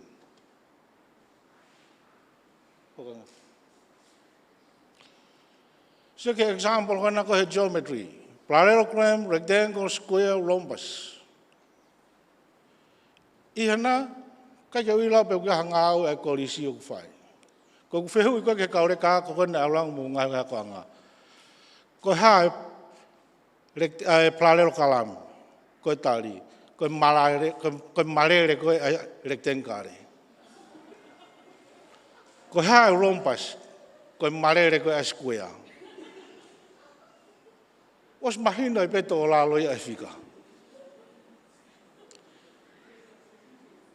Meaning of kakelao he whai ako ia o hanga ene ke hanga he whai ako o whinga i ke more mathematical ranga ai definition ai reka.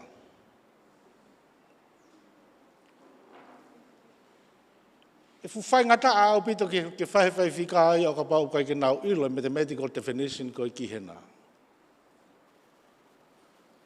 Hardly find any student in secondary, even those at TIOE, that they know the connection between parallelogram, rectangle, square, and rhombus. Hardly.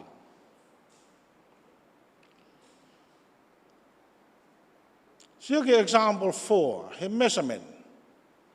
12.48 meter square, convert the 12.48 meter square, millimeter square to meter square. Kono atu koe ni ai, foi fika koe ki kaure ka koe ni koe koe swawhai ako. Koe nau tafo kipe, riu ngā ki hongo fulu ke pawawhiha. Pako e kia, koe haa nai maa umiwhi hongo fulu pawawhiha koe.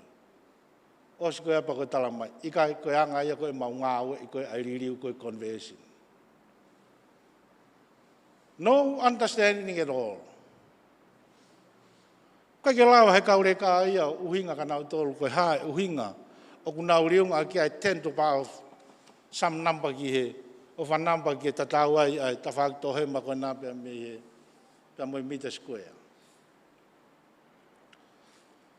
Ka te uhanga o ki so atu he black boy koe ni ai method koe o ku uhanga koe o tuwange koe ki he kau student.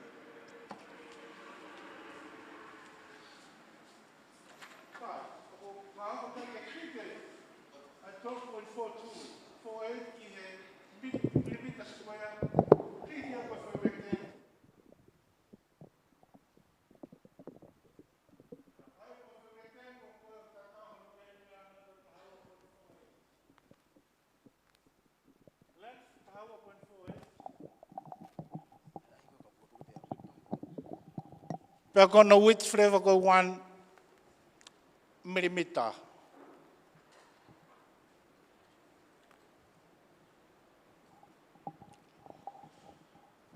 This is millimeter square.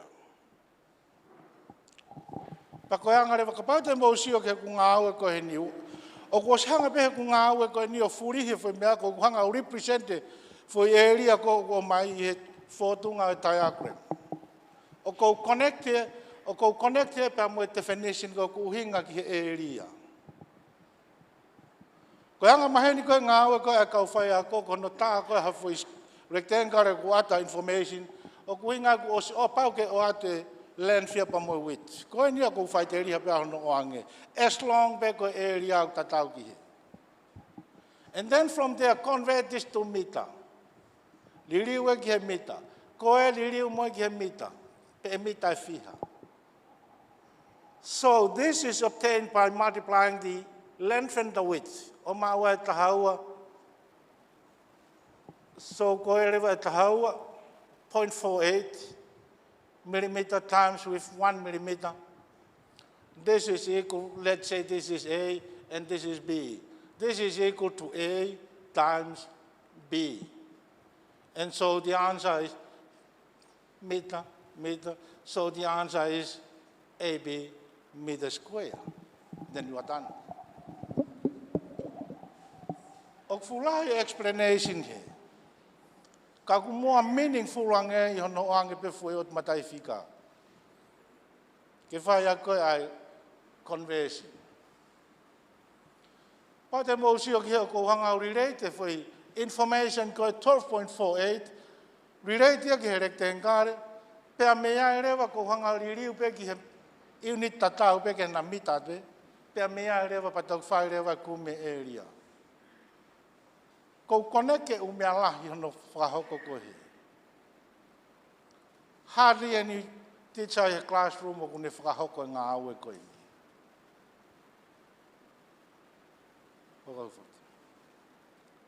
Past connection. Ko atu koe whai whika pehena koe ki he kaureka ako koe ni koe I koe whawhai ako. Ke whai koe expansion. Koe nau tafo ki peo foilo. Pako bea te whahanga hi luheni.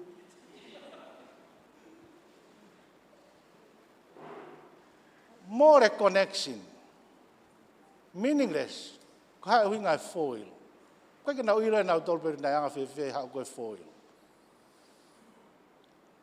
Ai au koe ke lawa hei whai a ko ia connect ke pia mue ilo koe ni koe nai hoko koe he lau tohi. Talu e tau ilo e distributive property me he tau ke I lau tohi. O koe ke toi ngā au e a kia ke teach e whi mea koe. All day 2 day cross cut using foil. O ku more connection. Koe ke lawa he whai a ko ia connect ke mahino. O ku ia connect ai mea koe nai ako he reka pia me he ne ke I lau tohi. Pia moe mea koe I olunga. He koe mea ia koe palpare mai hange koe lau ka alo sana. Koe basic, he koe noinga koe basic ia koe ia. Nai whai he ukalaski lalo. More connection na kalasko I lalo. Pia moe form 5. Aia koe pehe kaureka ia ni. Ngari. Koe mea koe he form 4. O koe ke te whemau he form 5. Kapa o koe ke tau whai connection. Whemau ke tau ririu e mindset koe ia. Connect ai material koe I he tau ni. He material koe he tau koe sipe koe ngahi tau ki mua. Pau te tau sio ki example 6. Koe o whai he form 6. Ono teach koe property koe a shared form. Pea pehe. Square root e product o tatau ia ke product e square root. Pea whainga I peke ako mauloto. Why not connecting this to the law of indices?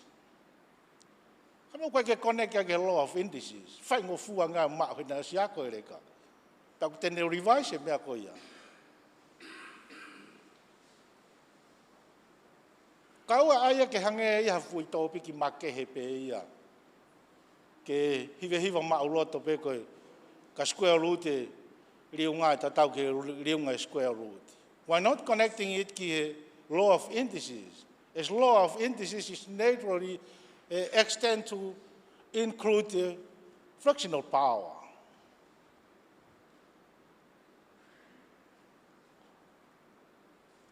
Future connection. How do you see ki he, for example, when I ngau a ka nai fu tanak fraction kana. Ka pau e no foi pe fai a ko pe mo e ha kani. Mo cross multiplication. Ko time ko aula ka ke algebra. Fai ngata ia lahi mo ni reka. Time ko aula ka ke algebra ke no fai ko algebraic fractions. Fai ngata ia lahi reka. E kono hinga ko umea ia til o ke algebraic fraction ia. Ko pau ke theory pa mo fai ko factorization. Whenga e re ka he ke ne lama o kumi he ai LCM ma koe tahau mo tahau no. O si lama he ka re ka o si teach ka nau tōru anu anga no kumi LCM ma. But they don't use it here. Kai ke nau hanga ka re ka ia o ngā ue aki LCM ma. All they do is cross multiplication.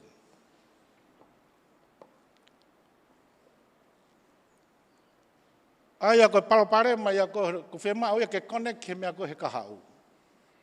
Ke tausio ke he mea koe tene whai koe o lunga, koe hae mea koe e ao ngai. Pea tau whengai ke tau connect ki ai. Maha ko foi connection pe ia tolu kou whiwha mamafa atu koe ai heni. E ku lahi pe uata connection, ka whai pe kau whai ako, ka koutui pe ku vai. Koe mea pe koe toi tanu maki. Sai, ko mousio koe ki he more koe ai connection he mathematics, ko whehui rewa, ko hai te tau prame ki ai. Ko analupe mo CTU, pe ko Ameria mo vasivi, pe ko ngahi korisi mo kau whai ako, pe ko kake kau ako sa whai ako. So, kono ansa ko ia, mo toki kumpe mo tolu pe ko hai. But probably, ko taha he umea ko ia, o ku uhinga ai e more koni ko ai, making connection in mathematics. Malo e tau lava, malo.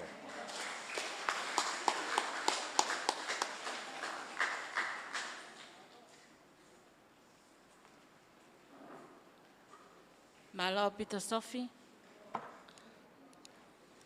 Tuku at peha ki whai maari e no ka pau ka whehui.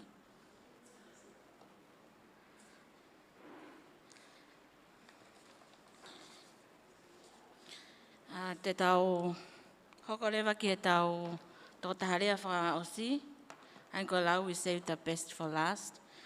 Ko tani o peti awha.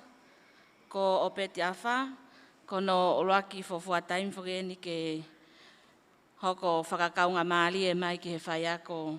Kono ako i o re soni lea whakatonga, pia moe tonga moeanga whakawhonua i he korisi ako whakawhai ako. Ta whaaki ko ia ki he lau tohisi i.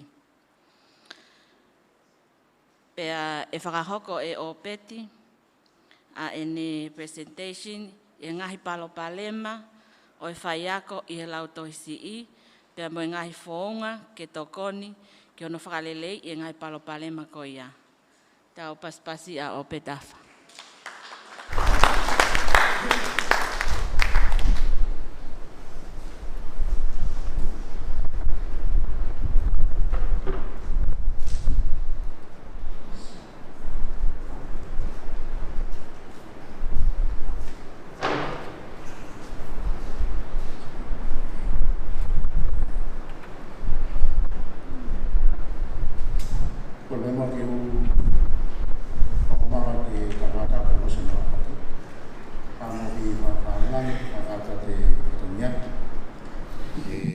Atu ai pausi ai a koin ai a koe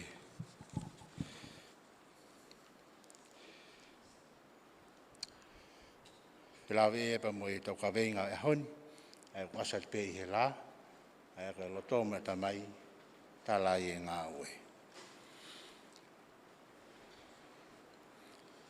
Whanong ke ngahi rea ki mua, pia mui nau tōna nau rea, pia yanga whaukau neanga whewhe u kau he rea e ahoni. Koe ngāhange koe whamatala ko tokusi, ana whaha. Wako, koe toki tautaha peni he au mai koe ki heni, pia o mai e rea koe ni ki u. E whae whakakaukau ke eke ke tō taha ko ne whakatūtu. Ko haka e ngai whakaukau o e Symposium koe ni. Ta mai ea koe me mega ngahi mara vai po haha ngahi mea tānaka ki ai. Pea whai e teo iahan koe lawe koe tō taha. Whai teo Tonga. Pea mo Ingirisi. Ka hoa whanong koe he ni o ku whikaia. A koe e whawhangang te wawhei ai ngā koe ni kere son whika o hao e pepo. Haa peha tōnga te tawau ki ai. Ai a koe ngā ue ia ku. Koe ka venga koku o mai ki u rea epa oange he tō taha koe ni. Kore pe ke tengsini oange fui ka venga hoko koe, ka venga epe no mau ai. Ai au pehe koe piki hama, kai vai manawa. Piki hama, kai vai manawa. Nau ala neuho pini niki, pea tāna pia toka te uturi mai ki hoa whanonga laki rea. Pea hau lewa o te uturi mai. Ta mai toke tāka te au, o tonga ki niki, o alo ki niki mata. Pea tāna I kai, te alu koe ku rea ku whai. Ka pāna ku sinaki ilo whawhangilangi, o ku kovi e tata projekta, nau ala ki niki mata. E tai vai ngai ku mata ake ku sio ke mea koe ni. Eke? Koe whakakaukau ko mai koe I ka venga koe ni koe piki hama ka vai manawa. Ai au hange whanonga koe he raki rea koe alo sana. Wai whe mauia ke tau umo mata, pia ngā ngoe whakataha I tau tolu, e kau whika, ka lawa ke push up e whika ki o lunga. Ka mata pe tō lalo, mi lalo pe me lautohi. Ei koe angai whakakaukau. Koe, mua koe maulolo e tau nofo, te uhau pe ke tō mea na lahi pe. Mai whehu I ko ngā whehu I heni ki te tau tolu. Pe ko whehu I a ko tui o ko mai ke tau wakai ki ai. Koe rea koe whea whatāni te unofo pe I he lautohi pe. Pea mohanga pe o whakafuo ai ki he kolisi. Kala koe lautohi, koe taha pe ki he ono. Moni uto kau mea form 2 pe mi ai. Ka te no pe ki he ono. Tui ku whamalo ki hena seilose. Nā kau seilose I he ngai fatongia koe ni he tau kōsi. Pea whamoni pe ki ai. Ko whehu ko ngau mai, ko haa o hinga, o kua wei e ki tamasii, mo ki tahine ki he kalasi ono, o dei ke ne malawa ia e ngai tefto I fatongia, mo basic o whika. Ko haa no uhinga. Ko te whamoni pe ki ai wa sivi. Ne maulala taha koe I he whika, mahalo pe hongo furu tupu. Koe mahalo pe mo mati po choice, ke nau se akara e tonu ai. Nā whai e whika I he tau kōsi, ai koe fufua whika e koe hono wakai I whaka mitse me star koe. Pena whai lewa no aahi. O wawai ke tāna ki for operation, o te ke la wai. Pa te mo whehu I lewa, anga whewhe, koe kasi o no eni. Pe tau whoki lewa ke, koe haa e uhinga. O wawai ki tamasi mo ki tahine ke kasi o no, o te ke nau la wai e nau tauria, mantu, ko nofo peni he lautohi. Not all. Ai koe ngā kou whakakaukau, ka pau te tau lava te kei e vai ko ia. Ki hao ke kalasiono o ne lava whai ha mea. Koe fu hivi mālohi, mo pawa mālohi te tau lava te kei aki e vai, pia mehe fo I taha, whakatātāpe. Ki hao o fo I wanoa, koe fu hivi lahia. E pehepe tau lava te kei e fomwani, hao ke fomnima, e whika, koe fui vilahia. Ka pau te tau lava te kei e fui taha ki wana, whewhea e tonu ake whanoa. Ko iwi tatau pe te tau teke i aki, pe me he whānoa, pe whena e whānoa ki heo nonoa. Pe fuiwi tatau pe. Hei ko whakakau ko mai koe ka te au, ngai ko haririu koe me he. Tō ngā koe, wai e whakakau pe he mea te te au pe he. Koe ngahi mata vai vai, o haa mai ka te au pe me he whai ako. Koe ngahi mata vai vai, ti tāna noa pe ni he lautohi. Koe ngahi mata vai vai pe ni pe me he whai ako.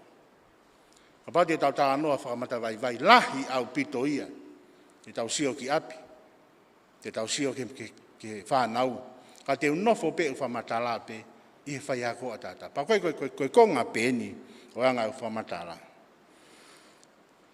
Lahi api te ngahi mea, koe risko hini wao hongo fulu. Ka te unofo pe he mea ko mahu inga. Ulu aki, kono tae ako, kono ako i whakakonga pe, o mea ko ia. Ai te tau nofo rewa wakai, hae uhinga u tae ako i ai. Nā tānoa anai ni a Sophie, ke kapa mai connection. Nā huu koi ki he kuswhawhai ako, peka klasi kone primary ko klasi ai. Nā whekau ke hikianga mo ni maa mo tolu koe na mo fika. Nā mo fika i he lautohi, i he koisi. Ko hikianga ko toko ono pe. Hikianga mo tolu na sainisi, hikianga ko toko valu pe. Ianga whewhe ha manako e whanau ke whika, ka pau koe ke manako e whai koe ke whika. Mewe ki ta manatu i ko te alu ko lautohi o te hanga whai koe e whaire sone whika. Kua pau pe ke te ako i e whaire soni e whitu. Kai ke he me korisi. Ai, me mālohinga ke alu ai, ko ia pe te ke ako i. Pea ko kau e whika ma sainisi. Ai te tau wakai pe kia u hau he taimini ai ngahi ange koe whaka form 1 mo e form 2 ai au team teach hai pe mālohinga pe alu ki ai ko whanonga pe u lawe ai mo e klasi o no whao pito ko whewhe klasi ki lalo ai koe anga koe u whakakau ta hea ngahi mea ho ngai koe tā noa koe na lau kia losana o ku pumata vai a bita e kau whai ako hono ako i mea ui koe content. Ia whakawhai ako, nā lama tō ako, ka koe content. O kai ke nau, unga ko pehe koe content ni, koe haa uinga wai ke ka sono te kene lama tānaki kore riunga vai. Koe content ni. Ai ak whe mau ia i anga whakakau, ke hako ia content pia mi lalo pe ke hau pe ki olunga, ke nofo mau wai. Matu ko tānoa koe ni wai pe whahinga usai au pitoi, ko tānoa pe ni ke kau vai, koe haa uhinga. Ako i e content ke lahi au pito. Ka pau i kāre, pa nofo pe he content. O pe ngahi mea gue sia ai. O pe ngahi mea gue sia i he content ko ia. Ai ako e hanga ko i whakakau, e tau kei ko mau. I he lautohi, o lahi au pito e ngahi resource. O ku tuwha he lautohi. I lo pe he vaasilapa. Ko ngahi kiupi. Ko sio ke mea na tāna lo sana ai tapai nima, Pentagon. O kako pe Pentagon me lalo pe o tau kau mo he form nima. Kamu awai ke form nima te ke ilo Pentagon ya tapai nima. Tu ke no ngai mo mia i holo fehu i. Ka ko nga mea o lava ke tau sio ko ki ai. Ka pau e ko ne ako me Pentagon. E ala ke form nima o ke ko pe Pentagon ia. O pe ke ne ilo e ia. Kano nga hena ke ako i lalo he kasko ia. Ko tāna wa ke activity. O se mahina pe ukai po ke taurea pe he. You listen and you forget. And you see and you remember. You involve and you understand. Ko palo mea pe moana pito. Ka pau he kai te tau ngāue o mai e mea koe ke tau furifuri pe tau wakawai pe tau walaki ai. Hei kai pe mahino ia. Ka kohano uhinga, o fulahi au pito mea ui koe ngāue wha fotokopi e ngahi ako. Ko tui mo taimi, mo tolu koe, mo tau tolu pe. Ko taimi o ne kaha fotokopi, o hata mea nai whai, tohi whangfu sati. Hike sati a tā pe ai whare ako. Haua ka uofisa ako, sati a tā pe. Ma ko iwi ngā ue ia e whai ako. Ke neanga whahoko. Pea activity a tā pē e turiki. Tai mini te atuka ki loki ako. O kulai pepa a tā pē turiki ia. Koe hano i ngā lahi ngā e fotokopi. Kei ke ala whanau ka mea. Koe lere pē whai ako ki office. Fotokopi pehe mai tufai atu. Osko ia, ta whoke akia, lomi telefonia i pe ai. Pe anga whewhe ai. Koe anga pe whakakaukau ke te au mo tau kei koe i ai. Kei ke ha. Tupulaki ha whahinga whakakaukau. Te whokpe matui, ku whokpe ke lautoi. Neonga ne lahi. Te hokpe ka ngahi mea e whotu whakakaukau atu. Ka te motoro. Rahe wito ngahi mea ke whai e talanoa. Whotu whakakaukau ko ngā watu. O whemau e PT ia. Te whao ke laita. Ko whamalo ke hena sela. O mōna bito na o PT. Ka wau mo tui. E taim ko whai e PT.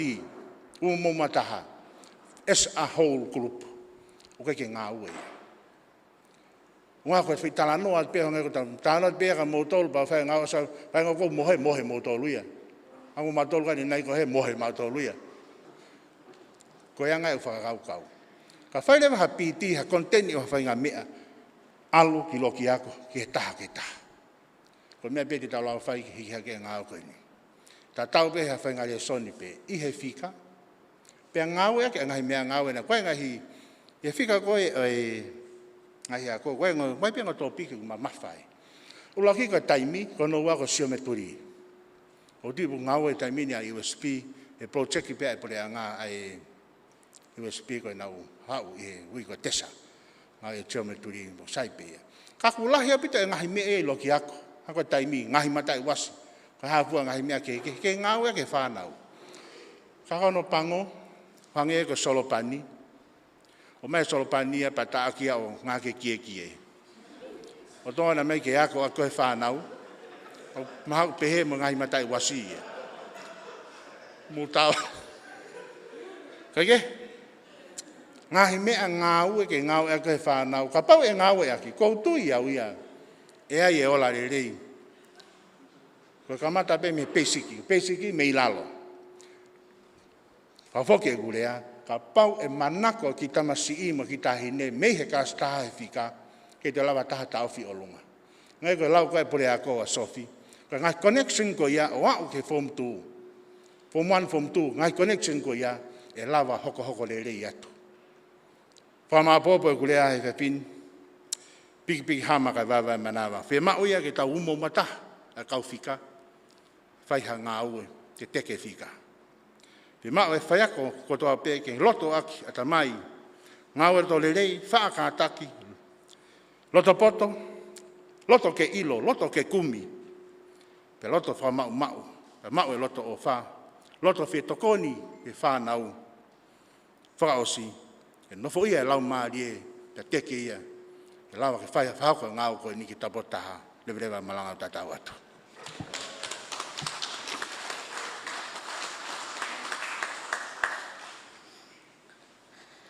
Whamalo kia o peti i he lea lelei mo whakawhaofa o tau whanongoa. Pea o ko maali e lea o peti ko hui koe lea mehe au sia. Ko hui koe taulahi nane i he loki a koe o lau tohisi i. Pea ko tui koe ngahi matawaiwai koni kone tuku mai ke tau whanongoa na e mama o me ai. Pea ko tui pehange kone whakaeke koe toko lahe kau whika he primary. Ko mea au ku hawa Sofia ko i whika ke nau huat ki tua i he wanoa o wā mo i wanoa o tolu. Ko nau hoko ko kau whai ako whika lelei maa Tonga i he kahao. Ko ia whamaloa tō peti ka tau hokat ke Aris.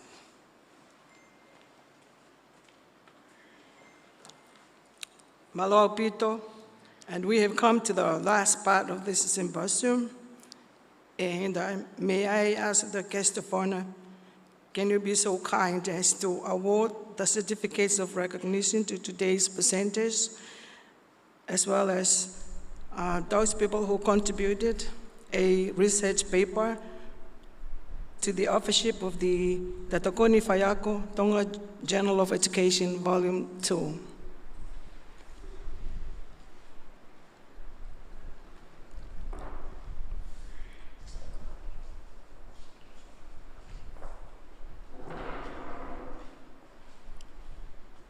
I will just call out the names, and for those of you who are here, please can you make your way forward and receive your certificate.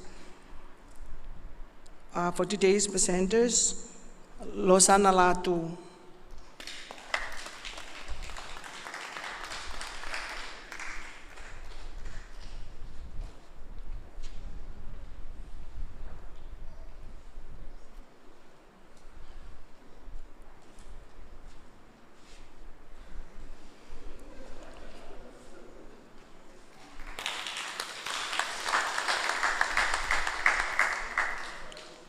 Ene I o whekau.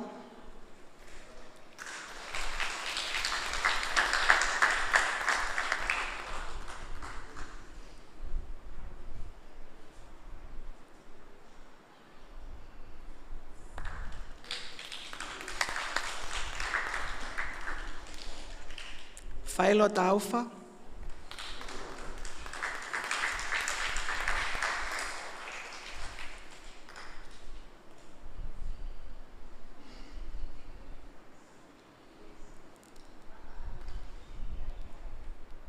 Sio Felice Hingano.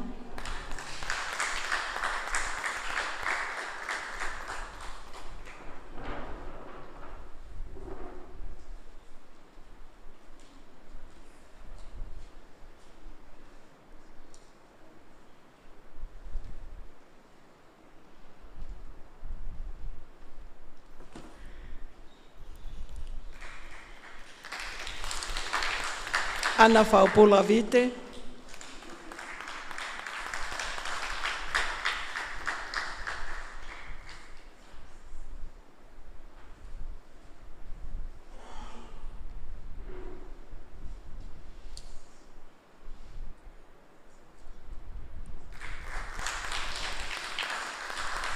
Opeti Afa.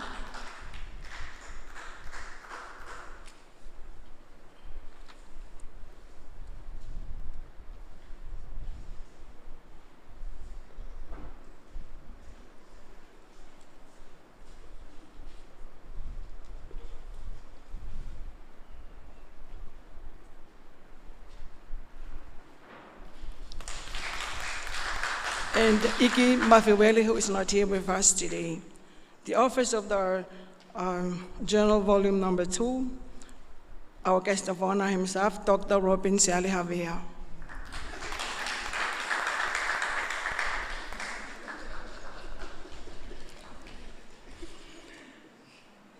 Dr. Sela Tapato Taite Sina.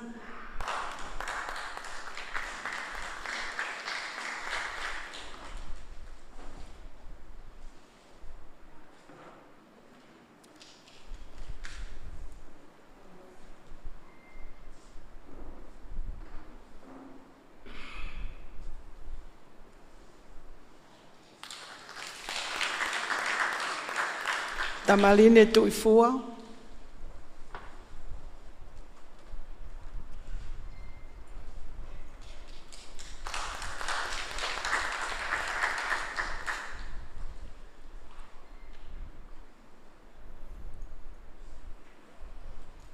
Malo.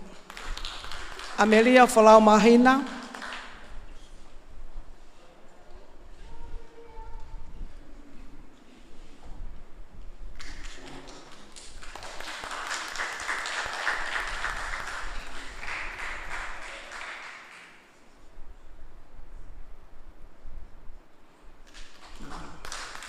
Losana Latu.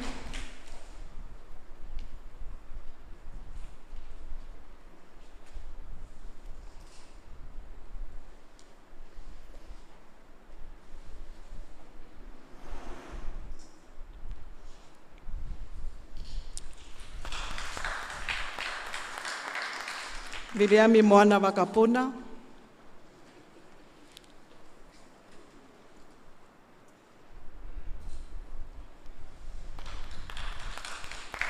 Eddie Morgan Whakahua.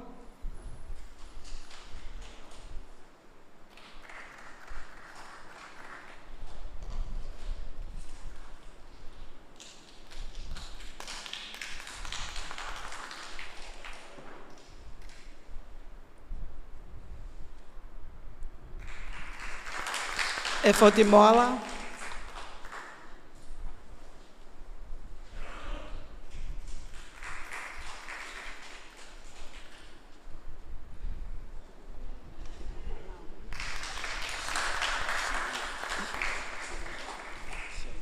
Sione Atasi Ulua.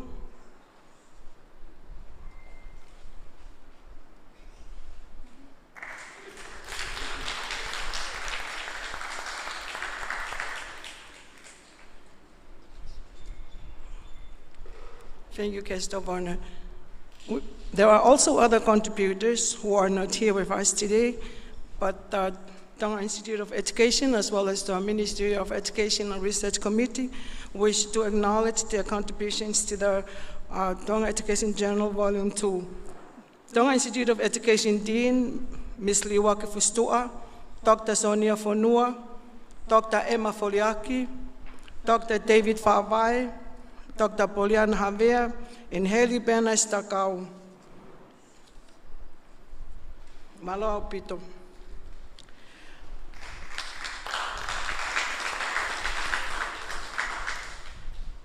At this point in time, may I respectfully ask the Deputy Chief Education Officer, Quality Assurance Division, Mrs. Selo Sahina Fifita, to please convey the closing address.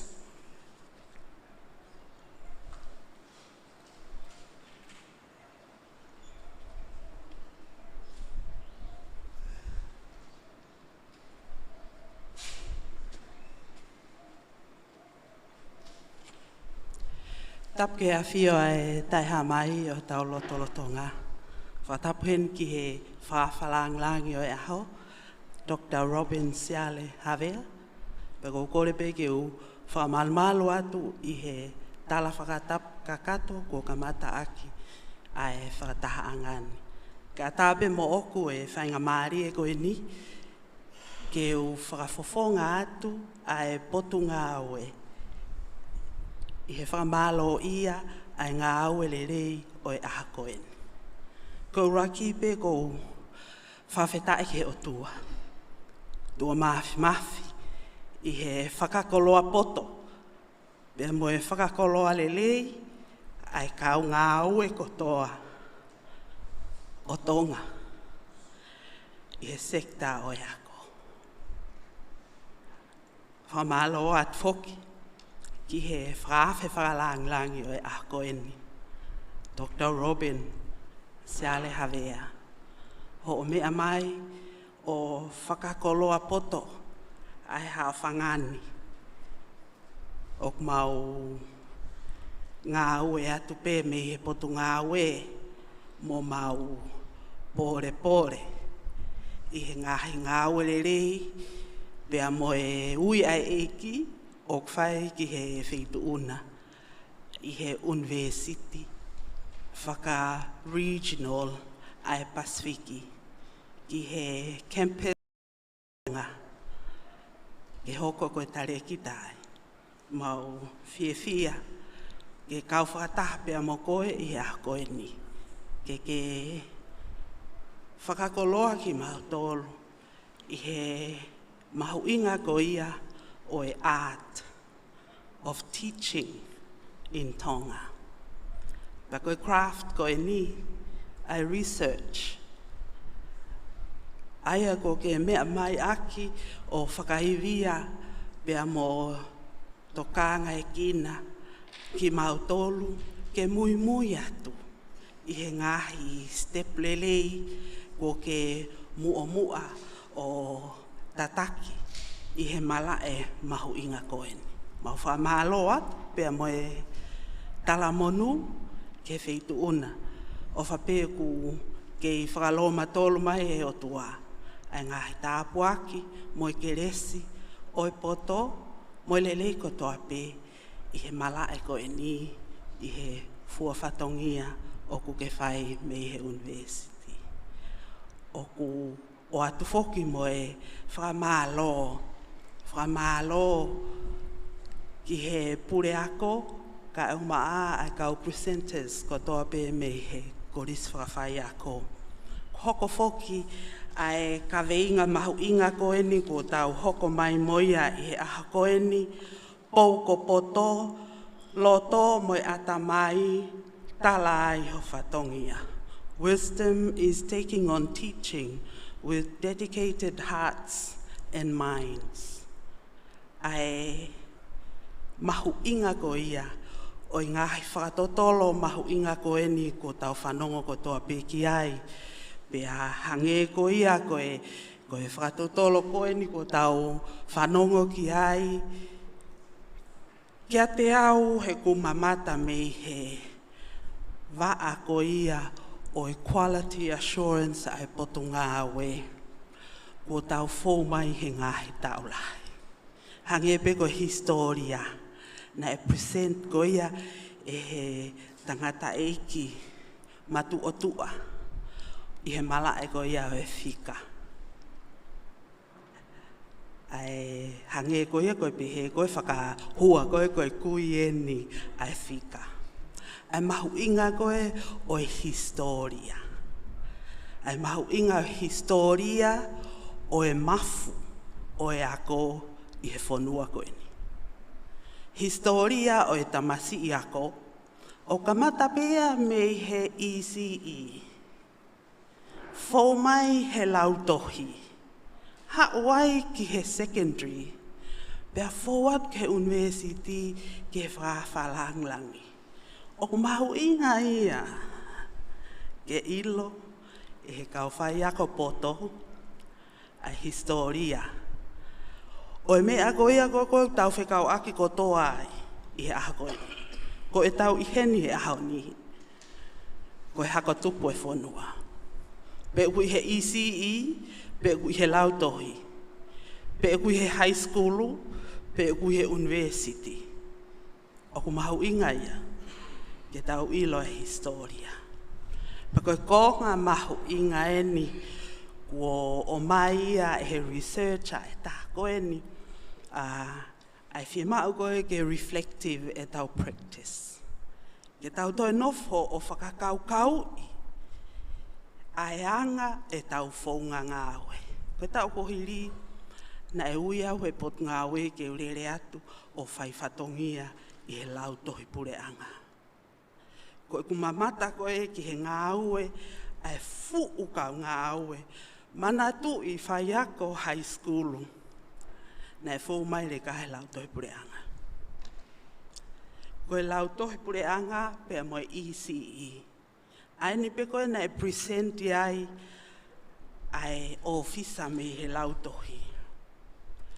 Whewhe na e whewhe hono teu i. Toki a o atu ia ki he loki ako koe o e high school. Na e ikai mahalo ke teu i lelei. He kutari mai e whanau koe o kutō he siwihu. Me i tai lulu. Mo ngahi ako koe e siasi. O kutō ope e kirimi i olunga ke ngahi ako koe e pureanga. Ka koe ku wakai koe ai ngahi ngā ue mate aki koe o kutau whai e he high school. O tonu ke whailelei ange e he lautohi. Me koe whailelei koe he e lautohi, ko ris whawhai ako. O mou teu i, ai kau whai ako, ke o ki he lautohi, ke o ki he high school, ke o ova atu o toi ngā aue i he university. O kai ke whie mau ia pure ako ke tau whetuhu aki. O whie mau ia ke tau sio ke he connections. O whie mau ia ke tau umataha. O whie mau ia ke tau ngā au e whakataha. He koe product koe ni, ko tonga ia he ahoni, moa pongpong. Koe tau lere koe ni, ko apongpongi pe, ko puria e ko ngalahi e tau tolo. Na tau ave le lei ko toa pe, ho tau fatongia, ki e whanau koe ni. He koe tau common denominator ia. A watu koe ki a ropi ni, na i a teki mou tolu whai lau tohi high school, pea na anau ihe primary. Pea mo easy. O whemau pe ke whai e tau connections. Ngā he tau ko hiri, wā whetahani ma, ola e CV, tō e pese te valua, i e form 5. Au eke ange ke pare mia o e ahoko ia. Koe fō teno hai. Whehu i koni kou eke. Koe fō teno hai. Ka kau fōtia au koe fōtia kau tamako ki mua. Ka mou ilo koe tok ahoni, o ku toki whai he potu ngā ue hono puke mai, ai whahinga koe ni na atau fail. E tau tolu ko toape. We failed all of them. Puke mai ki he mea kui koe ako tu uloa. Koe tau whai ako foki ki kātoa e te kaua ako. Pea kou whakamalo atu. I he o mai e ako e ni. Ke tau toi reflect. I he tau practice. Koe ngā au e mahu inga. Pea kou ki i kore pē taha. Ki he koris whawhai ako. Tālu pē e ku kore. Me he tihe kau kai ke whawhanongo mai o mo Atamai. O kau ia he mea kou whakakau ki ai. Tō lalo e whika. Kumi mai ha kau whai ako matao he whika. Whewhe ho mo recruitment. Whewhe ho no recruit o e kau whai ako.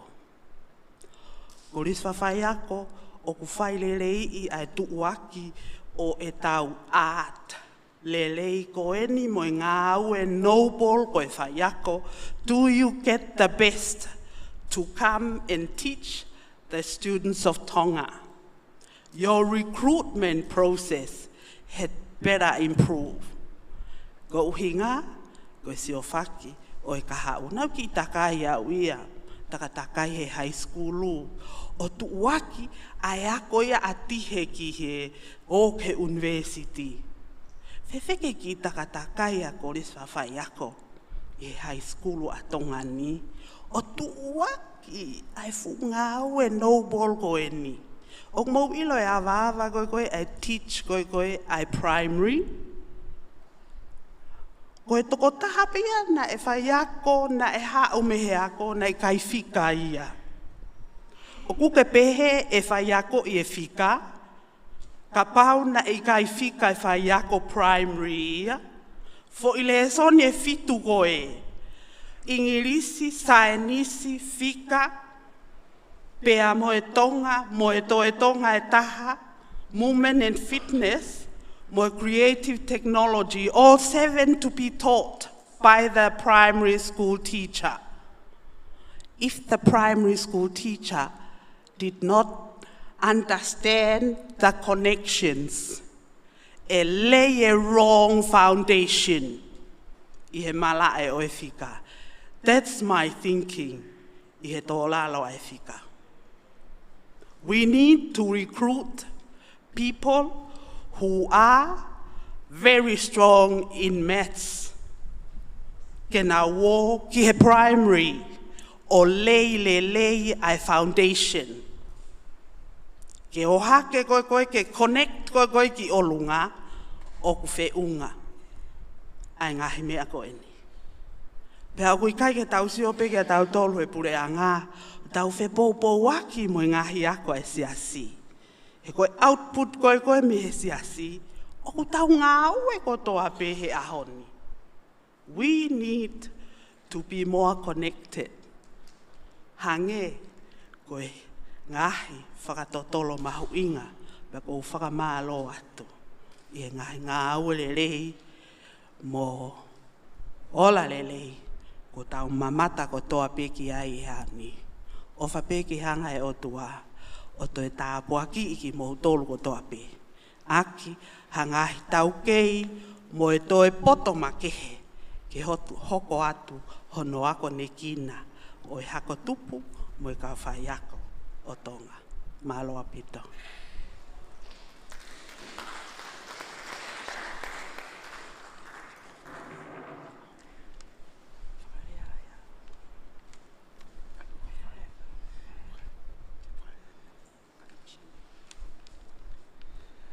Kata ki pe whamore more e whawhanglanglang. Whamore more pena ko pehe ko mau whaapi e whitu ona. I ho mea mai ho whakakoloa ai ki whakatahanga ko ni ka kore mua ki he ke whamore more mua mea mai. Kore ki he tohontare ki tā ke whaau atu e ki mea ofa ko ni me komiti ai whakatotolo ko ia koe ai ako. Malo.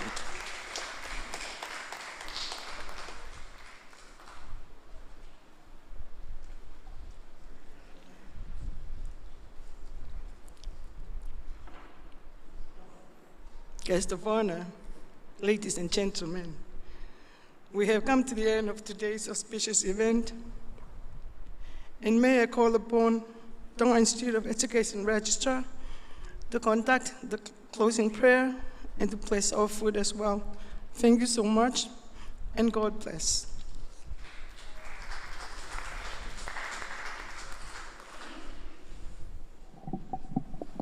Tavas. Tua mafi ko mau tamai tai ngata e Fiona. Moni besi fetapa heka a ko elalo I ho hua fa. Ko si hova ha mai. Ma fe framonia ki he fini ho ha mai he ngai isiu ke. Ke ha mai he fika. O ke ha mai e ngai tala noa o e fatu, o e moui, o e whai ako, o ke hā mai bea me nusila, o ke hā mai bea me ngahi korisi, e ahoni o ke whamā opo ki mautolu, e pou ko poto, pia koe mau whehu I, ko whe ko ai poto. Whawhia mau lau maari e, mau tala noa e ahoni, ke ngahi mga tuunga kehe. Tā mai koe Atamai moe Loto talai ho mau fatongia. E whawhitai anga ho mau lau maari e koe Atamai o hai, fōpia me hea Fiona. Loto o hai, fōpia me hea Fiona. Fatongia o hai, ui ki mautolu hea Fiona. Whamā opo pe ki mautolu hea honi. We really want to connect us to you. The connections o mautolu pe mo hea Fiona. Pe e toki tawhi ai ki tua. Ai lele i o connection ni ke lawa o ilo ai ho mau fatongia ai a honi. Malo be mua e tala fatongia ai a Fiona. O ku meri e ho mau e whee i a honi. He koe uhi be koe a Fiona. Whawheta I lahi o mau lau maari e ko hui koe whawhenga maari e. Ai whawhe whakalanglangi o a honi.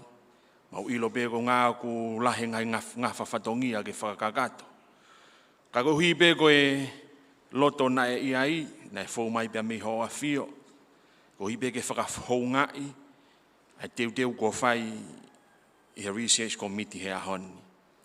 Na e whai aki pe Loto lelei, he na e tala ho nau Atamai, ai mea totonu ke whai, ka whai tutuni he Loto hanga maari e mo e Loto lelei, ke mau ikuna ia hea honi. Pia ku tala I ho mau whatongia, whawhetai e mau koloa, pia whawhetai ngāue. E ke mau whawhoki atu e langi, pe moe kolori a ki ati koe I hea honi. Tupe moe iai haki I mea na mau inasia I hea honi. Tupe ke whanafo tupe aho a whio. Ko ki mautoluni ko mea ngā ue be. Na ke ui ki mautolu koe kau whai ako. Na ke ui ki mautolu koe kau ofisa ako. Na ke ui ki mautolu koe kau pure ako. Na ke ui ki mautolu koe kau taki ngā ue ko ho mau whatongia ia. Lelei ho mau whatongia ka lelei e mau whai tutuni ho mau Atamai. Pea lelei e whai tutuni ho mau Atamai o ka pau e lelei mo hanga maari e aho mau Loto. Pea mai lelei ho mau Loto, tawhe mai a pia me he pou ko poto. Pea ka poto o pe mea te koea. Anoa gai punake, io, koe poto ai a Fiona, si su ko koe pe koe mama mo nia, whahinga poto kehe ko hue loia. Pe aku mau inasia i he ahoni, whawhitai ai hau mau lau maari. Hifo mai aho tāpua ki o ke tāpua ki mai ai whakalangilangi ka e mahono whamiri. Tāpua ki mai ai kautokon tare ki tā, pia mo e ngāhi division ko tō pēo nau toka ngai ka e mahono ngai whamiri. Hifo mai aho tāpua ki o ke tāpua ki a ki nau tolu ko tō pē, na e whakamore ki ho nau taimi ke nau teu ke whakakoloa ki mau tolu he ahoni ka mahono ngai whamiri.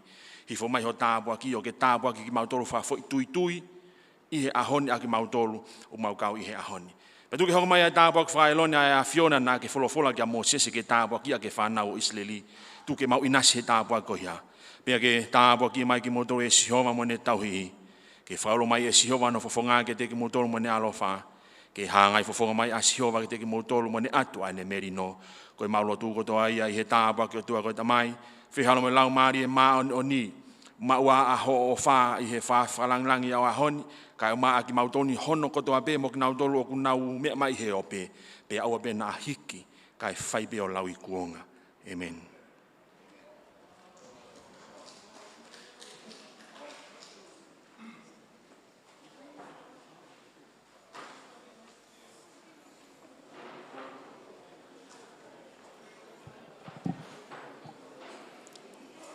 Malo pito koe tau mea toko ni koe na aku i he whaitu tatau pe koe na e mau mea ai tau morning tea. Oku take away pe, ka pau te ke whie loto pe ke mea heni o mahu o mea toko ni, pe te ke whanonga pe moia, oku ata pe moia. Malo au pito.